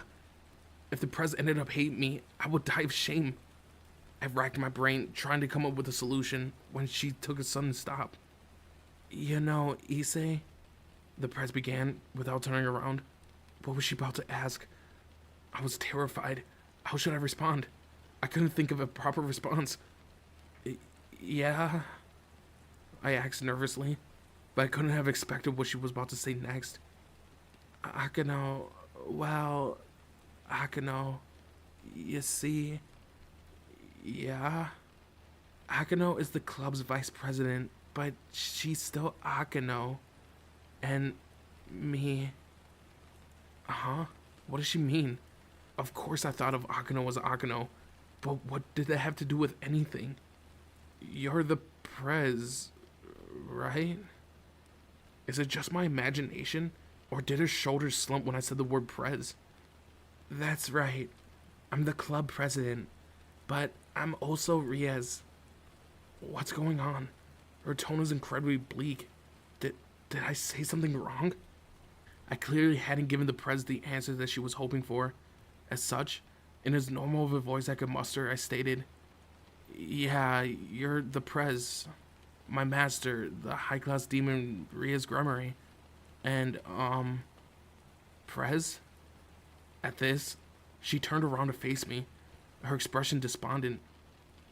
"What was all that about your #1 candidate? Am I the only one that can't get close to you?" she questioned.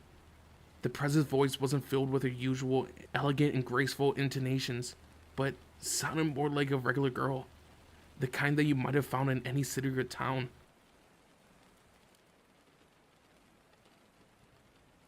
"Azazel, do I really gotta go to the Leaders' Summit tomorrow?" "Of course you do, Volley. You're the White Dragon Emperor." "Hey, Azazel, will there really be no other wars after this? You're always looking to fight. You're a classic case of someone whose soul is possessed by a dragon, aren't you? You won't live long like that." "That's fine. I'm not interested in a long life. I just wish that I hadn't been born in such a dreary era. A world without God. I wanted to defeat him myself. As expected from the White Dragon Emperor. What will you do then, once you defeated all the strong opponents out there? I'll die. I don't want to live long in such a boring world.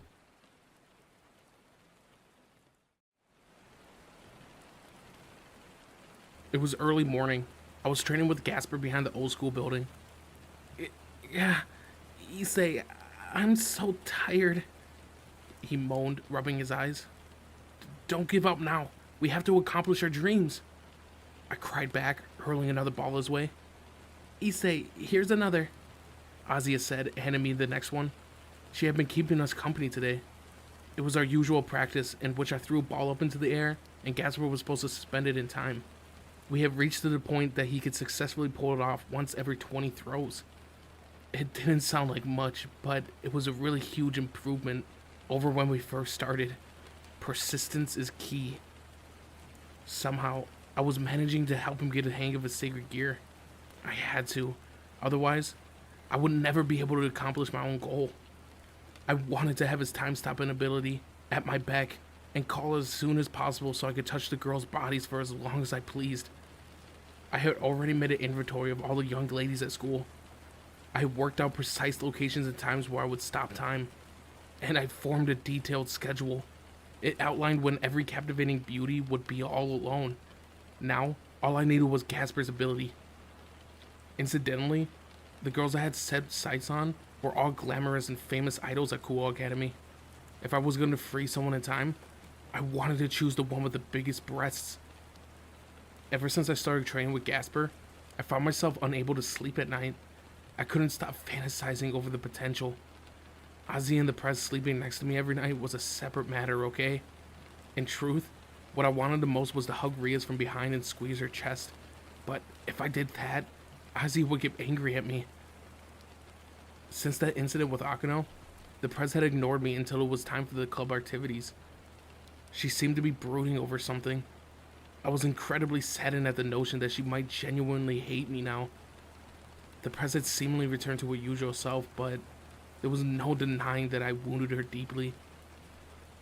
I felt a sudden discomfort in my arm. It had stopped moving. By the look of it, Gasper had suspended it by mistake.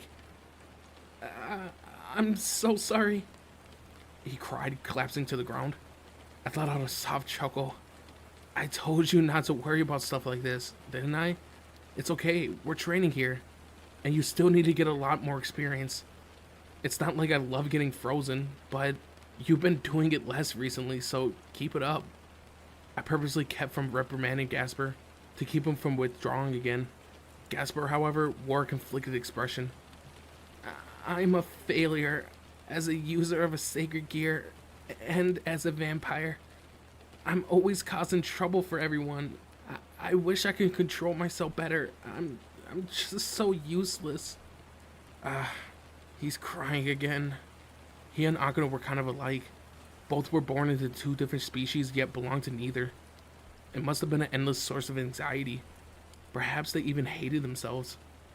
The shame was so deep-rooted that it was difficult to grasp fully, but I knew enough to understand that it was a constant burden that lurked into the back of their minds.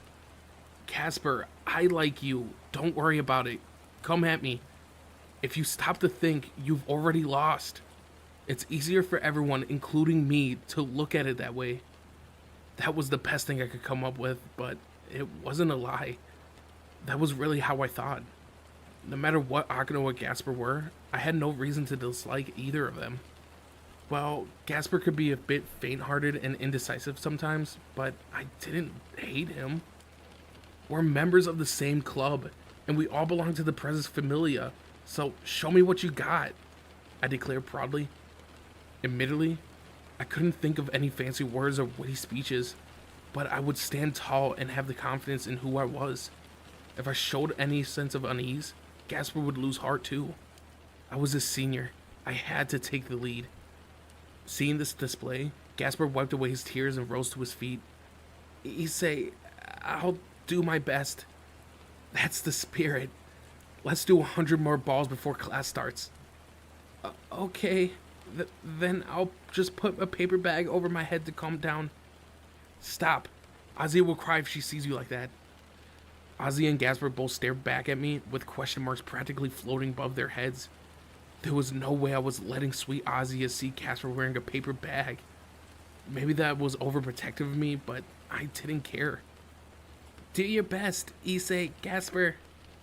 Gasper, your beautiful senior is cheering you on, so you have to give it your all. Right, thank you, Ozzy. Thus, our practice session resumed. Gasper, you can do this. I'll make sure of it. And then we could freeze girls together. Yet, I couldn't help but wonder. We needed a teacher.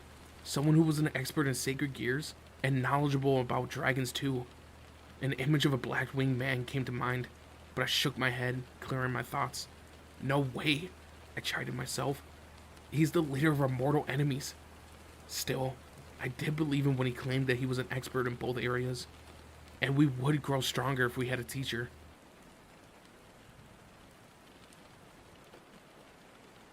Every member of the Occult Research Club had assembled in the club room. Let's go then, the press said to all of us. The day of the Leader Summit has finally arrived. The venue was a staff conference room in Kuo Academy's new school building. It was a holiday today, and the meeting was to be held late at night to prevent any disruptions. It sounded like each of the 3 faction representatives was already waiting in the new school building's lounge. The academy and its surroundings were currently protected by a powerful barrier, on the off chance that anyone tried to interrupt. However, that meant that no one could leave until the conference was finished. Outside the barrier, the forces of heaven, the fallen angels, and the Demon King had assembled a large number of troops around the school. According to Kiba, tensions were running high. If something was to go wrong during the summit, or if the talks were to break down, this could become the opening battlefield in a new war. I was terrified. What have we found ourselves caught in? The weight of reality still hadn't sunk in for me, but this was undoubtedly an important day, and I had to make sure I didn't slip up.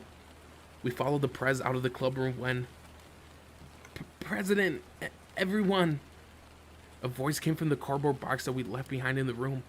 Naturally, it was our shut-in vampire. Gasper, today's an important conference. We can't risk you freezing everyone with your sacred gear, understand? You'll have to stay here, Rhea said to him gently. Indeed, if we suspended someone important, the shock could throw the tenuous situation into chaos. Gasper, be good, okay? Yeah, Issei. I've left my portable game console in your room, so you can have a go on that if you want, or you can eat some snacks that I left. I've also left a paper bag inside, so if you get sad, you can use that too. Okay. I nodded to Gasper one last time and followed the Prez outside. Issei, you're pretty good at taking care of people, huh? Kiba whispered to me with a slight grin. Leave it to me. I know how to handle one junior, I declared confidently in a show of courage. Truthfully, though, I wasn't sure how long I could keep this up. Regardless, I wanted to do everything I can to help Gasper out. Next part. The Prez knocked on the door to the venue of the Leader Summit.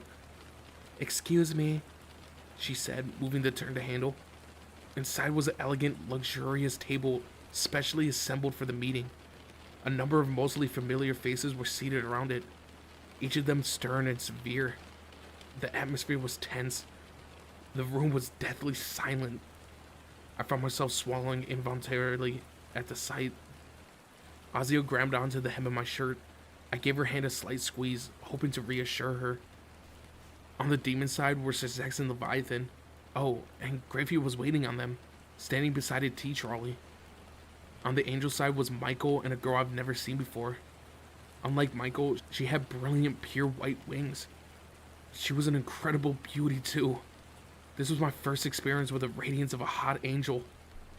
On the fallen angel side was Azazel, his 12 black wings fully spread, and the vanishing dragon, Volley.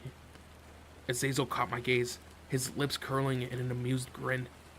He wasn't wearing his loose-fitting summer yukata today. Instead, he was wrapped in an elaborate black robe. That made sense.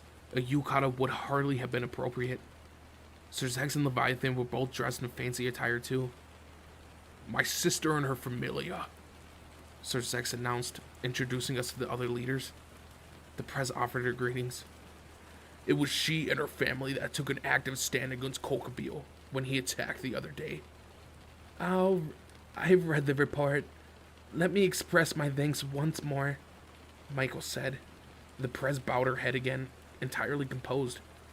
Sorry about that. Our Kokabeel caused a fair bit of trouble, huh? Azazel remarked without a touch of guilt. Talk about attitude. The press's mouth twitched at this comment. Please, take a seat. At Sir Zek's urging, Grafia guided us to a set of chairs near the wall. The chairwoman was already there waiting. Rhea sat beside Sona, and I was to take the seat next, followed by Akano, Kiba, Azia, Zenobia, and Konako. When we were all ready, Sir Zex continued. Now that we're all here, let's lay out the groundwork for the summit. Everyone here is aware, I assume, of the forbidden topic, the matter of the utmost concern to us all, the fact that God no longer exists. Huh? Does the chairwoman know that? I glanced her way, but she didn't seem particularly surprised. Had the Prez, or perhaps her sister Leviathan, filled her in beforehand? Grafia also appeared unruffled. In that case, let's continue. With those words from Zizax, the leaders' summit got underway. The conference was proceeding smoothly. As such, we angels, Michael began. Indeed, that might be a better alternative. At this rate, each of our three factions is on a path to destruction, Sir Zax added. Well, there's really no need to worry about it, Azazel added. He would occasionally interject, causing a chill to fall over the room, but the governor of the Fallen Angels seemed to relish making things awkward. The bigwigs sure liked to talk about complicated stuff. It was all a whole lot of mumble-jumble to me. I hadn't been a demon for long, and my knowledge was limited, so I couldn't work out what they were all talking about. Demons, angels, fallen angels. This kind of conversation might have been interesting to them, but I couldn't follow it. Sure, I understood that it would probably be the best to try to learn as much to listening to the discussions as I could, but my brain just couldn't process it all. Seeing no other option, I glanced over at the Press's breasts. Ah, wonderful. They were so big. I already knew how they felt, and I was dying to learn their taste. Unfortunately, taking the next step was pretty tough. Having realized I was staring at her chest, the Press broke out into a faint smile. She took my hand, gripping it tightly. She was trembling. Was it her nerves? Given the magnitude of this meeting, that seemed to be the proper response. Even someone as strong as the sure-footed Riaz would get tense in a room like this. Her brother was watching, and she was standing before representatives from each of the three factions. She couldn't risk saying anything untoward. This was the kind of conference that you read in the history books. I squeezed Riaz's hand back. Press, if this will help you, then I'm happy to do it. I'll always be at your side. Oh dear, aren't we acting all lovey-dovey with the President Issei? Akano whispered from my other side. Issei's hands fill me with courage. There's nothing more effective. Riaz replied softly. Prez, I'm honored. If it's courage you want, please take as much as you need. It was a relief to see that Riaz and Akano were getting along again. I patted my chest, relieved. Things proceeded without incident until it was the Prez's turn to speak. Well then, Riaz, I think it's time that you told us about the incident the other day. As you wish, Lord Lucifer. At Sir Zek's urging, the Prez and Akano rose to their feet and began to recount the battle against Kokabeel from the beginning to end. The representatives from each of the three factions listened on. Calmly and without embellishment, Riaz provided the overview of the events in question. Her hands were still trembling slightly as she spoke, betraying her apprehension. There was no telling what any of the three factions might do upon hearing what she had to say. No matter how fearless she might be, this situation had to be incredibly trying for her. After all, she was practically the same age as me, just a girl. At the end of her report, the leaders of the three factions each responded differently. Some let out resigned sighs, others broke into troubled frowns, and a few erupted in laughter. That is everything that I, Riaz Gremory, and my Familia are aware of, the press concluded. Good work. Please take your seat, Sir Zex instructed. Riaz was quick to do just that. You did it, Prez. Thanks, Riaz, Leviathan added cheerfully with a wink. Well then, Azazel, now that we have the whole story, I would like to hear the Governor of the Fallen Angels' opinion. At Sir Zeg's inquiry, all eyes fell on Azazel. The Fallen Angel's lips twisted in a dauntless grin as he responded. This incident was wholly the result of the actions of Kokobio, an executive in our central organization, Grigory. He acted independently of the other leaders. As such, I had the White Dragon Emperor here take care of him. Our organization has since court-martialed him and delivered his sentence. He's to be frozen in Cocytus, the lowest strata of hell, for all eternity. He's never coming out again. But you already know all that from the reports we delivered, yes? That's all that there's to it. Michael let out a sigh. That's one of the least convincing explanations I've ever heard. Am I correct in thinking that you do not seek any major upset between our groups? Yeah, I'm not interested in any more wars. That demon girl just told you what he said to me. Indeed. As Azazel pointed out, Kokobio had no end of complaints about his boss. He thought Azazel was too passive and disinterested in battle, that all that he cared about was sacred gears. Next, it was Sir Zek's turn to ask Azazel a question. I would like to ask you one thing. Why have you been gathering sacred gear users these past decades? At first, I assumed that you were amassing humans to bolster your forces. I expected them to be your soldiers in the new war on heaven and hell. Indeed. No matter how much time had passed, there was never any signs that you were preparing for hostilities. To be frank, I was quite alarmed when I heard that you had the Vanishing Dragon at your beck and call. Michael added. It seemed that he shared Sir Zek's concerns. Hearing what the two great leaders thought of him, Azazel flashed him a cheeky grin. It's all for my sacred gear research. If you're worried about it, how about I send you some of my materials? I assure you my studies aren't for warfare. I'm not interested in fighting anymore. I'm content with the world as it is. I've even urged my people not to get involved with human politics. We aren't planning on meddling in religious stuff or demon businesses. But I guess I'm the least trustworthy of all of us, eh? Indeed. I'm afraid so. Exactly.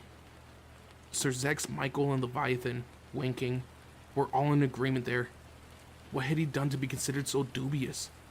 Azazel picked at his ears with his finger, seemingly unconcerned. I thought you two would be easier to deal with than God and your old Lucifer, but you're no better. I don't want to have to sneak around just to get a little research done, got it? Alright then. How about we make peace?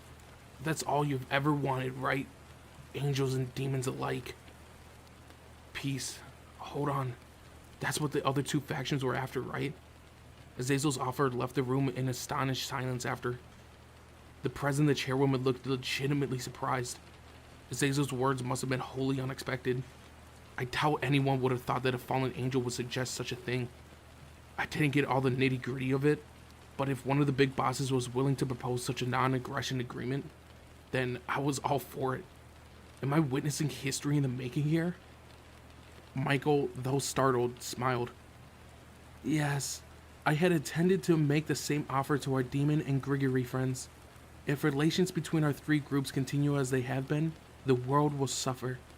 This may sound strange coming from me, the leader of heaven, but those responsible for the Great War, God and the original demon kings, are long gone. It is time that we move on. Azazel burst into laughter at the Archangel's comments. Ha! That's rich. And from the mouth of the stubborn old Michael, no less. I remember when you were all God this and God that. It's true. We've suffered a terrible loss. But there is nothing to be gained by chasing after things that no longer exist. It is our duty to guide humanity. All members of the Seraphim agree on this. The most important thing for us to do is watch over the children of God, to protect them, and to guide them. Hey, you'll become a fallen angel too, if you keep saying stuff like that. But I guess you've taken over the whole system, huh? Things sound pretty lenient. Way better than when we left. Much of their conversation was still beyond me, but Azazel's remark had the cadence of a higher dimension joke. The same applies for us. For demons to survive without our original demon kings, we must continue to adapt. We don't desire war. If we were to find ourselves embroiled in another conflict, that would mean the end of demonkind. Azazel nodded. Yeah, another long battle would end all three of us. Not to mention the effect it would have on human world. We could end up obliterating it. No, we can't afford another war. His attitude had been flippant and lighthearted just a moment ago, but now his tone was grave. Did you all think life would lack meaning without God? Did you think that it would be doomed to decline? Sorry to break it to you, but it hasn't. I'm alive and well right now, and so are you all. He spread his arms out wide before adding, the world keeps spinning even without God. Although they left a vague, indescribable feeling, those words resonated with me. Even if God was gone, I was still alive. Most other people didn't seem affected by the absence either. Out of all those confusing discussions that I overheard today, it was Azazel's words that resonated with me most powerfully. After that, the meeting moved on to what each faction wanted to do with their fighting forces. They covered their current military potential, how each group will respond to the others, and the future power dynamics. There was less tension than there had been during the other topics. I suppose that's about it, Sir Zach stated. All seated around the table let out tired sighs. The most critical portions of the summit were seemingly at an end. While only an hour had passed, it felt like forever. I was no good at this kind of thing. I much preferred to stay active. Grayfield began to serve tea, when Michael turned to me and said, now that our deliberations are proceeding favorably, and we're all on an even footing, perhaps it's time we talked about the matter of the Red Dragon Emperor? Everyone turned to me. It sure got me feeling nervous fast. I guess he remembers my request back at the shrine. I had wanted to ask him something. I glanced at Azia, reaffirming my resolve. Before we had come here today, I had checked with her in advance to make sure she was comfortable. Azia, can I ask Archangel Michael about you? I had inquired. She had initially been surprised, but agreed nonetheless. If you want to, I don't mind. I trust you, Issei. Azia had answered with a broad smile. Why did you banish Azia? All present were bewildered. Evidently, no one had expected me to ask something like that now. Sorry, everyone, but I wanted to put this to an angel for a while. Azia had been such a faithful servant to God, so why did the church throw her out? More than the fallen angels who murdered her, I felt the blame lay with the angels who had set it all into motion. I can only offer my deepest apologies, Micah responded, his tone sincere. With the Lord gone, only the system that governs divine protection, mercy, and miracle remain. It was a network designed to perform acts of God on his behalf. The Lord created the system, and it used to bestow miracles throughout the world. Every exorcism and holy object taps into that creation. That made sense. It was that system that hurt demons whenever we touched a cross or the like. Michael's explanation prompted another question for me. So, what you're saying is that once God died, something went wrong with the network? Michael nodded. To tell you the truth, the system is extremely difficult for anyone other than the Lord to control. I have been leading all the other seraphim in keeping it operating, and yet, compared to when God was alive and well, we aren't able to provide any blessings in the acts of mercy as he could. Regrettably, there are only so many people whom we could save. Come to think of it, Kokubyo had said something similar, that when God was dead, a great many people crying out for salvation were left behind. Due to that, we need to ensure that the individuals who exert too strong of an influence over the system are not involved with the church. For example, some sacred gears can affect the system, such as Ozzy Argento's Twilight Healing. Your boosted gear and the Divine Dividing are in similar respect. So the problem with Ozzy's sacred gear is that it could heal demons and fallen angels? Michael nodded again. Yes, If someone in the church were to possess a sacred gear capable of healing demons and fallen angels, it would risk influencing the faith of those around them. That faith is wellspring of life for those who dwell in heaven. The twilight healing can influence the system, so it was vilified. As for the other individuals who might upset things, you mean the people who know the truth about God, right? Zenobia interrupted. Yes, that is correct, Zenobia. Losing you was a great blow, but if the knowledge of the Lord's demise were to spread beyond the top seraphim, that would also adversely affect the system. I'm terribly sorry. We had no other option but to banish you and Ozzy Argento as heretics. Michael stopped there, bowing his head to the two of them. Whoa, the big boss of the Angels is apologizing directly to Ozzy and Zenobia. The two of them stared back at Michael in surprise. I wouldn't have known how to react in this situation either. Zenobia, however, quickly regained composure and, with a smile, shook her head. No, Lord Michael, please don't apologize. Despite what happened, the church raised me since I was a child. I did think it was unreasonable at the time, but it helps now that I have the motive. The fact that you have been made a demon is our sin as well. It's fine. I admit I have some regrets, but my time with the church denied me many things that now fill my life with color. The other members of the congregation might be offended to hear this, but I'm happy. Zenobia, I never knew you felt that way about joining us. She might have been a bit too forward and ignorant in many of the ways of the world, but she had a good heart. Ozzy raised a hand to speak.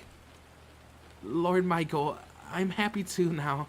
I met so many people who mean a great deal to me, and I'm honored to have met and spoken with you. I've always admired you. Michael appeared relieved. I'm sorry. You honor me with your forgiveness. I will leave the rondel with you, Zenobia. Since you now belong to the family of Sir Zek's sister, I can rest confident that it won't be used for ill. Azia jumped when she realized Azazel was staring right at her. I've also heard that one of my people tricked this girl and then killed her. That's right. She's already died once. Not only did a fallen angel slay me, but Azia too. You might have not known what was going on, but that fallen angel who admired you so much killed her in your name. I knew I had no right to call out Azazel at the summit. I had only been able to speak because of Michael's intervention. However, this was an incredibly sore subject for me. Calm down, Issei. Ria's urged from the seat beside me. Sorry, Prez. When it comes to this particular issue, I can't hold back. It's true. We fallen angels have been eliminating sacred gear users who pose a danger to us. But wouldn't any other group do the same? If you know someone's gonna be a threat in the future, you eliminate them beforehand, no? That's why you got killed. A talentless human could end up running wild with the power of the Red Dragon Emperor. And that would affect everyone, not just fallen angels. It's because one of your followers that I'm a demon, I stated. Is that a problem? At least you could say that those around you are happy about it. Azazel had a point. The Prez, Sir Zex, and the members of my Familia were undoubtedly glad that I'd become a demon. And as Azazel said, there was no telling what I might have done with Drake's power if I had remained a human. Even now that I was a demon, I still couldn't control it properly. So it wasn't hard to imagine some huge disaster if I tried using my sacred gear as a human. Sure, that part's not bad. Everyone's been so nice to me, and I know they treat me well, but still, even if I apologized, it's too late to change anything, Azazel remarked. So, how about I give you something to satisfy your cravings? Uh-huh. What is that supposed to mean? Let's see what the others gotta say. We're not the only ones with the power to influence the world, Mr. Invincible Dragon. Folly, let's start with you. What do you desire? Azazel inquired. Folly broke into a wide grin. So long as I fight strong opponents, I'm good. What kind of response is that? Does this guy seriously live to battle? He sounded like he would be a real nuisance to those around him. Azazel returned his attention to me. What about you, Mr. Red Dragon Emperor? That was a good question. I scratched my cheek before answering. To be honest, I don't really know. This is all pretty confusing to me. I'm just doing everything I can to look after my junior, another demon. So I don't really have many feelings about the wider world right now. That may be so, but you are one of those with the power to shape the future. A refusal could choose to make things difficult for the other leaders, and me to determine the course of action. Azazel replied, troubled. Issei Hyodo, I'll break this down for you in frightening detail. If we all go to war, you'll be forced to take part. You won't be able to sleep with Ria's Gremory. What did he just say? If we all make peace, then you won't have to fight. Your only concerns will be continuing your bloodline and working out how to pass the time of your prosperity. You could spend it making babies with Ria's Gremory every single day if you want. How's that? You follow me now? If we were to go to war, you won't be getting any sex. If we have peace, you can do it as much as you want. Which are you going to choose? For the first time, Azazel was speaking my language. At last, I understood. Peace would let me sleep with the Prince as much as I wanted. Wait, am I even in the position to do that in the first place? Bah, it doesn't matter. So long as there's no war, I'll have time to work up to it. Let's give peace a chance. Yeah, peace. Nothing beats it. Except maybe sleeping with a Prez. I laid my desire bare. It didn't bother me that the Prez was sitting right next to me. Her face was so red that it practically given off steam. Oh boy, Issei. You realize that Sir Zex is here too, right? Kiba said. Right. The Demon King let out a light chuckle. This wasn't good. I had to hurry and come up with an excuse. Something serious. I'm pretty stupid. And like 90% of what you all been saying here has gone right over my head. But what I mean is, if the power I possess is really that strong, then I'll use it to help my friends, the Prez, Azia, Akino, and the other members too. Whenever they're in trouble, I'll protect them. I mean, I'm pretty weak, but I'll still do everything I can. Even if it means risking my own life, I'll stick by their sides until... As I was giving voice to my feelings, a familiar sensation struck me. My whole body stopped. Yeah, this was what happened whenever Gasper used his time-stopping ability.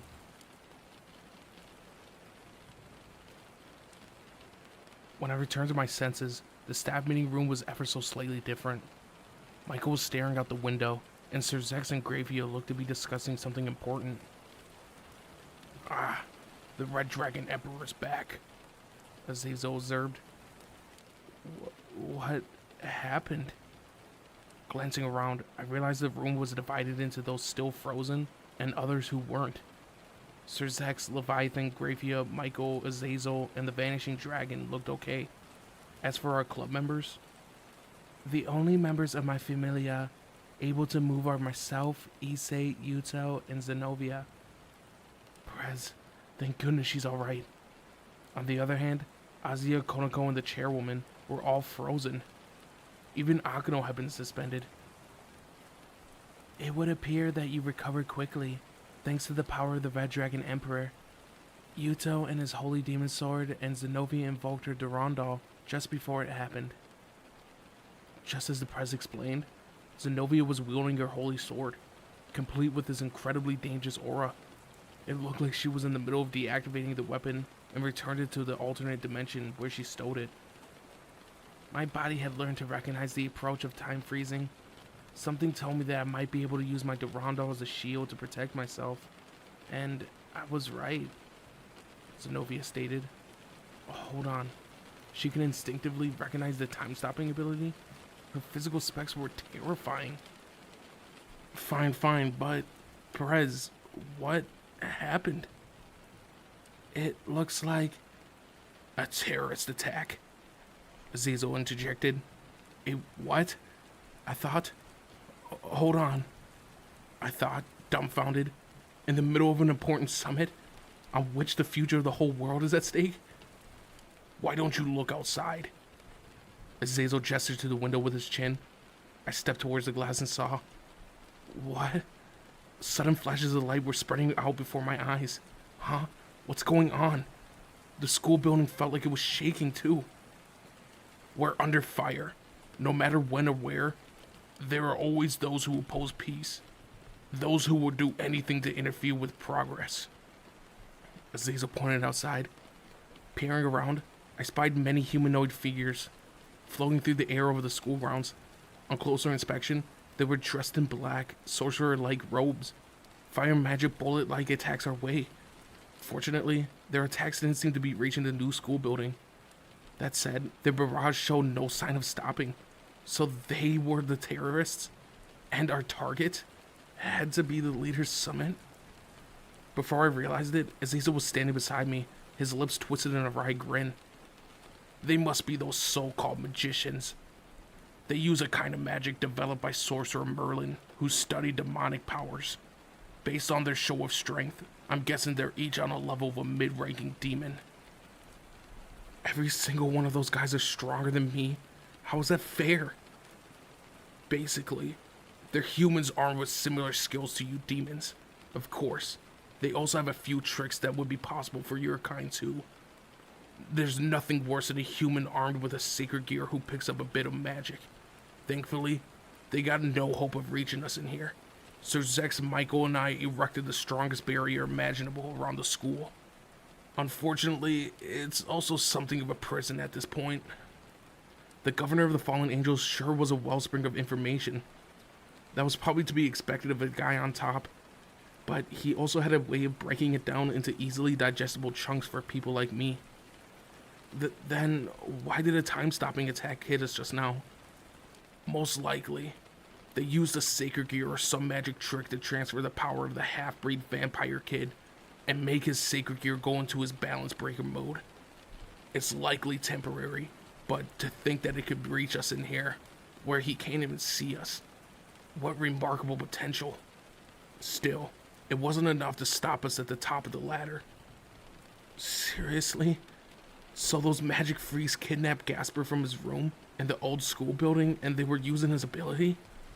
But how did they transfer power into him? Are there things like my boosted gear that could do that? The boosted gear combines an almost inexhaustible doubling ability with a function to transfer power. There are other standalone strength boosting and power swapping sacred gears out there too.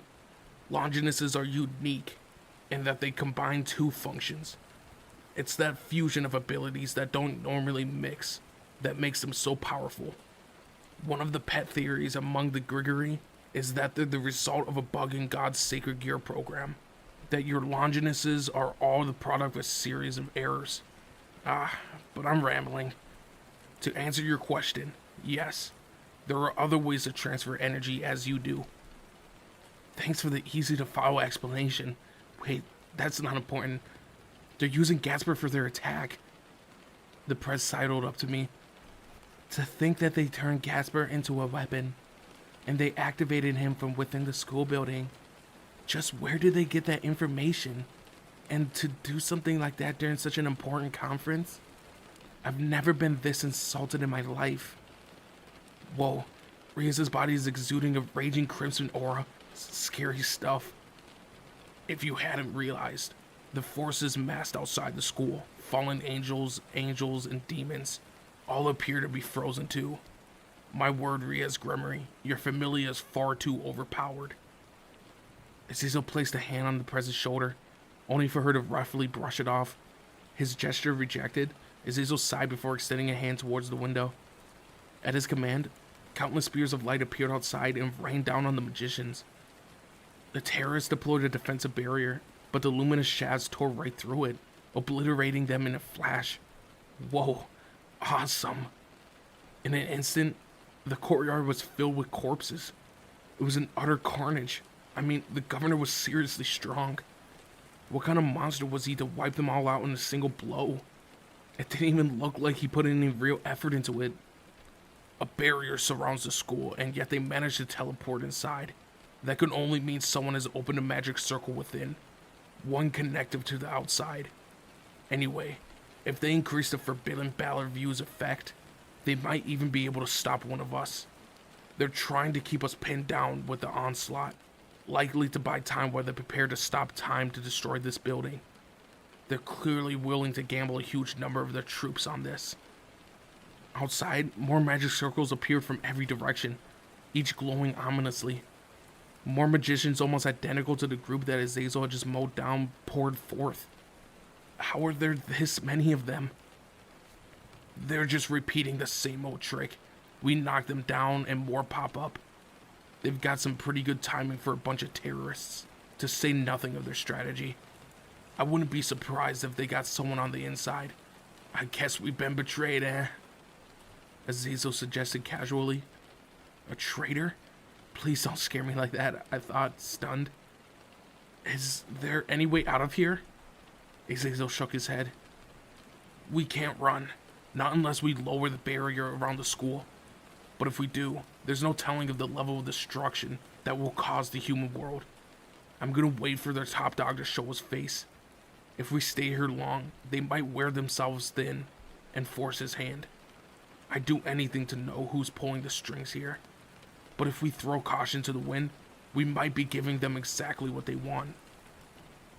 He seems so relaxed, right? So we just need to bide our time until the real opponent shows up. In other words, we leaders can't move until we make the necessary preparations. Nonetheless, our first objective must be to retrieve Gasper from the old school building, which the terrorists seem to be using as their base of operations. Sir Zack stated. Gasper was back to being our greatest liability. If any of the faction leaders got stopped in time, we might not be able to defend against this attack. Brother, I'll go. Gasper is my servant. He's my responsibility. So I'll be the one to retrieve him. The Prez declared, her eyes unwavering. Sir Zax chuckled. I thought you'd say that. I know you too well. But how will you be able to get close to the building? The schoolyard is overflowing with magicians, and they're blocking us from using any transportation magic of our own. I've been keeping the last rook piece safe in the old school building, in the club room, the Prez replied. I see, castling. They're no doubt expecting us to retrieve your bishop, but that could catch them by surprise. It may put you a few moves ahead of them. Reyes had told me about this once before. Castling was a technique that allowed the king and rook to swap places at a moment's notice. It was one of those special moves available to pieces of the raiding game. In other words, the Prez can instantly teleport right to the club room. If she jumped there instantaneously, she wouldn't have to go outside. She would be able to penetrate the enemy's defenses and catch them by surprise. We might even force whoever is behind us to show their face. Alright, but it might be dangerous to go alone. Grafia, can you use my power to transfer my sister's castling technique to anyone else? I won't be able to use anything more than a simple ritual here, but it should be possible to send one other person with her. Reyes, who do you want to... Sir Zax, I'll go, I declared, raising my hand. Gasper was my junior. I wanted to help the Prez bring him back. Sir Zax eyed me for a second before shifting to the governor of the fallen angels. Azazel, rumor has it that you've been researching how to freely manipulate sacred gears for a certain length of time, no? Yeah, what of it? I wonder whether you could use that to control the Red Dragon Emperor. Azazel fell silent at the question. Nonetheless, the governor of the fallen angels reached into his pocket and retrieved. Hey, Mr. Red Dragon Emperor, he called out to me. My name's Issei Hyodo. Fine. Issei Hyodo, take this, Azazel said, throwing something my way. I caught them in my hand, a pair of large rings. There were several layers of strange, unfamiliar characters engraved into them. Accessories? Azazel, no doubt recognizing my confusion, explained. Those bracelets have the power to control a sacred gear, at least to a degree. Slap one of them on your half-breed vampire. That will help get his abilities under control. But there are two of them. If one was for Gasper, then the other one... The other's for you. You haven't mastered the power of the Welsh Dragon yet, right? In that case, stick it on. So long as you don't overdo it, you should be able to use your balance breaker without suffering any unpleasant side effects. The bracelet will be consumed instead. Seriously? If I put this accessory on, I can use my balance breaker? However, it will also temporarily break the seal placed over you.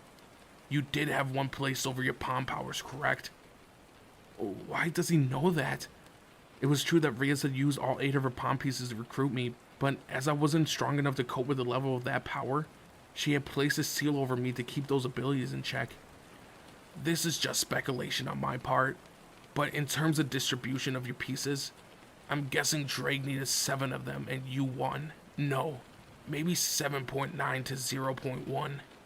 Oh, you'll need to use your promotion ability to harness Drake's true strength.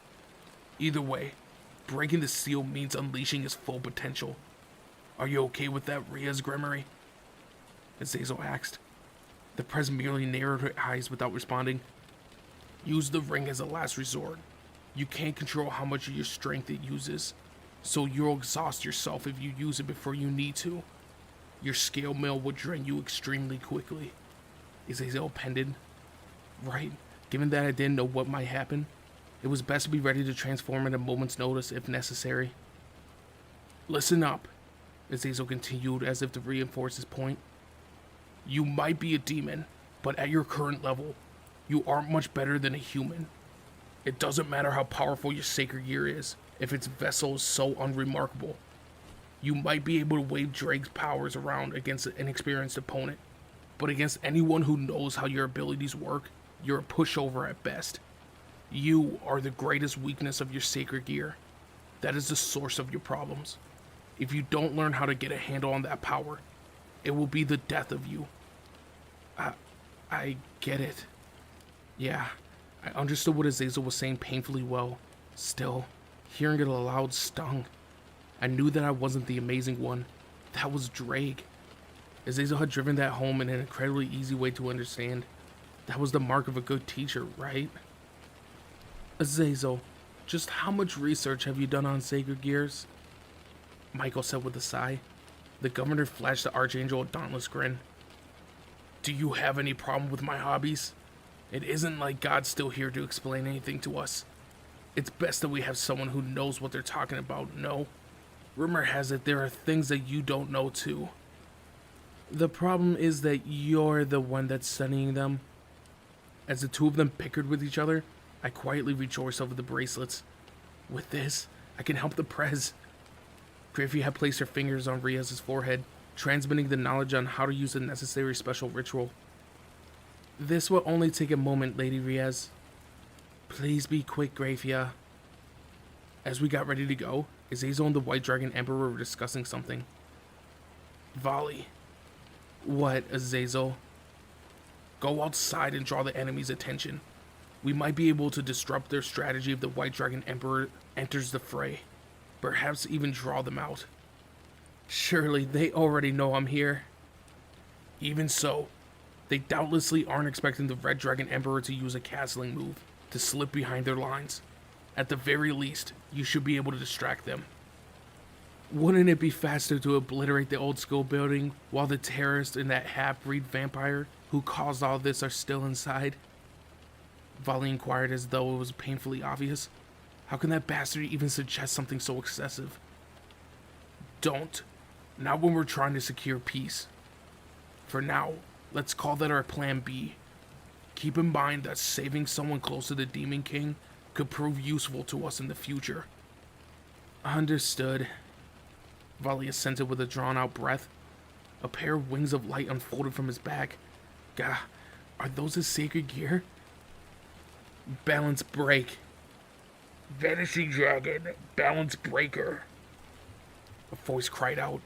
Not a moment later, Volley's whole body was enveloped in a brilliant white aura. When the glow subsided, he was encased in a full-body set of white armor, a mask closing around his head with a click. So this is his balance breaker. He activated it so easily. Why can't I? Whenever I used my balance breaker, I had to offer Drake something of my own in return. Volley glanced my way, then opened the window of the meeting room and leaped outside. No sooner had he done that than there was a blast of air. When I glanced across the schoolyard, I saw the armor of the White Dragon Emperor had tramped down a swarm of magicians. Volley plunged straight at the enemy's forces like a one-man army. He was strong, incredibly strong. Even I could see that. He all but danced through the air, paying no heed to the projectiles that the magicians were firing at him in a massive wave that coursed throughout the school grounds. Unable to do anything to stop him, the magicians fell one after another. However, it wasn't long until a new wave of magic circles formed, summoning up reinforcements. Seriously, there was no end in sight. Azazel, I'd like to pick up what you said a moment ago, Sir Zack stated. Yeah, what? What are you trying to accomplish, gathering so many sacred gears? You've been recruiting Longinus users too, I heard. What need is there for god-killing weapons when there is no god? Azazel shook his head at this question. I'm getting ready. That has an ominous ring to it, especially given that you claim to disavow war, Michael remarked. It is the honest truth that I seek no conflict with either of you. No, I'm not about to start anything. But we fallen angels have to be able to defend ourselves. Not that I'm expecting either of you to attack us. Then who? Michael pressed. The Chaos Brigade. The Chaos Brigade? Sir Zax raised an eyebrow. It looked like he was unfamiliar with the name as I was. I've only heard their name and background recently, but their suspicious activities caught the attention of my lieutenant governor a while back. They're apparently gathering a whole army of dangerous members from the three main factions. Some of them are even armed with sacred gears capable of going into balance breaker mode. I've even identified a few who had Longinuses. And their goal? Michael asked. Destruction and disarray. Simple, right? They despise peace above all else. They're terrorists. The most extreme kind of evil. So are they the ones responsible for this attack? I wondered. They've got a dragon leading them. One mightier and more vicious than the Welsh dragon and Vanishing Dragon. The room fell into mute shock at the revelation. Huh? Seriously? I see. So he's finally making a move. The Ouroboros dragon. Ophis. The infinite dragon god. Even God himself feared that one. And for good reason. The being who has reigned supreme since the beginning of the world. Sir Sex murmured, his expression grim. Who? I thought. Everyone's faces looked hopeless. Were they really that terrible? And what was so special about this Ouroboros, whatever their name was? Were they the one that Volley said was the strongest? As I stared at everyone's unsettled reactions, an unfamiliar voice echoed in my ears. Yes, Ophis is the leader of the Chaos Brigade. Uh-huh. Before I even had a chance to realize what was happening, a magic circle formed in the conference room floor. Another demon? I had never seen the design of that ray before. Admittedly, I didn't know a whole lot about Demon Society, but still. I see. So he's made his move. The puppet master behind all this. Sir Zax clicked his tongue in frustration. I feel like I'm the only one out of the loop here. Grafia, send Rias and Issei on their way. Understood. Grafia urged the present me into the corner and conjured a small magic circle just large enough for 2 people. Good luck, Lady Riaz. Wait. Grafia? Brother? Riaz's protest fell on deaf ears, and the 2 of us were enveloped in a burst of light.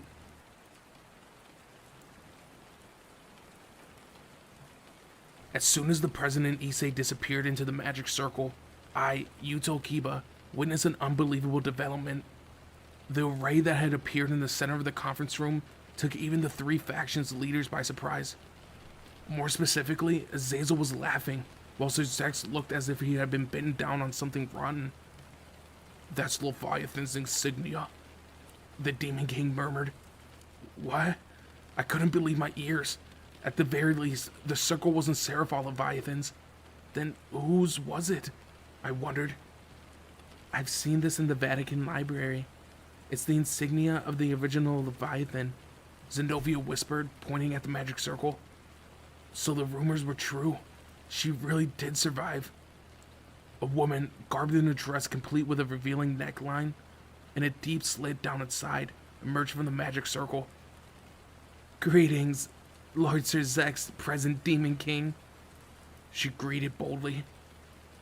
You're a descendant of the original Leviathan. Catar Leviathan. What is the meaning of this? I knew it. Her forebearer is one of the original Demon Kings. Everyone had heard the story. When the original 4 Demon Kings had been destroyed, it became necessary to elect new generations to succeed them. However, the offspring of the vanquished leaders had pushed to continue the war to the bitter end. The pro-peace forces, realizing that their fighting potential was all but exhausted, had used the last of their powers to drive those hardliner holdouts and their remaining followers to a lonely corner of the underworld. Shortly after that, a new system of governance had been established, and it had taken form in the present 4 great Demon Kings.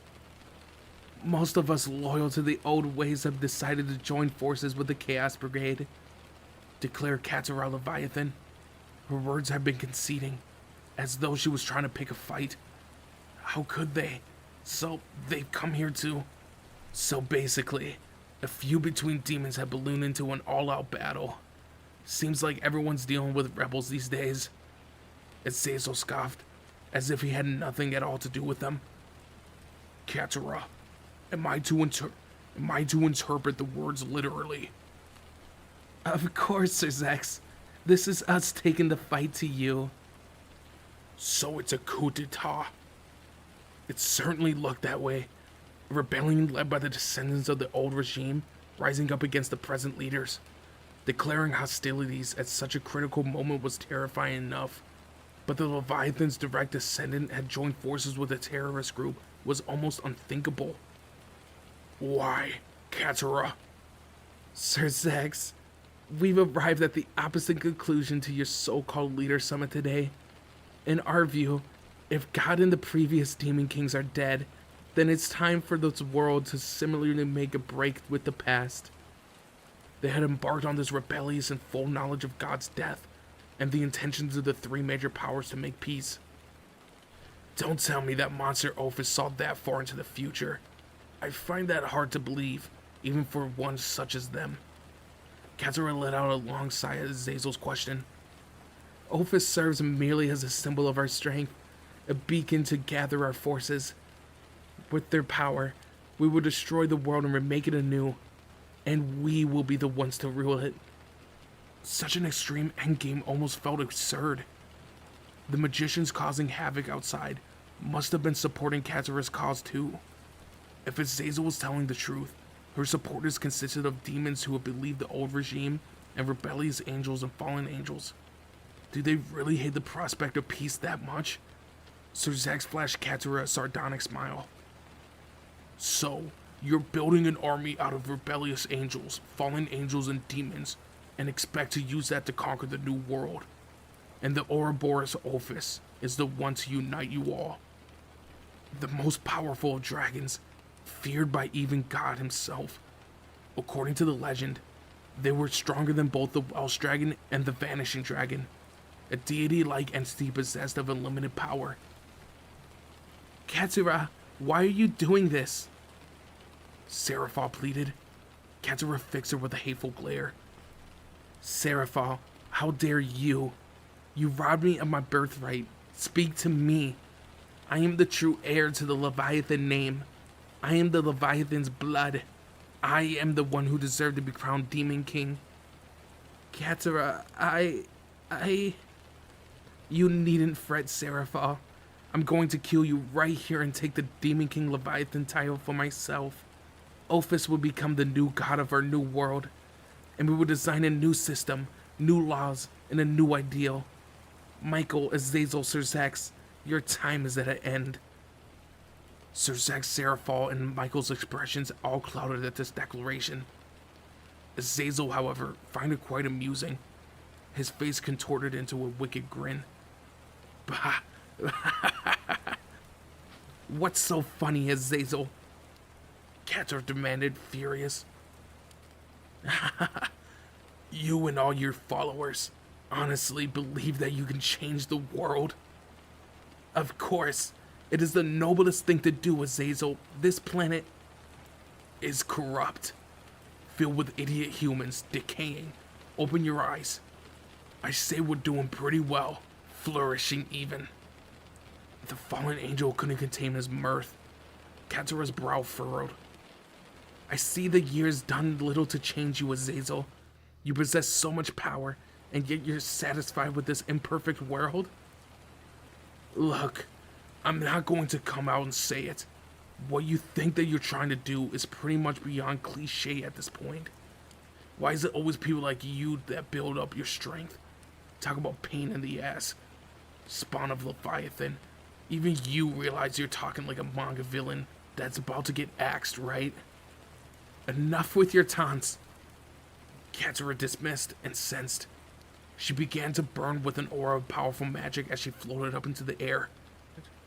Sir Zax, Michael, I'll take care of this. Don't butt in. Got it. But Azazel rose to his feet and began to emit a dim aura of his own, filled with a fighting fervor. I don't suppose you have any intentions of surrendering, Catar? Sir Zax asked, giving her one last chance. She shook her head. Not at all, Sir Zax. You are a good demon king, but not the best. That's why we need to replace you. I see. I'm sorry to hear that. That being all the confirmation Azazel needed, he pointed his hand to the window. The whole area exploded outward in a brilliant burst of light. What an attack! Azazel unfolded his 12 wings, their feathers blacker than night. A spawn of the former Demon King Leviathan, beast of the apocalypse. Not a bad opponent. Catar Leviathan. How about we have ourselves a little mock Armageddon? Catar met Azazel's challenge with a sneer. My thoughts exactly, Governor. The two of them launched themselves out of the room with an explosive force, soaring up into the distant sky above the school grounds. They were both making full use of the tremendous power. I wasn't even close to being in the same league. It was my job to offer support in situations like this, but what was I supposed to do? Should I protect the Demon King? Or go after the president? While I was lost in thought, Sir Zex turned to me. You told Kiba.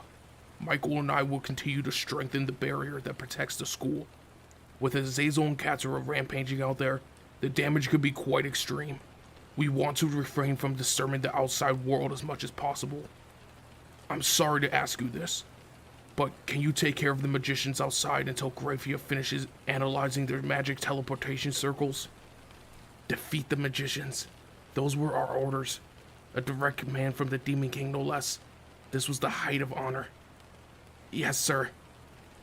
Thank you. My sister is lucky to have you as her knight. Wield that balance breaker for her and your friends. I will. Zenobia, let's go. Yeah, I'm Ria's Grimory's knight too.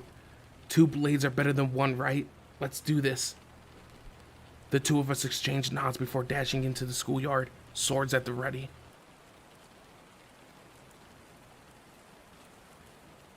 My holy demon sword slashed clean through the magician's defensive barrier, felling one more opponent. How many does this make? I had already taken down a good number of them, but there was always another would-be assassin appearing from a magic circle. There's no end to this. Waves of energy sped forth with each slash of Zenovia's Durandal, gouging large swaths through the schoolyard left and right. The strokes of her blade sent enemies flying. Zenovia, please be more careful around the school buildings. Is the Durandal that hard to control? A deafening roar and a blinding burst of light filled the sky. I glanced up and saw Azazel and Catar Leviathan were still engaging in a fierce duel. Azazel was sending volleys of spears of light, each longer than he was tall, hurling towards Catar. She, meanwhile, activated several layers of defensive barriers, blocking his attacks. Their back and forth have ravaged the school grounds. If Sir Zex and the others hadn't been defending the new school building, it doubtlessly would have been rubble already. We were lucky that such a strong defensive barrier surrounded the academy. Without it, the surrounding homes would have been eradicated. A cold chill ran down my spine every time Azazel or Catar's superpower attacks made contact with the barrier. It looked like to me that Azazel had the advantage in terms of raw strength, but Catar was holding her own better than I would have expected. Typically, she would have had a familia of servants fighting alongside her, but she and the followers of the old regime rejected the modern evil pieces system. She probably didn't have a queen to advise her or a knight to guard against enemies. As I watched, she pulled a small vial from her pockets and gulped down its contents. A small black serpent? Immediately, the air shook violently, sending waves of raw energy coursing over Kuo Academy. The power emanating from Katsura's body swelled, producing an eerie, ominous aura. She launched a foreboding mass towards her Saxon Seraphal. Just what was that snake thing that she just imbibed? Azazel hurled another volley of spears of light at Catar, but she brushed them all aside with an effortless sweep of her arm. This was unbelievable. Azazel, the governor of the fallen angels, was supposed to be one of the most powerful individuals at the conference, possibly even the strongest. And yet, an even more astonishing development soon unfolded before my eyes. In the air, Azazel, still fighting Catar, was struck down by an unexpected blow from his flank.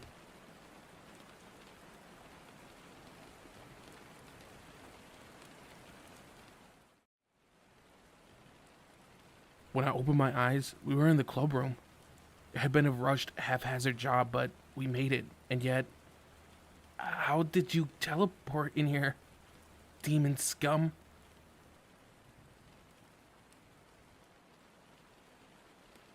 We seriously teleported right in the middle of an enemy camp? President Issei.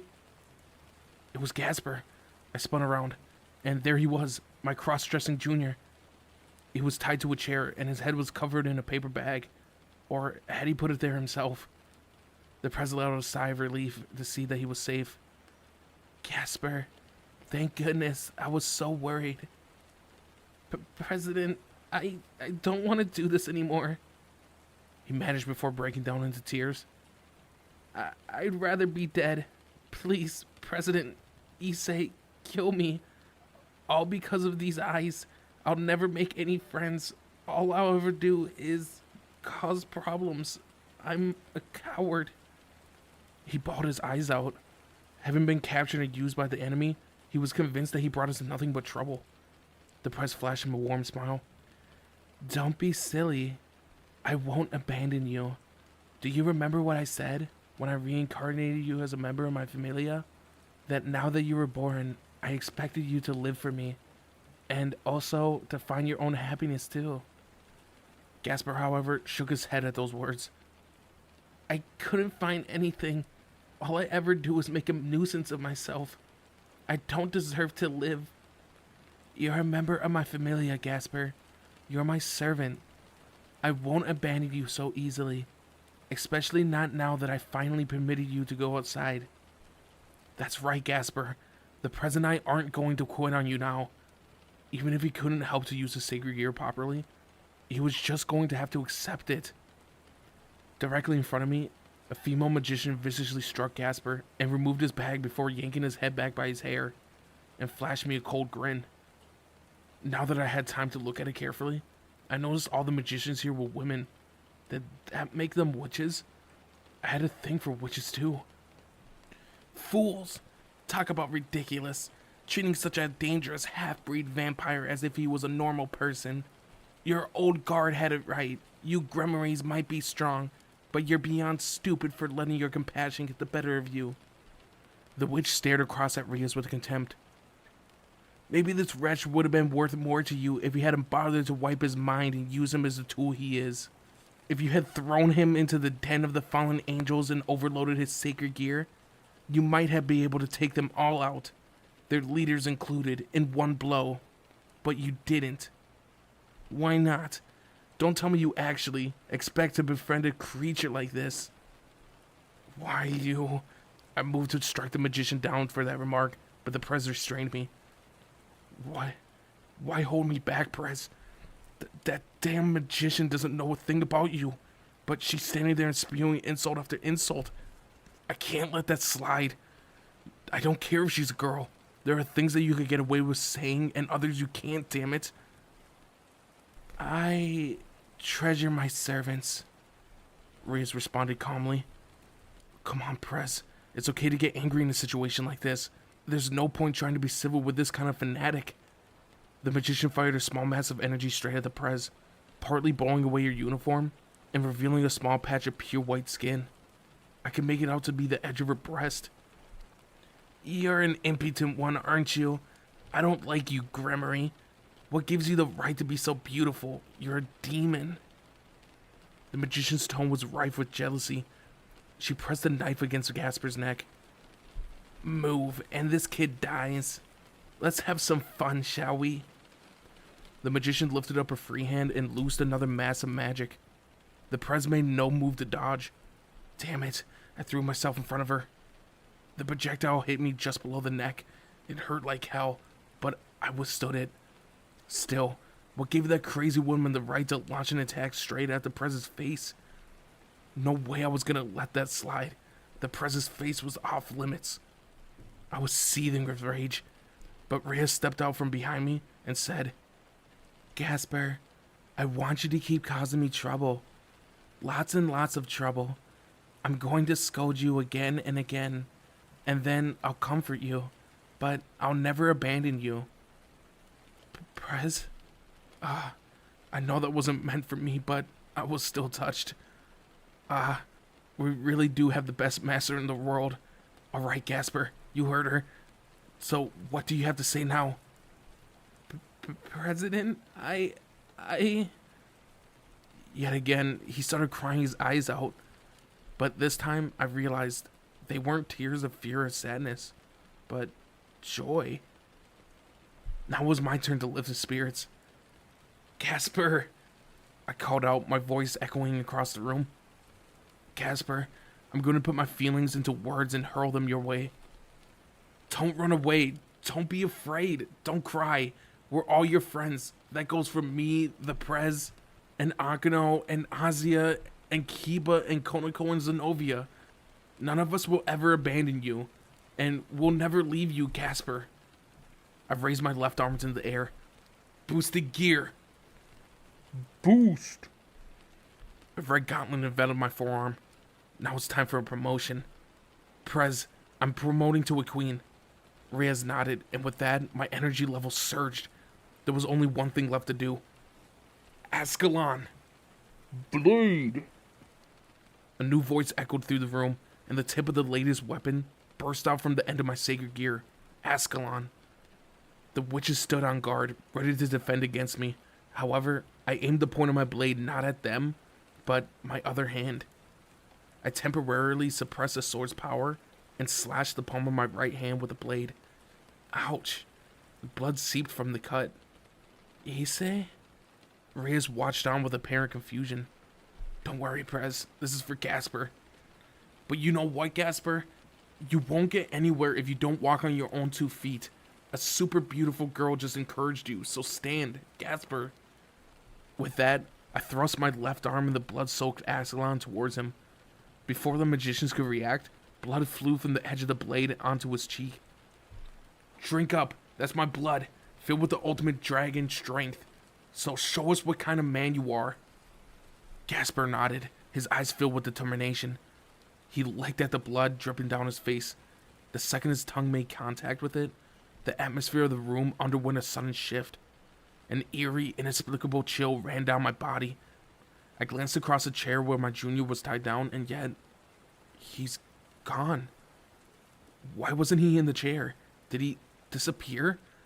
All that was left were the ropes that had bound him. The witches stood in stupefied shock, scanning the room in panic when there came a strange noise. I glanced up at the ceiling, only to see more bats that I could possibly count, gathering above. The red-eyed creatures quickly descended on the witches in a fell swarm. He's transformed. That damn vampire. Die. Spouting insults all the while, the women hurled magic through the room. However, something reached out from the floor, knocking them off balance and pulling them to the ground. Black arms had appeared out of the magician's shadows. Could vampires always do that? Take this. The witches fired a volley of projectiles at the ebony limbs, but the things didn't seem affected, merely dispersing and reforming. At that moment, however, the bats above descended upon the women, clawing and biting their bodies. Are they trying to suck our blood? No, they're absorbing our magic too. The magicians were clearly struggling. They were entirely at the mercy of the bats and the shadow arms. Is that Gasper? One of his vampire powers? Issei, this is one of Gasper's latent abilities. Drinking your blood must have unleashed it. The press explained. So it really was him. Gah, you're not leaving me much choice. The magicians pointed their arms this way. They were aiming for Rias and me. A wide wave of magic projectiles came flying towards us when they stopped in midair. Every one of them. It's no use. I could see your every move, Gasper said from an unseen place. The bat's eyes were all glowing crimson. So that's how he was using his sacred gear. Every single one of those magic projectiles had been suspended in the air, so my blood had given him the ability to control his powers. I'll stop you all. At once, the eyes of the bats flashed, freezing all the witches. Issei, now, you're up. Leave it to me.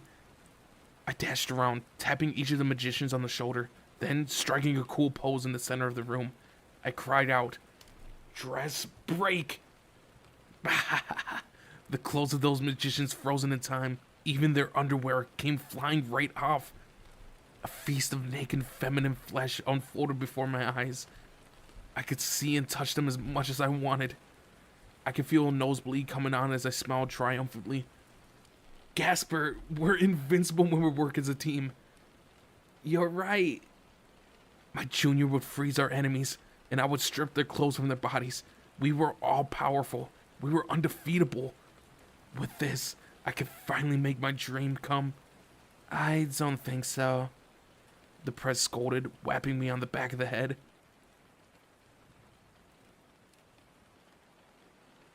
By the way, Drake, what exactly is Ophis?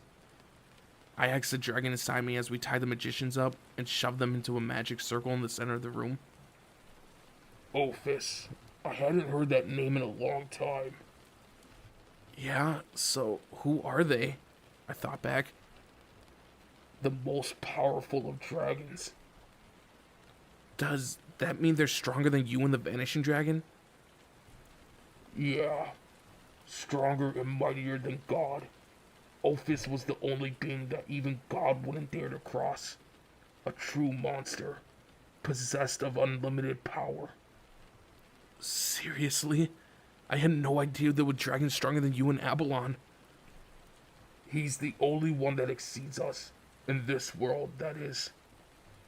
Well, that's... I didn't know quite how to put it. Something that ridiculously overpowered was the terrorist mastermind? The prez activated the magic circle, sending the magicians straight to the authorities in the underworld. She had explained that they would be arrested and imprisoned. She had also taken a moment to change into a fresh uniform. We wanted to keep those witches alive as witnesses to use against the terrorist organization. That said, while we were tying those women up with the ropes, well, I couldn't help but imagine all kind of dirty things. Issei, is your hand okay?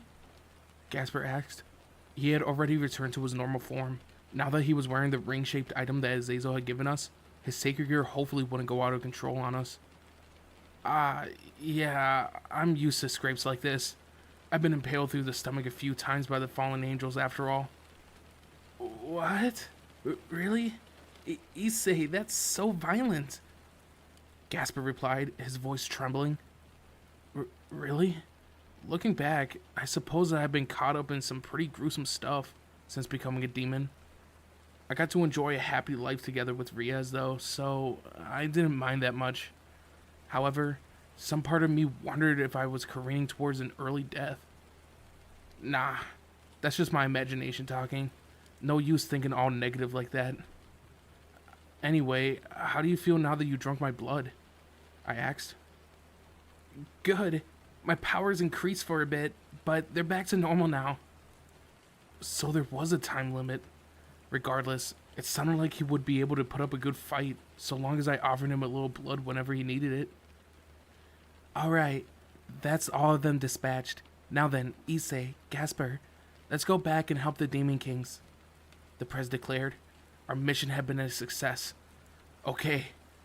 Gasper and I responded in unison, following behind her. We left the room and began making our way to the main entrance of the old school building. Gasper clung to my back the whole time. First Azia, now him. It felt like a lot of people had been holding on to me recently. I would need to do something to help improve Gasper's recluse nature. No sooner had I thought up an idea when we reached the entrance. Something crashed hard into the ground in front of us. Once the dust settled, we saw...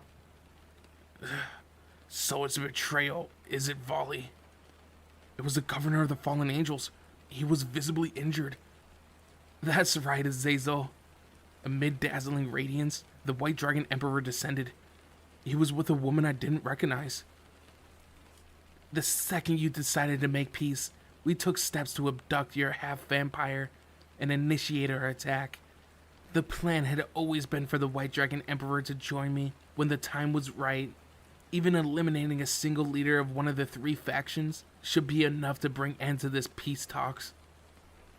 Whoa, talk about a sexy outfit.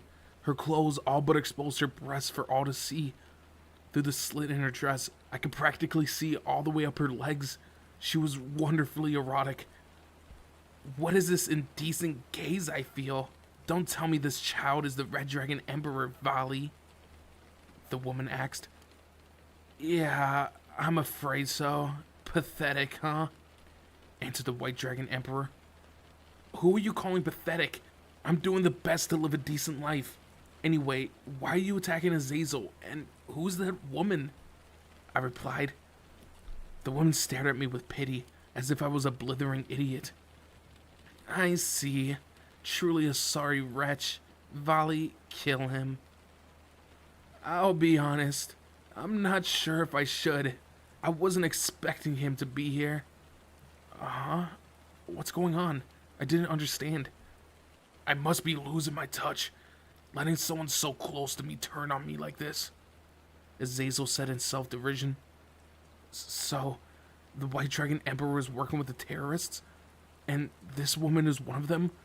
Volley retracted his mask into his helmet, revealing his face. How long, Volley? What pushed you over the edge? Azazel questioned. They reached out to me when I was taking Kokobile back to the headquarters. Sorry, Azazel. The vision of the future sounds more interesting. So does the Vanishing Dragon now serve Ophis? No, it's more of a collaboration. They offered me an enticing proposal. Fighting against Asgard. I've been looking for new ways to test my power. How could I refuse? Azazel, you would never wage war against Valhalla, against Azir, would you? You don't like conflict. I may have told you to become strong, but I also warned you to refrain from putting the world in jeopardy. That has nothing to do with this. I just want to keep fighting until the end of time. I see. Perhaps I always knew that one day you would leave my side. Ever since we first met, you've always wanted to prove yourself against the strong. The woman sneered. We have a White Dragon Emperor to thank for laying the groundwork and gathering the necessary information for this attack. It wasn't like you, letting him run loose despite knowing his true nature. You sowed the seeds of your own destruction. With a backwards glance at Azazel, Volley slammed his fist against his chest and declared, My real name is Volley Lucifer. What? Lucifer? I am a descendant of the deceased, original Demon King Lucifer, though my father, the grandson of the old Demon King, and my human mother, although a circumstance of birth, I owed my sacred gear to my human side. Or perhaps it was fate for the Vanishing Dragon to wind up in the hands of the true heir of the Lucifer name. As if. With that, a pair of demon wings burst out of Volley's back, along with his suit's wings of light. He's a demon, a, the White Dragon Emperor, and a Lucifer no less, the original Demon King? Impossible. It can't be. The president's expression betrayed her disbelief. Zazel, however, confirmed it. It sounds like a joke, but it's true. He'll likely become the strongest White Dragon Emperor ever. Past, present, or future. I could hardly believe my ears. He was going to be the most powerful? Keeping track of all these incomprehensible developments was starting to get a bit tricky. I mean, I already had 2 individuals of mixed blood close by, Akano and Gasper, and now Volley too? Prepare yourself, Azazel. The woman cheered once more. Just who was this person? She wasn't even looking my way, but I could still sense her ferocity. That massive aura, a gift from Ophis? The woman chuckled at Azazel's question. Oh yes, the dragon of unlimited power. They granted me this small sample for the sake of our mission. Thanks to Ophis, I'm strong enough to fight you now. I'll also have a chance to destroy Sir Zex and Michael as well. They were foolish leaders, just like you. Yeah, I'll take that. Maybe I'm a fool. I wouldn't be able to do a damn thing without Shemhazai. I'm just a Sacred Gear fanatic. But you don't really think Sir Zex and Michael are foolish too, do you? At the very least, they're head and shoulders better than you. The woman's face contorted in rage. The ramblings of a doddering old fool. Fine then. I'll finish you here and now. The governor of the fallen angel's death will be the first step in building a better world. Though the woman's voice was ripe with conviction, Azazel looked curiously pleased. He reached deep into his pocket, retrieving what looked like a small dagger. The woman stared back dubiously. I'm more than just obsessed with Sacred Gears, he said, pointing the tip of the blade towards her. I've even been known to forge a few replicas myself. Well, most of them are junk, but there's no helping that. Really, making these Sacred Gears is about the only praiseworthy thing God ever did. Unfortunately, he didn't think them through very well. He had to go and kick the bucket without fixing those bugs that we call Longinuses and balance breakers. Never mind how they upset any sense of fair play. Then again, that's the part what makes them so interesting. Don't worry. There's no way Sacred Gears will survive our new world. Society will still function without them. We'll wake the old Norse god Odin sooner or later. And then the world will be changed forever. The woman boasted with a self-assured grin. The more I hear, the more I want to puke. Azazel spat back. Valhalla?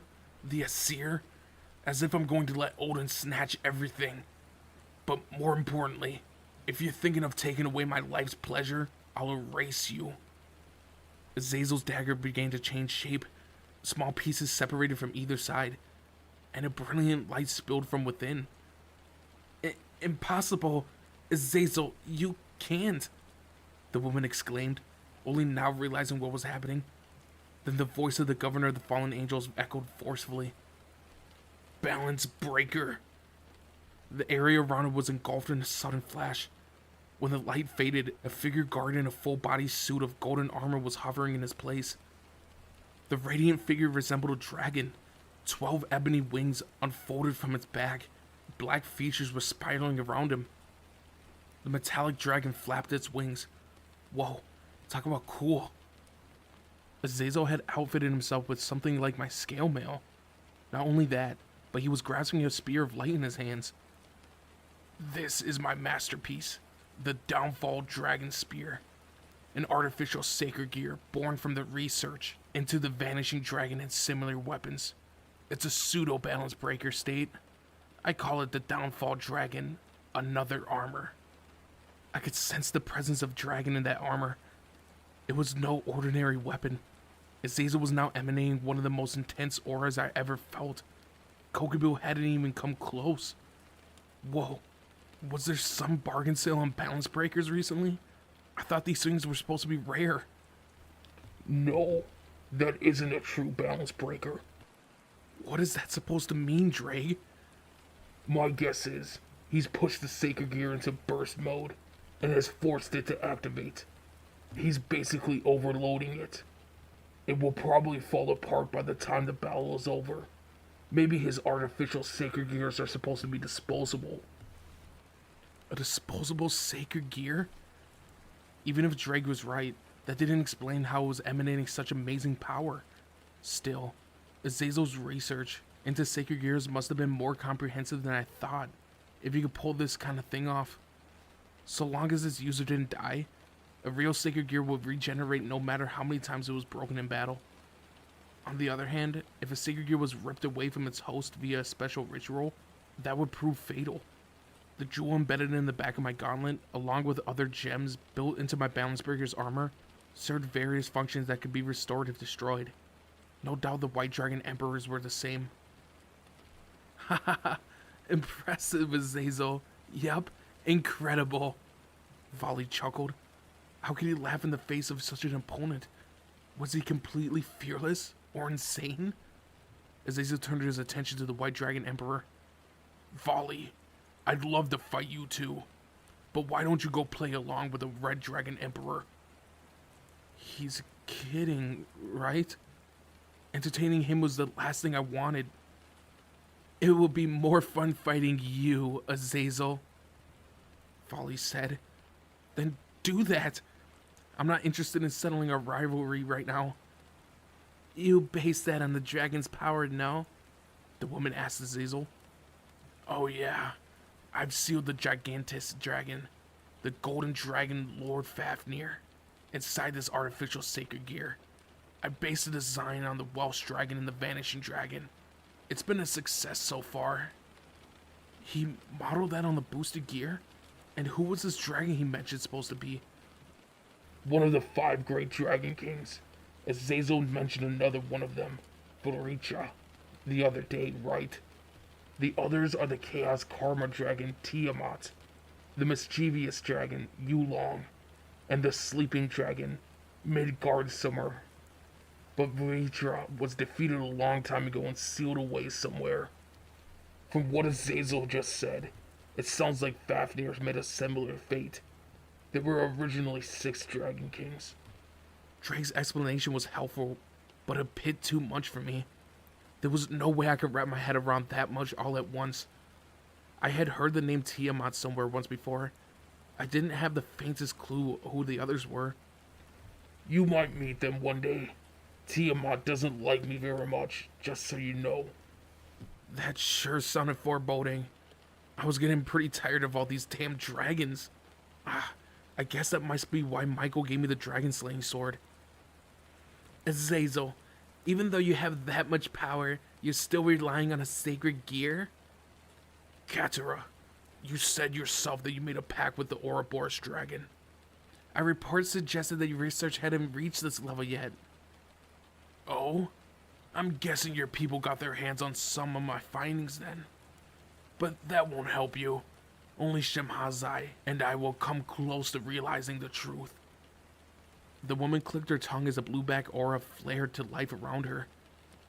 I am the blood of the great Leviathan, the true Leviathan. I am Catar Leviathan, and I will not be defeated by a cursed fallen angel like you. She howled. Hold on, she's Leviathan? Well, there was no doubting that she was closer to what I imagined than Seraphal. Azazel beckoned to the woman, to Catar. Come on then. Don't you dare mock me, she cried, leaping toward him at a breakneck speed, her aura raging. It only took a split second. She jumped within Azazel's reach, and he struck back with a spear. Crimson blood gushed from Catar's body. She fell to her knees, her strength drained. Looking around carefully, I spied a fissure extending from where she had fallen into the distance. The aftershock of Azazel's attack had left a deep cleft into the earth. Talk about power. The whole thing had taken only a moment. I won't be defeated. Catar's hand transformed into a long tentacle, and it wrapped itself around Azazel's left arm. Then a strange pattern took shape along her body. A self-destructive technique. the press exclaimed. Seriously? Does that woman really want to die that badly? Azazel tried to pull himself free, but the tentacle showed no sign of loosening. Azazel, there's no point in trying to kill me now. If I die now that we're connected, you'll activate a spell so powerful it will take you with me. You're willing to sacrifice yourself to take me down? That's a cheap tactic, but I'll admit it's effective.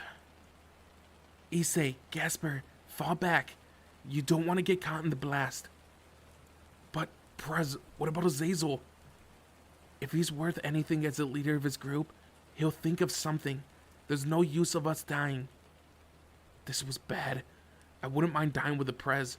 Heck, that would be a beautiful way to go. But I didn't want to perish here.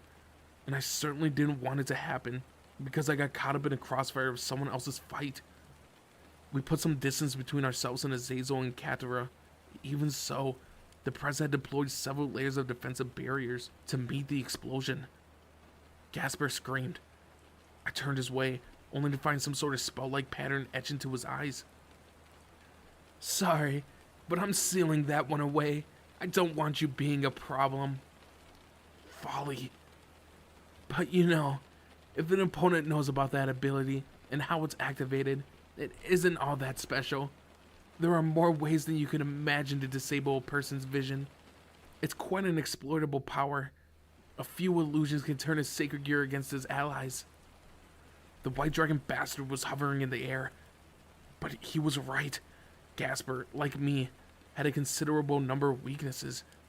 Our sacred gears were incredible, but we sure weren't. Azazel, you were right. It doesn't matter how strong a sacred gear is if the host isn't that good. Heck, I couldn't even fly through the air yet, damn it. I wasn't too confident in Gasper either. We both lacked sufficient training. We watched Azazel from a distance. He still hadn't been able to break free from the Catar's self-destructive tentacle. From the look of it, no matter how much he tried to attack it with his spear, he couldn't do any damage. That tentacle is fueled by my own life force. You can't break it, Catar explained with a confident smirk. At that, Azazel gave up trying to cut through it, shrugging his shoulders instead. The tentacle, along with Azazel's left arm, came flying right off. Whoa, seriously? Blood spurted from the stub of his severed limb. The arm that Azazel sliced off crumbled to dust. Your own arm? Catar explained in disbelief, but not before Azazel threw a spear light clean through his stomach. An arm's nothing. Catar's body exploded into a cloud of ash and blew away with the breeze. Such tremendous force must have eradicated her in one blow. After all, light was poison to demons. But the look of it, there were no exceptions to the rule. Azazel's armor deactivated. He didn't seem to have any regrets about having lost a limb. Is this the limit of artificial sacred gear? I suppose there's still room for improvement. But so long as the jewel at its heart is still intact, I could rebuild it. You're going to have to stick around with me for a while longer, gigantic dragon Fafnir, Azazel said, lightly kissing the small gleaming object that he was holding in his hand. That was the end of the woman that called herself Leviathan. All that was left now was... Folly descended from the sky. Impressive, Azazel. I expected no less, but your armor's gone now. I guess you still have a few things left to research. The fallen angel turned to the White Dragon Emperor. Now then, Volley, how do you want to do this? Are you still raring to fight me? Even without my armor, one arm is all I need to take care of you. Azazel summoned another spear of light, pointing it at the vanishing dragon. Even injured, he's still going to fight? He's definitely got guts, I'll give him that. After a glance towards the fallen angel, Folly lobbed a question to me. Fate can be cruel at times, don't you think? What is he getting at now? On one hand, I, a descendant from the original Demon King, have a legendary dragon inside of me. And then there's you, a mere human, but also possessed of a legendary dragon. Such a thing can only be called a dark twist of destiny. Our dragons may be bitter rivals and close to equal standing, but the gulf between their hosts is immense. Does he mean me? I pointed to myself. Volley nodded. I've looked into you. Your father was just an average businessman. Your mother was a regular housewife with a part-time job. Your parents' bloodlines are perfectly ordinary. None of your ancestors seem to have any dealings with magicians or any other powerful entities, let alone angels or demons. You're about as unremarkable as they come. You yourself were just an ordinary high schooler up until you got reborn as a demon. You're nothing without your boosted gear. Volley scoffed condescendingly. You're so boring that when I learned who you were, I was more amused than disappointed. So this is my competition. I give up, I thought. Even if your parents had been lowly magicians, it would have been something. That's it. How does a quest for revenge sound? I honestly didn't have a clue what he was blabbering about. None of it made any sense. What I understood was that Volley, unlike Akno or Gasper, didn't despise his heritage. If anything, it was probably a source of pride for him. Some suffered due to the circumstances of their birth, and others found reasons to rejoice. The world was a whole lot more complicated than my brain could process. However, his next statement was unmistakably clear. How about I kill your parents? That will make things a bit more interesting for you, no? If they were to die at my hand, maybe then you will be able to devote yourself to your solemn destiny. Yeah, that sounds good. At this rate, they'll just have average lives. They'll grow to be old just like everyone else. And then they'll kick the bucket. Going out with a purpose seems a whole lot better than some wasted existence, right? Don't you think? I had no words what I was feeling. No way to express these emotions I've never felt before. Something inexpressible was building up inside of me, about to overflow. There was a lot of uncertainty churning around in my mind, but with one confident phrase rose from the doubt. I'm going to kill you, you son of a bitch. I whispered under my breath. At that moment, I finally understood. So this is what bloodlust felt like. You're right. My dad is an everyday salaryman who works from morning to night to provide for his family. And my mom is a common housewife who cooks for us 3 times a day. But they made me the person I am now. As far as I'm concerned, they're the best parents in the world. Why the hell would I let this bastard kill them? For all such a stupid reason? They had nothing to do with him. Kill them? My mom and dad? Why do they have to die for your purpose? You think you're important? You think you got a grand destiny? Get real. I couldn't forgive this man, Volley Lucifer. I won't let you. I would never forgive him. I'll be damned if I let you hurt them. Welsh Dragon, over booster. Responding to my rage, my sacred gear exploded with a powerful fiery red aura. Thanks to Azazel's ring, I had no trouble activating my boosted gear's scale mail.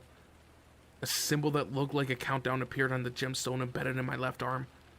If it was a timer, then I had less than 15 minutes. Still, it was better than last time, which I only had 10 seconds. Look, Albion.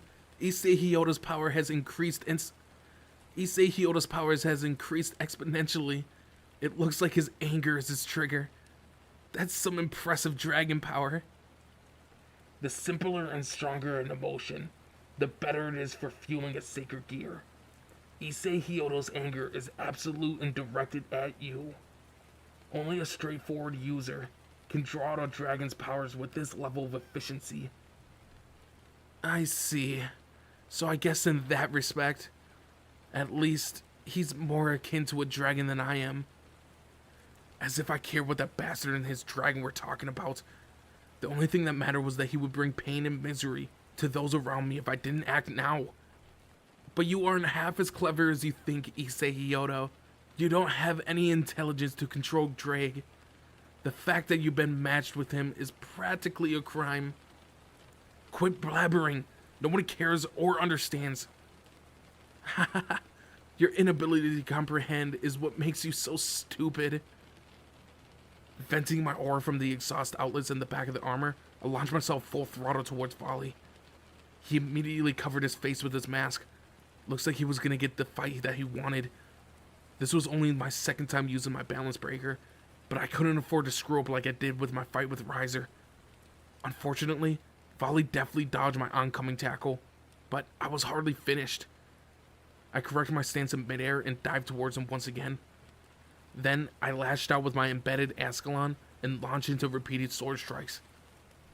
However, no matter how many times I swung the blade, I couldn't even land a single blow.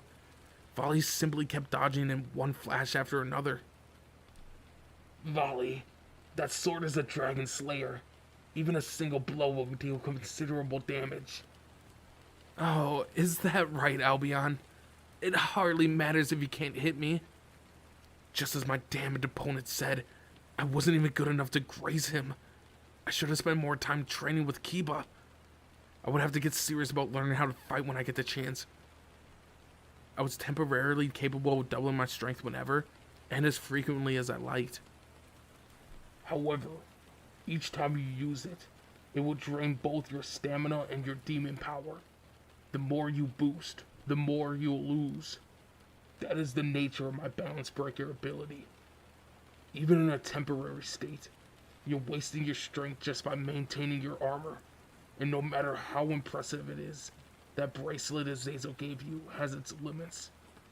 With every use, the length of time you spend in your balance breaker state decreases. Even if all I do is hold my ground, I'm still losing stamina. Volley looks fine. Your counterpart seems to have a tremendous demon power. The White Dragon Emperor similarly eats his host's energy after activation. But if its host has a large capacity to begin with, he'll have more time than you. True as it was, that was the last thing I wanted to hear. The difference between us can end up being the deciding factor in our fight. Yeah, I was far and away the weaker one. That was obvious. He had a complete balance breaker, whereas I needed outside help. And even then, I was severely limited. Heck, more to the point, Volley's natural specs completely eclipsed mine. Gah! I choked. Volley had delivered a heavy punch into my chest, and it was so fast I hadn't even seen it coming. What a blow. My legs were trembling, and a crack had wound up down my armor. Too many strikes like this, and I would be done for. So this is all my rival is capable of. Ah, what a shame. You're pathetically weak. Volley laughed mockingly. Issei. The press was watching, visibly worried. I couldn't stand the thought of making a fool of myself in front of the woman who I so adored. Yeah, I came from two ordinary parents. Until by chance, I was one day reborn as a demon and discovered that I possessed the power of a dragon. Volley was born in a lineage of old demon kings, complete with legendary dragon abilities. I was devoid of talent. He was overflowing with it. Volley was the greatest Sacred Gear host, the ideal user. Divide. Echoed a voice from the jewel in the White Dragon Emperor's armor. In response, my powers noticeably dipped. Did he just have my energy? Was that why he hit me a moment ago? Boost. Nonetheless, I activated my own Sacred Gear in response, returning back to my original state. You may have just restored your power, partner, but the Vanishing Dragon's other ability are where we're gonna run into trouble. What's that supposed to mean, Drake? Whenever he halves your power, he adds what he takes from you to himself. And boosting can't restore your stamina, only your dragon powers. So, even if I manage to bounce back, he's just gonna keep getting stronger? Exactly. But no matter how impressive the host, there's always a limit. When his accumulated power goes beyond that level, he remains at his limit and releases the excess from the wings on his back. Did that mean that he could stay at his peak without overloading and destroying himself? Volley, looking like he was having fun, unleashed a seemingly endless volley of projectiles my way. There was no hope of dodging them. Any one of those blasts would mean a major wound. At best, one hit would leave me bruises all over. I needed to strike back at him somehow. I couldn't let him get away with threatening my parents. Volley continued to rail against me. Your attacks are so dull. All you do is keep plunging in. There's no point to them. Talk about wasted potential. You don't have a clue on how to use your abilities. Oh, is that right? I'm clueless, am I? I already knew that. At this rate, the rivalry between the White Dragon Emperor and the Red Dragon Emperor will... But before Volley could even finish talking, I activated the propulsion unit in my armor and accelerated at full speed, straight into the barrage of shots. His projectiles ricocheted off my body. Believe me, they hurt. But that was fine. All I needed was one hit. I clenched my left hand, focusing my power on Ascalon. That was all I needed. Defending was pointless, so I disregarded that. Volley's energy blast buffeted my scale mail, cracking and chipping it here and there. My helmet protecting my face was hit as well, smashing a hole in my mask. Are you trying to ram me? You're a fool. What do you expect that to... Volley deployed what looked like a type-based shield in an attempt to protect himself. However, Drake, transfer my power to Ascalon. Understood. Transfer. A wave of incredible force surged on my arm. That was fine. I didn't know how to use the sword properly anyway. Instead of anything clever, I simply threw everything I had into the gauntlet that now housed my new weapon. Even I knew how to punch a guy. My fist punched clean through Volley's shield and crashed with a powerful blow into his face. He must have not have been expecting the attack to make contact, as the impact sent him bending over backwards. Fissures erupted all over the mass part of the White Dragon Emperor's helmet. Volley's face peeked through as the visor fell away. Now's my chance. I reached around to the back of Volley's armor suit, to the area below his light wings, where he vented all of his excess power. I hear your sacred gear needs this part to work, so how's this? Transfer. I poured my power in excess into the White Dragon Emperor's armor. Instantly, my body felt like lead. I must have exhausted my physical strength and my demon powers, but that didn't matter. Let's see you absorb this much energy. I'm guessing you won't be able to get rid of it all. The jewels embedded into the White Dragon Emperor's armor lit up in a chaotic mix of white, red, blue, and yellow. All at once, the dragon power that had been fueling him dissipated. I had succeeded in using Volley's own sacred gear against him. Its ability allowed Volley to absorb his opponent's power and repurpose it for himself. However, there was a limit to how much he could steal, and anything beyond that limit was automatically ejected through those wings of light. After Drake had explained as much to me, I wondered what might happen if I channeled my power through his input and output vents at the same time. He would not only be absorbing more energy than he could handle, but he would also be unable to discard the excess. The result was that his armor would undergo a forced shutdown. How could they? Volley, ready yourself. Volley crossed his arm in response to Albion's warning, but not before. I hurled my left fist in the power of Ascalon forward, effortlessly breaking through Volley's guard and delivering a heavy blow straight to his abdomen. The White Dragon Emperor's armor shattered with a glittering flash. Is this what the dragon slaying weapon is capable of? Volley's suit got shredded like paper. Volley spat out blood. He staggered backwards, grasping his stomach, before letting out a joyful laugh. Yet more blood trickled down the corner of his mouth. This is awesome. You destroyed my sacred gear, so you can fight. In that case, rival of mine. I drove another punch straight into his face. You're about the only person I don't feel bad hitting. Alright, I had struck back at him for making fun of my parents. Dre, however, made a disapproving noise. My unnecessary lashing out had allowed Volley the time to restore his armor. Seriously, it literally reassembled itself. How many times was I going to have to destroy that thing? This contest won't end until one host or the other is incapable of fighting. You can't keep going on like this. You won't get anywhere. You won't have an easy time bringing him down before your balance breaker runs out of time. Your best bet would be to run, but I'm guessing that's not an option for you. Of course not. I wasn't going to abandon the Prez. Besides, There was no way out of the barrier that surrounded the school. Then what are you going to do? There still remains a considerable gulf between your potential and his. Thanks to that control unit Azazel gave you, you've been able to close a distance a fraction, but that time limit ensures your defeat. Drake was right. What can I do? At that moment, I spied a certain something from the corner of my eyes. An unusual idea sprang to my mind. It was a weird one, but it was worth a try. In any event, I would lose if I ran out of time, so I had to do something before then. Hey Drake, Sacred Gears respond to the user's thoughts, right? Yeah, I explained that. What of it? I picked up the object rolling towards my feet, one of the jewels of the White Dragon Emperor's armor. It had come flying out when I damaged him earlier. The destroyed section of the armor, jewel included, looked like it had self-repaired.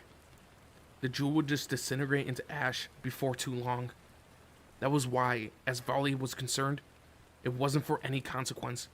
However, it should, I reasoned, still possess at least a small amount of the White Dragon Emperor's powers. I'm going to picture a visual image of something. Make it real, Drake. I channeled the vision in my mind's eye to the dragon, as detailed and strong as I could render it. If I could pull this off, then... Those are some dangerous thoughts, partner. But interesting ones. This might kill you. But are you ready to try? I'm not gonna die. I still haven't taken the present's virginity. It may hurt, but if this is what it takes to overcome that bastard, I'll manage. I like your determination. In that case, let's give it a shot. This may be madness, but I am the Red Dragon Emperor, a mighty force to be reckoned with. We'll beat this guy together, partner. No. Issei Hyodo. Yeah. What are you planning? Volley demanded with genuine curiosity. White Dragon Emperor, Albion, Volley, I'm taking your power. With that, I cracked open the gemstone of the Red Dragon Emperor on the back of my hand, and then crushed it into the jewel of the Vanishing Dragon that I had picked up a moment ago. I'll absorb your power right into my sacred gear. While slugging Volley, I had remembered something from the battle with Kogibil the other day. Kiba managed to create a stable fusion between holy and demonic powers. A silvery white aura emanated from my right hand, enveloping my body. Was this the result of the gemstone? Had it worked? I felt a sudden pulse within me, as an indescribable intense pain swept from my right hand into my whole body. Damn, that hurts. What the hell is this? Intense agony gripped every inch of me.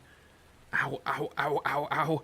Even being skewered by the spears of light had been nothing compared to this.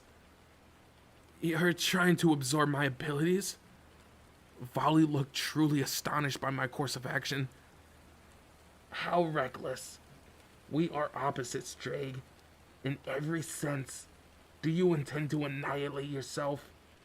Albion asked with apparent indifference. Oh. Drake roared in agony. So the Dragon Emperor who dwelled in my sacred gear is sharing this suffering too? Surprisingly, there was also mirth and laughter mixed into the anguished cry. Albion, you're as thick-headed as ever. We've dwelled in human vessels for an eternity. We've used them to fight our war time and time again. And it's always the same thing. Indeed, Drake. That is our destiny. We may change hosts, but our means of battle is eternal.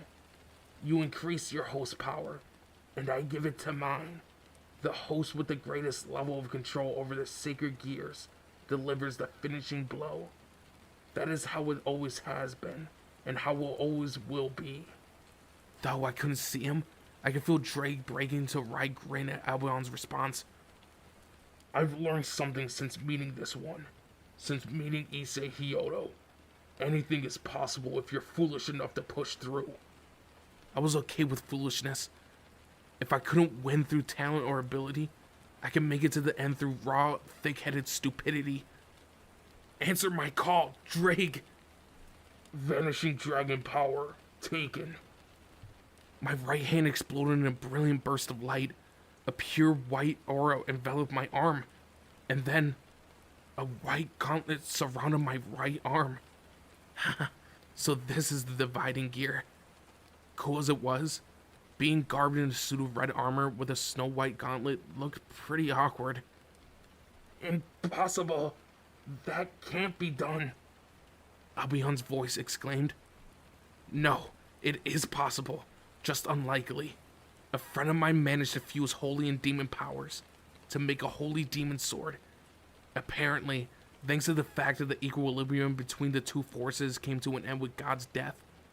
Anyway, to borrow some higher-ups' words, it's basically just a programming bug or a system error, right? I took advantage of that. Are you saying that you used the flaws in the sacred gear system itself to pull that off? But that shouldn't be.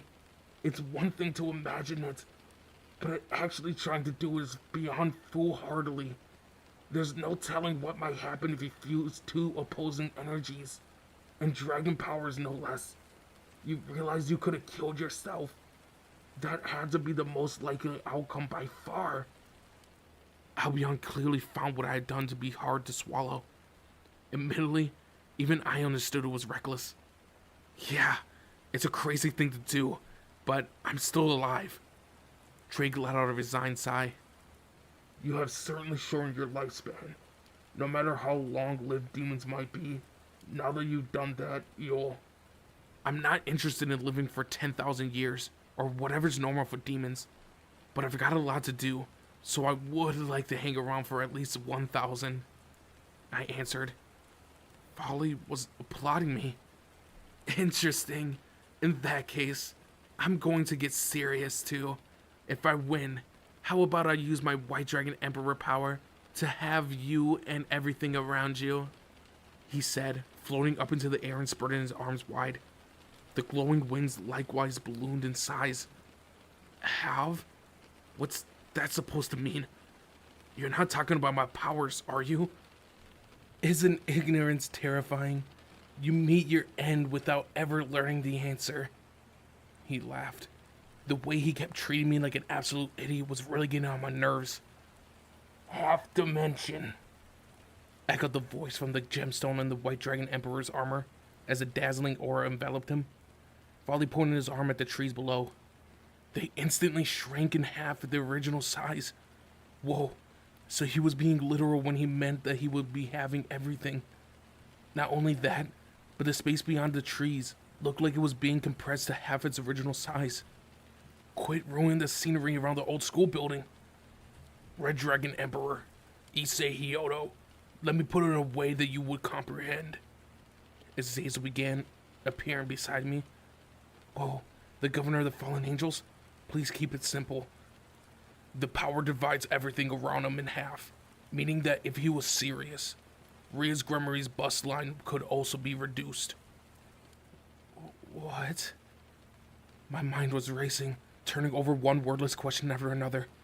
Azazel's words may as well have been in another language. They were antithetical to my entire worldview. I didn't want to comprehend them. But suddenly, a seething, violent rage exploded from the depths of my chest. Her breasts could be halved. The princess' breasts could be halved. I craned my neck mechanically towards Ria's. Seeing my expression, she shuddered in fear. Ah, the princess' chest. Those wonderful, fantastic breasts that I so adored. They're my world. And he's going to shrink them? The princess' boobs? Don't. Yeah, that settled it. Don't you even dare! I was going to crush Folly, absolutely demolish him. You bastard! I won't let you! You're not touching the princess' breasts! Folly! Boost! Boost! Boost! Boost! Boost! The gemstones embedded in my armor start echoing the same words repeatedly. I won't let you! You're pure evil! I'll never forgive this! I'm going to destroy you! I'm going to make you wish you were never born! Volley!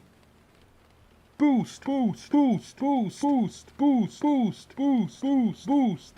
My surroundings exploded around me. The ground that I was standing on burst upwards in a massive crater.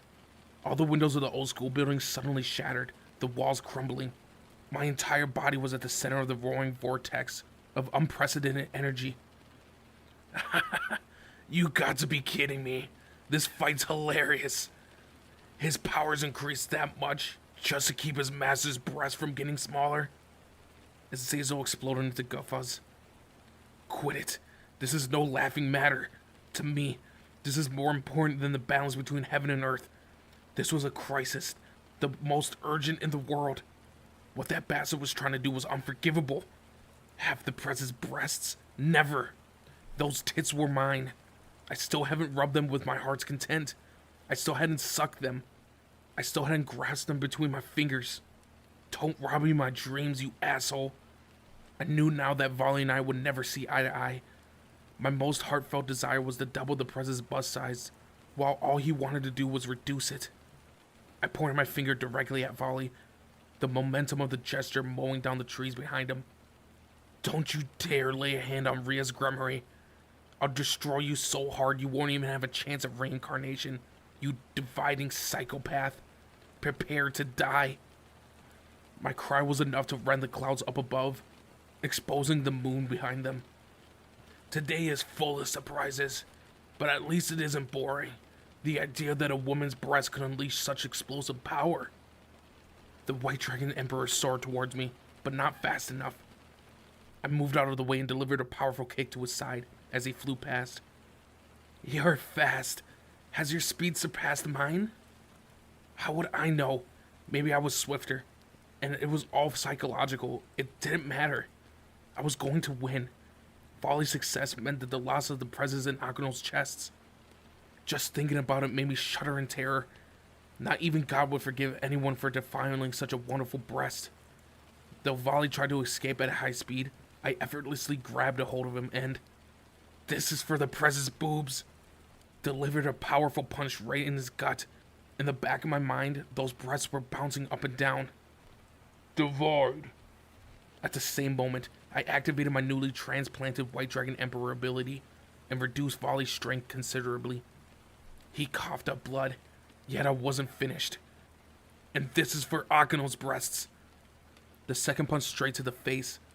Now his helmet was completely broken. This time, it had been Akino's breast that flashed before my eyes. And this one's for Azia's still maturing ones. Next, I imagined how large Azia's breast had yet to grow. I crushed the exhaust nozzles on the back of Volley's suit, things that projected his wings. And Zenovia's too. Then I kicked him up in the air with that titanic force, as if rejoiced in Zenovia's bust.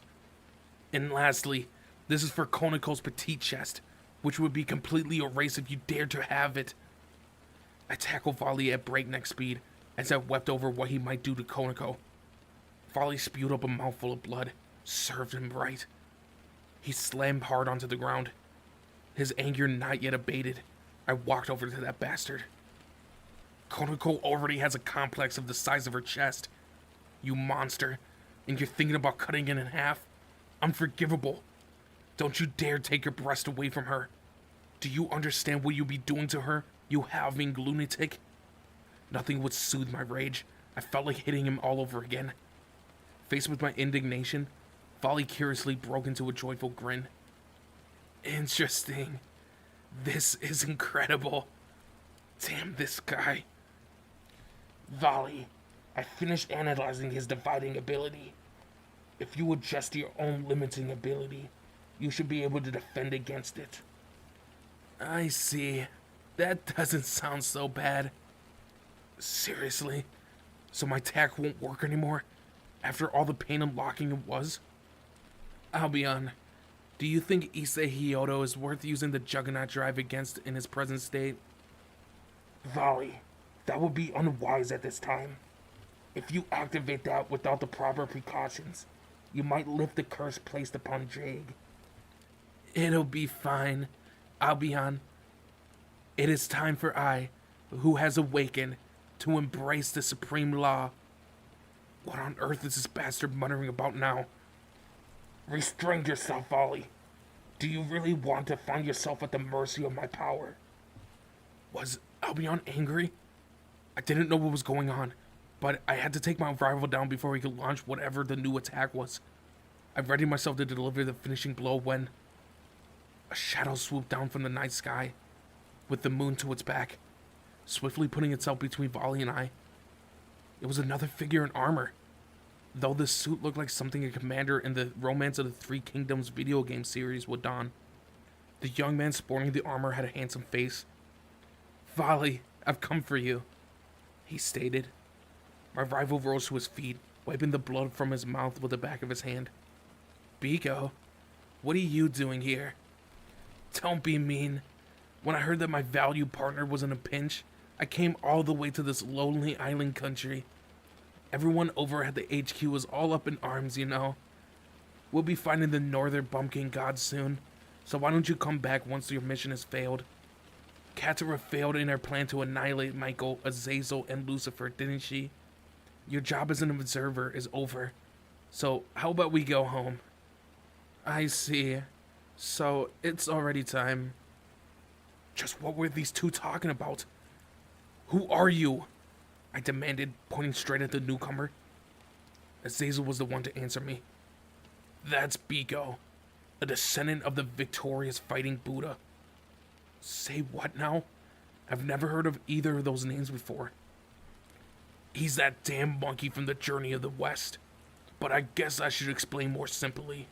He's Sun Wukong." Huh? Sun Wukong? I was so taken aback that I completely forgot how enraged I had been just a second ago. I mean, this was the famous hero from the ancient tale. "Strictly speaking, he's a monkey spirit who has inherited Sun Wukong's powers. Regardless, I never have assumed him to ally with the Chaos Braid. The Vanishing Dragon and Sun Wukong. The pair must make for an excellent team." The monkey guy snickered at Azazel's explanation. "I'm not like my ancestor, the one who elevated to Buddhahood. My life is my own. I'll take it however I like. Call me Biko. Nice to meet you, Red Dragon Emperor," he said lightly. A long pole appeared in his hand. He spun it around his head a few times before stabbing it downward. In response, a black wave of darkness spread over the ground, seizing Biko and Volley and dragging them in. They were trying to escape. Damn it, I'm not finished beating Volley's lesson into him. "Wait, stop." I moved to prevent them from fleeing, but my sacred gear deactivated. My armor dissipated, and the bracelet I was wearing crumbled away. My balance breaker was sealed all over again. "Azazel, don't you have another one of those bracelets? I can't let them escape," I insisted. "Do you realize how much work creating just one required? I can't mass produce them. And even if I could, the more you use them, the harder it will be to unlock your true balance breaker later. They should only be used in emergencies." Wasn't this an emergency? That bastard had made a complete fool of me, not to mention his threats. As if I was just gonna let him off. All of a sudden, I was seized by an intense weariness. I couldn't even feel my legs or clench my fists. Unleashing that much power, even for a moment, was bound to leave you enervated. You didn't have much of a reserve to begin with, so you aren't capable of fighting for an extended period of time, Azazel explained. But Volley had his armor the whole time. I suppose that demonstrated how considerable the distance between our skills was. Even if I could temporarily surpass him, it meant nothing if I couldn't maintain the lead until I won. "I'm not just the White Dragon Emperor. I also possess the blood of a former Demon King. I'm a busy man. I have far more enemies than just the angels, fallen angels, and demons. We'll fight again one day, rival of mine. Let's both get stronger."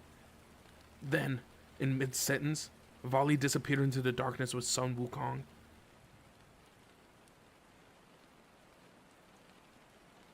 By the time we returned to the school grounds, the three factions' armies had already passed through the barrier. They were dealing with the aftermath of the battle, disposing the dead magicians' corpses and restoring the campus from damage. In the center of the schoolyard, Sir Zex, Seraphal Leviathan, and Michael were giving orders to their subordinates. When Sir Zex caught the sight of us, he raised his hand in greeting. "Thank goodness you're all alright." happened to you, Azazel? He asked, pointing to the stump where his left arm had been, before gesturing to Azia. Azia quickly activated her sacred gear, moving to heal him. Her Twilight Healing's pale green light engulfed the wound, yet she couldn't restore the lost limb. Catar caught me in a self-destruction snare. I had to cut it off to get away. I see. Her grievance was with us demons, not you. And that wound.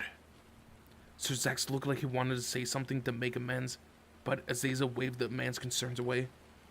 I'm at fault here too. For Volley. He betrayed you?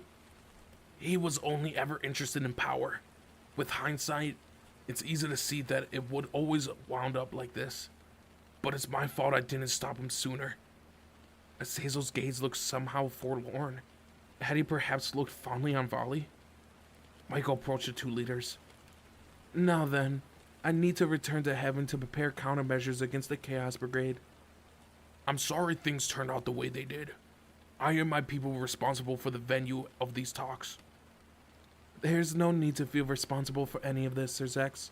I'm just glad that our three factions have started on the road to peace. This should help reduce the numbers of fruitless quarrels between our people, wouldn't you say? Well, we'll probably lose more than a few underlings who refuse to accept the new status quo. Azazel remarked cynically.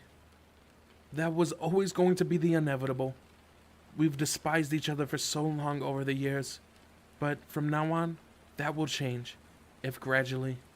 Our next challenge seems likely to be the Chaos Brigade, Michael said. Then let's deal with them together, Sir Zex suggested, and Azazel and Michael nodded in agreement. I'd best be off then. I will be back as soon as possible, so we could settle on a formal treaty. The Archangel moved to leave. Michael, I called out, knowing full well what I was addressing was beyond my station. What is it, Red Dragon Emperor? There's something I wanted to ask you. Very well. We are short on time, so make it quick.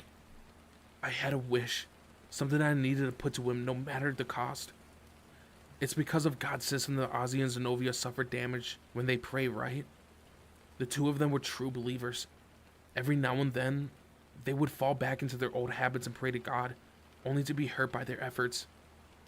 Yes, whenever a demon or a fallen angel prays to the Lord, the system deals them light damage to dissuade them. That is built on how the system works. It continues to apply even without the Lord to manage it. Why do you ask? Can you change it so that Ozzy and Zenobia don't get hurt when they pray? That was my wish. I always found it somewhat amusing whenever they tried to invoke the Lord's name. But I still wanted to let them pray in safety. They might have been demons, but they were still free to believe in God whenever they wanted, right? Michael wore a look of surprise at the request. I guess he hadn't been expecting that. Ozzy and Zenobia, standing either side of me, were startled as well. Michael, however, gave us a small smile, nodding. I understand. We might be able to manage it for two people. You're both already demons, and I don't suppose you two intend on dealing with the church again. I'll see what I can do. However, I have questions of my own. Azia, Zenobia, you are both aware that the Lord no longer is with us, and you still wish to pray to him? The pair nodded. Yeah, I still want to pray to him, even if he isn't here, Azia replied. I feel the same. I'll give thanks to the Lord, and to you, Michael, as well, Zenobia added. Michael smiled at these responses. Very well. I will see to it as soon as I return to the headquarters. It would be nice to have at least two demons who can pray without receiving damage. It would certainly be an interesting development. Now Azia can pray without any problems, even if he isn't listening. Azia embraced me with a warm hug, her eyes glistening. Issei. I squeezed her back. I was so happy for her. Silently, I promised that I would keep doing everything I could to help her. Thank you, Issei, Zenobia said. I patted her and Ozzy on the head. You're welcome. Now you can pray as much as you like. Was it my imagination, or did Zenobia just blush? Lord Michael, thank you for hearing me out. Kiba called. Had he made a request of the Archangel as well? After hearing your account, I swear on the holy demon sword that you presented us with that the Holy Church would no longer abuse any children in its research on holy swords. It was a gross mistake to disregard such valuable members of our congregation. Whoa, Michael. The Archangel was willing to take care of that too? And when did Kiba have a chance to talk to him about it? That's great, Kiba. Yeah, thank you, Issei. Watching our exchange, Azazel suddenly turned to Michael and said, I'll let you be the one to explain this to the Valhalla guys. Odin might not like it if I try to reach out to him. You'll have to let those at Mount Miro know as well. I don't suppose that would be particularly persuasive coming from the governor of the fallen angels or from one of the demon kings, now would it? I'll convey the news. I'm used to delivering reports to the Lord, so it won't be that much different. His business concluded, Michael took off into the heavens with his forces. Azazel turned to address his own army. I've chosen peace. We fallen angels aren't fighting the forces of heaven or the underworld anymore. Any of you who are dissatisfied with my decision may leave, but remember this. I'll kill you without hesitation if I ever see you again. Those who will obey me can follow me. We offer ourselves to you until the hour of our demise, Governor Azazel. His subordinates roared in loyalty. Seeing this display of devotion, the governor looked grateful. Talk about a charismatic leader. Having received their orders, Azazel's troops deployed a myriad of magic circles and promptly departed. The demon army was similarly preparing to go home. The school grounds, which had been crowded with demons, angels, and fallen angels alike just a moment ago, gradually emptied. Before long, only a small number of us had remained. Azazel, the only fallen angel with us, let out a deep sigh and turned to the school gate. I'll leave the rest to you, Sir Zex. I'm going home. I'm exhausted. He waved his hand and stopped, pointing at me.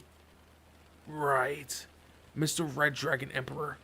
I'll be in the neighborhood for a while, so I hope you take care of Rias Gremry's bishop. Got it? If there's one thing I can't stand to see, it's a sacred gear being put to waste. Uh-huh. I answered blankly. What was that just now? For the red, it's women. For the white, power.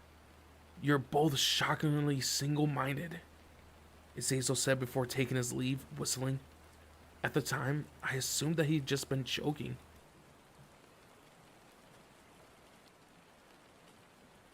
July 20XX.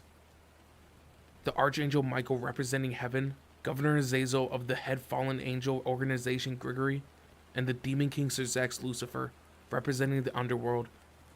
As emissaries for the three great powers, each put their names to the peace accord. From that point, violent conflict between the three great powers was outlawed, and a framework of cooperation was established. This agreement took the name of the school where it was adopted, becoming known as the Kuo Treaty.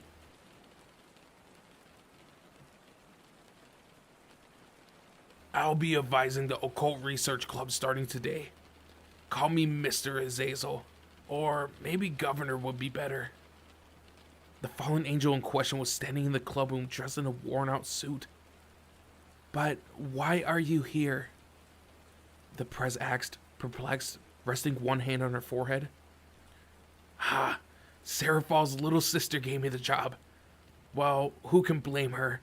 A super smart, super handsome guy like me. Looks like I'll be able to have my fill of all the lovely lady students here too. You can't do that.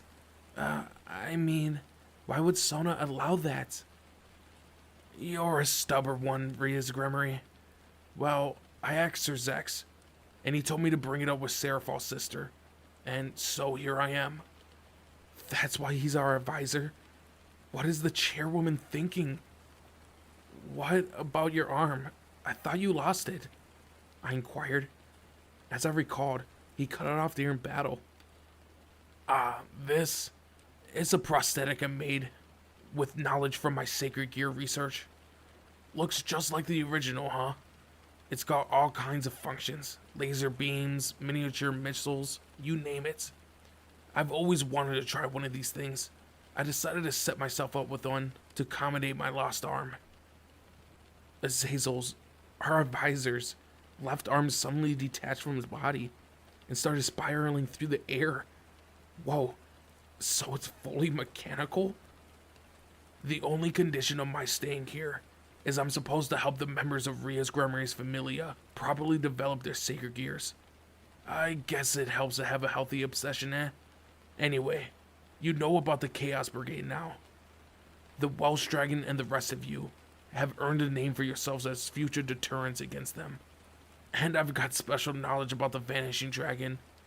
Based on the information I gleaned, I know that Volley got his own team. We're calling it the White Dragon Emperor Familia for now. Unfortunately, the only members that we know of at the present are Volley and Sun Wukong. So Volley and his people are going to attack us again? I asked. The governor shook his head. I doubt it. It isn't every day that you get the chance to knock off the leaders of the three great factions at a major conference. And they failed.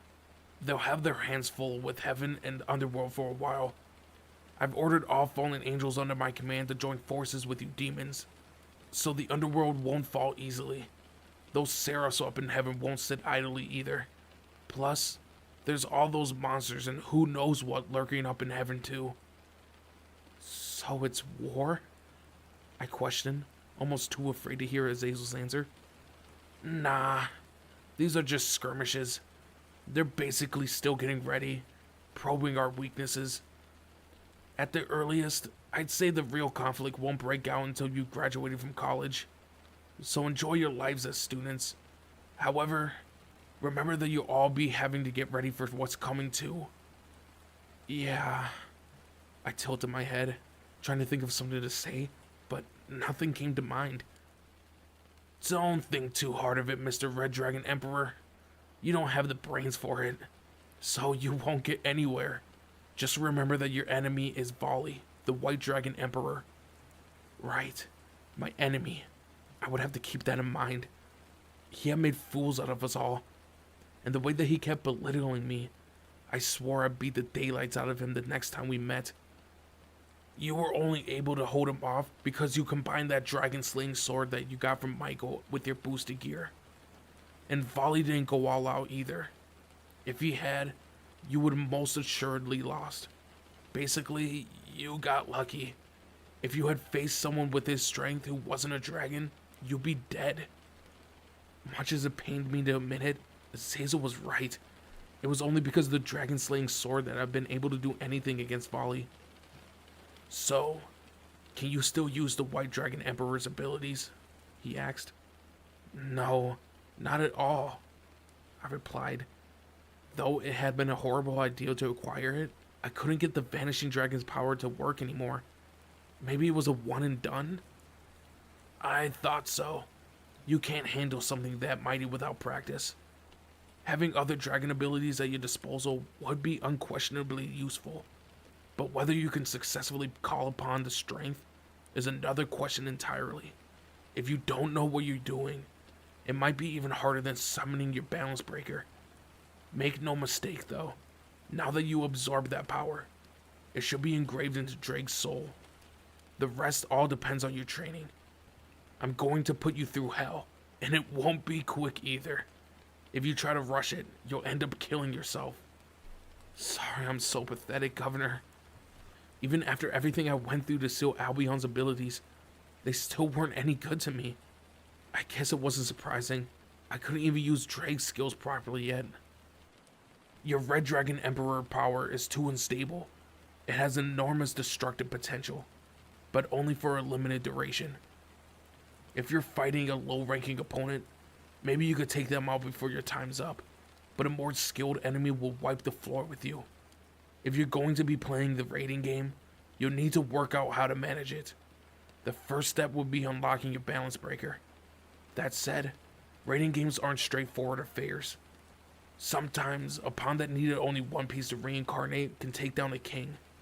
It all depends on how you fight. So, I'll school you in that as well. Sounds like you know a lot about the rating game. Demons aren't its only fans.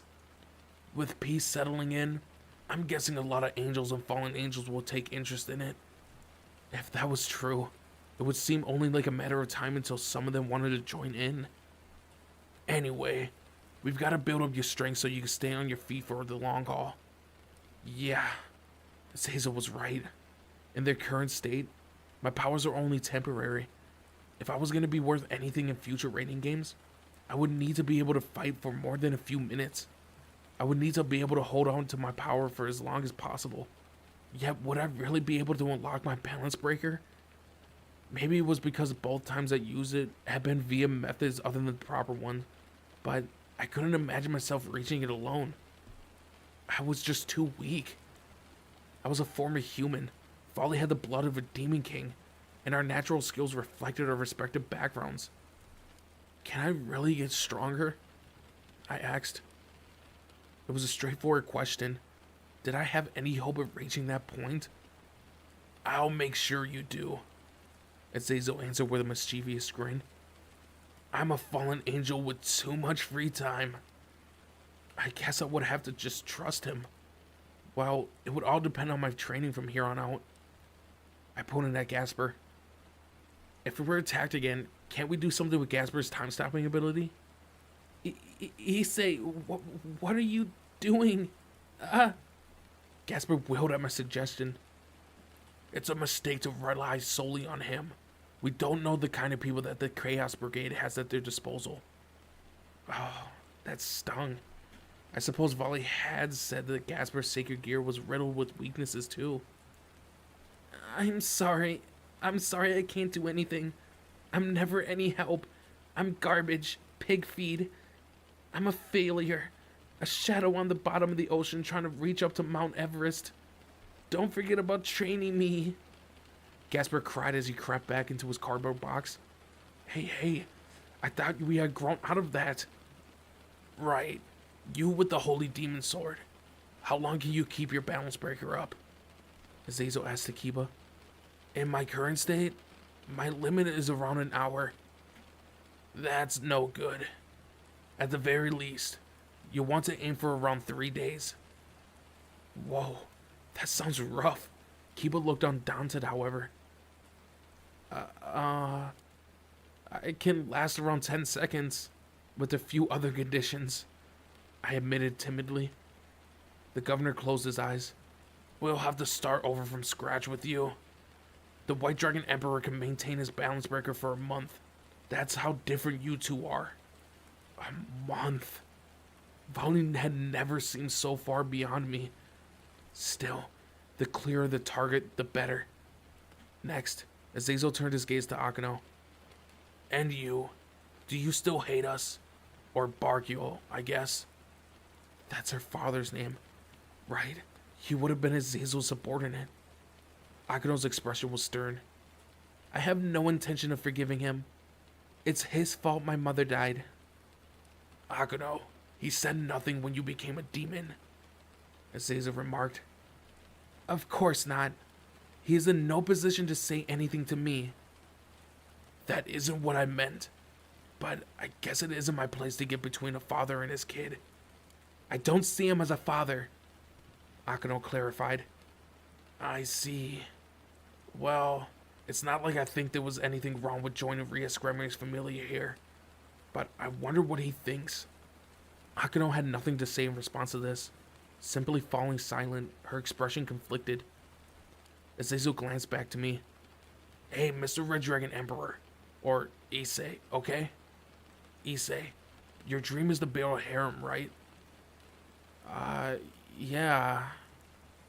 Indeed, a harem was my ultimate goal, my lifelong dream. Unfortunately, that vision seemed to be growing farther and farther away. I mean, I had discovered that I was utterly incompetent when it came to girls. Maybe I'll give you a few pointers. You can learn a thing or two from someone who had hundreds of harems of his own. It won't hurt to listen. Governor? Seriously? You're not joking? Yeah, seriously. You're a virgin, right? Yeah. Alright. I'll teach you about women too then. You better find some sexy beauty to hook up with and earn your manhood. So that you know, the reason I fell from the grace up in heaven was that I've been fondling the breasts of too many human women. Don't compromise when it comes to sex. You can fall from heaven for something like that? Huh? Seriously? The press flashed me a disgusted look, nodding. It's true. According to the legend, the Grigory leaders were tempted by human women and were cast out of heaven for giving them knowledge that they shouldn't have. Azazel broke into a hearty laugh. We were young then, proudly flaunting our virginity, blindly proclaiming God's greatness to the world. We lost ourselves to temptation and, in the end, pleasured ourselves with more women than you could ever count, and were punished for it. Incredible. So the fallen angel leaders were all sex-obsessed perverts. I'm starting to think I have the wrong idea about you all, I said. Yeah, you know what I'm talking about. If you're a man, you gotta follow your desires. Devour as many women as you can. The more, the better. That's the path of boosting your confidence and strength. I'll make sure you'll leave your virginity behind. How about I introduce you to a few fallen angel girls for my subordinates? I'm sure they'll be happy to sleep with a legendary dragon. Fallen angel beauties? Suddenly, the image of Rhaenyra came to my mind. No, things are different now. There's a treaty. At least, that's what I wanted to think. But was I really willing to risk going through that all again? Whoa, seriously? You'll help me graduate? I'm ready to learn, Mr. Azazel. Right, he was my teacher now, Mr. Azazel. The greatest of all teachers, who would school me in sacred gears and women. This was the instructor that I've been waiting for all my life. Got it. Then we'll start with your virginity graduation tour. What about a miraculous excursion? It sounds awesome. A whole lot more appetizing than those all-you-can-eat crab tours you sometimes see in fancy restaurants. I don't mind if there's an annual fee. I'll pay for it all. So please let me join that tour for all time. At seeing my eyes light up, the prez immediately grew flustered. Hold on a minute, Azazel. Don't fill his head with strange ideas. What? The prez embraced me, as if to keep me away from the fallen angel. What's the problem? It's perfectly healthy for a kid his age to learn the ropes with one or two women. Or don't you want your servant learning how to please a lady? Issei's chastity is mine. I'll decide who takes it. Issei, promising to protect someone else's virginity while throwing your own away. Seriously? The prez is in charge of my virginity? Issei, are you going to leave me behind? Azia? Had she misunderstood what this kind of tour was? I would always be with her. Oh dear, I'll be lonely if you go out without me, Issei. Akano, please don't look so depressed. You'll make me feel guilty. You're the worst, Issei. Sorry, Konako. Actually, she wasn't angry. She was laughing. If the president is in charge of his chastity, it won't be easy to make a child. Zenobia looked legitimately perplexed. You're so popular, Issei. If I weren't to shun in, I'd wish I could be like you, Gasper admitted. Looks like you won't be able to complain about me anymore, Issei, Kiba remarked. Gasper, it's time for you to grow out of that cardboard box, and pretty boys should shut their mouths. Haha, what's this? I see. I should have known. Dragons naturally develop polygamous relationships. Looks like you don't need me to teach you anything. In a way, I suppose this makes for a good representation of three-way alliance. The governor of the fallen angels, the sister of a demon king, backup from heaven, and a legendary dragon. Let's all get along now, got it? Our first objective is to properly unlock the Red Dragon Emperor's balance breaker and get the rest of you up to scratch. That's how you should spend your summer break training. Summer break? Now that I thought about it, I realized that the first semester was nearly finished. In any event, It was frightening to think how easily the governor of the fallen angels had joined us. Up until recently, he had been the leader of an enemy organization. I guess the future wasn't looking too bad. We will all get stronger, the Prez said. It never hurts. Azazel nodded in agreement. So I heard there's going to be a meetup with a whole bunch of young demons in a few days. And Rhea's Gremory is one of the promising day beauties. Yes, it's a gathering of the old and noble families. There should be several young demons attending. It's a tradition of sorts, confirmed the Prez. Is it really okay thinking about raiding games so soon after a terrorist attack? I asked. I mean, we weren't in the middle of a large-scale operation. On the contrary, I recommend it, Azazel answered. A few raiding games will be a good way for you to do something about your lack of experience.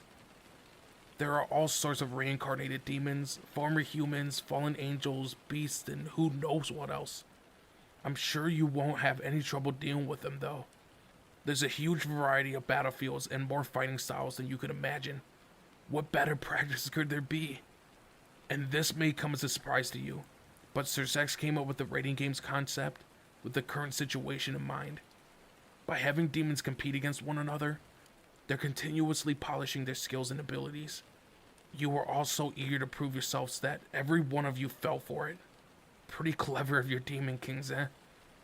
I didn't really get it all, but Azazel was essentially saying that duking out in raiding games was a good way to train before having to fight the terrorists again. I had to agree that being thrown into battle without any real practice wasn't incredibly appealing. Don't worry, I'll make sure you have the tools for the trade. I'll draw how to use that secret gear into you if I have to. I'm planning on running some matches during the summer camp as well. Raiding game style. I've already talked to Sir Zex about it. Azazel was raring to go. His anticipation was undeniable. The boosted gear on the verge of unknown evolution. And the Holy Demon Sword. Not to mention the Forbidden Valor View. I'll teach you everything I learned. And see how far we can push those sacred gears. Whoa. Azazel suddenly broke into a scary laugh. Were we all just guinea pigs to him? The future looked challenging and uncertain. Just what was to become of Kuo Academy and the Cult Research Club?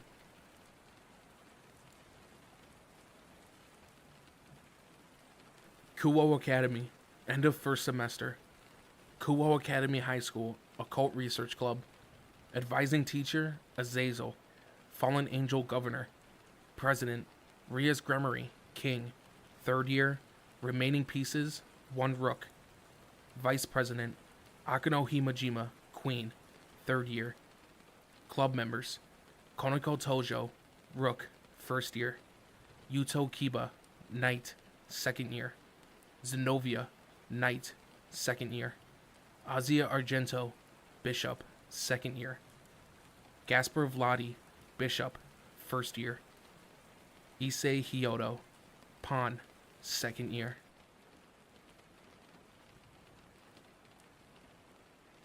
Sorry we couldn't meet face to face, Shimhazai. Anyway, that's why I've been hanging around here for a while. Understood, but Azazel, some of our subordinates don't look kindly upon this peace agreement. Yeah, but it doesn't matter.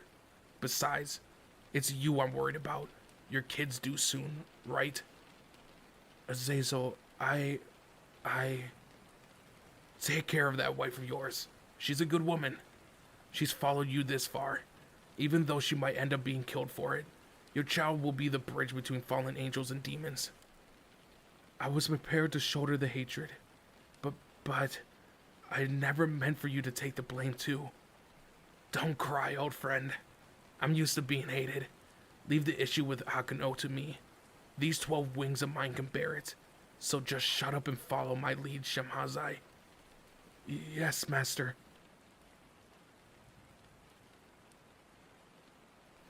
Valhalla.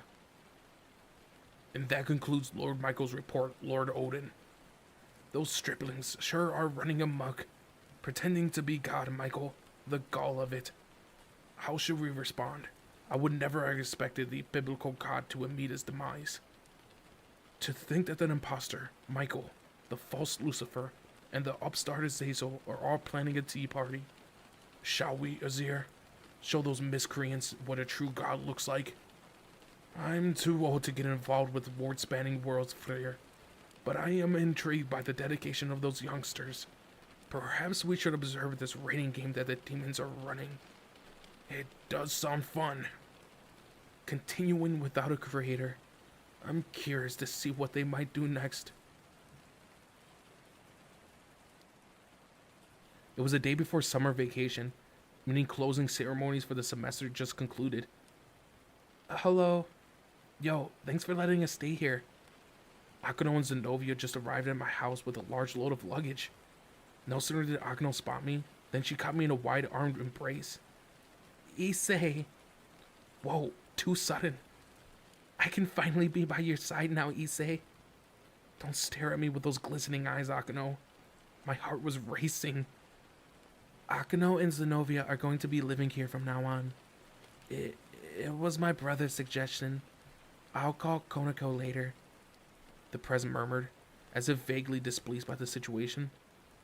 Apparently, Sir Zex had proposed that we all live under the same roof to foster closeness in our familia. Skinship, he had called it. The Prez had resisted the suggestion as strongly as she could, but in the end, my parents had agreed to it readily, and so here we were. And now, Akano was clinging to me like glue, unwilling to let go. I was happy, but the present Ozzy was staring at me with pained, or rather frightening gazes. Akano, you're enjoying this, aren't you? Your breasts feel lovely pressing against me, but still.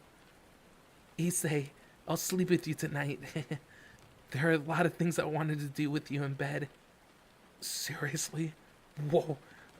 My nose is bleeding. Azia, you don't mind if I sleep in your room, do you? Zenobia asked. Azia, however, continued to stare at Akano and me with watery eyes. It looked like they were going to be angry with me later. The Prez pinched me on the cheek, letting out a sigh. This house is getting rather crowded, don't you think? It'll have to be remodeled during summer break. I'll see what my brother can do. What? What's going to happen to the Hyoto residents now? Regardless, the school semester had ended, which meant summer break. I could enjoy myself all day long. That said, now that I was living with the Prez and everyone else, there was no telling what kind of perverted situations might befall me. It was all going according to plan. Actually, it seemed more likely that nothing was following any sort of plan now that I thought about it. After all, I was the Prez's servant, Akano's pet junior, and Azia's protective brother. Summer was supposed to be the most important time of the year for a high schooler like me. It was the perfect occasion to lose my virginity. Just having to think about having to endure my classmates bragging about their conquests when school resumed was just too much. Although unlikely, if Matsuda or Motohama were to beat me to the punch, I would lose all hope. That long-awaited life of earthly pleasure. Because of my training schedule, it was further away than ever. I couldn't overlook the fact that I had to get stronger, however. Catching up to volley was crucial. Even if I only moved closer inches at a time, if I was going to survive as a demon, I needed to level up. Not to mention that if I was going to rule a harem, I would need physical prowess. Yet all I wanted most was to have sex with the Prez during summer break.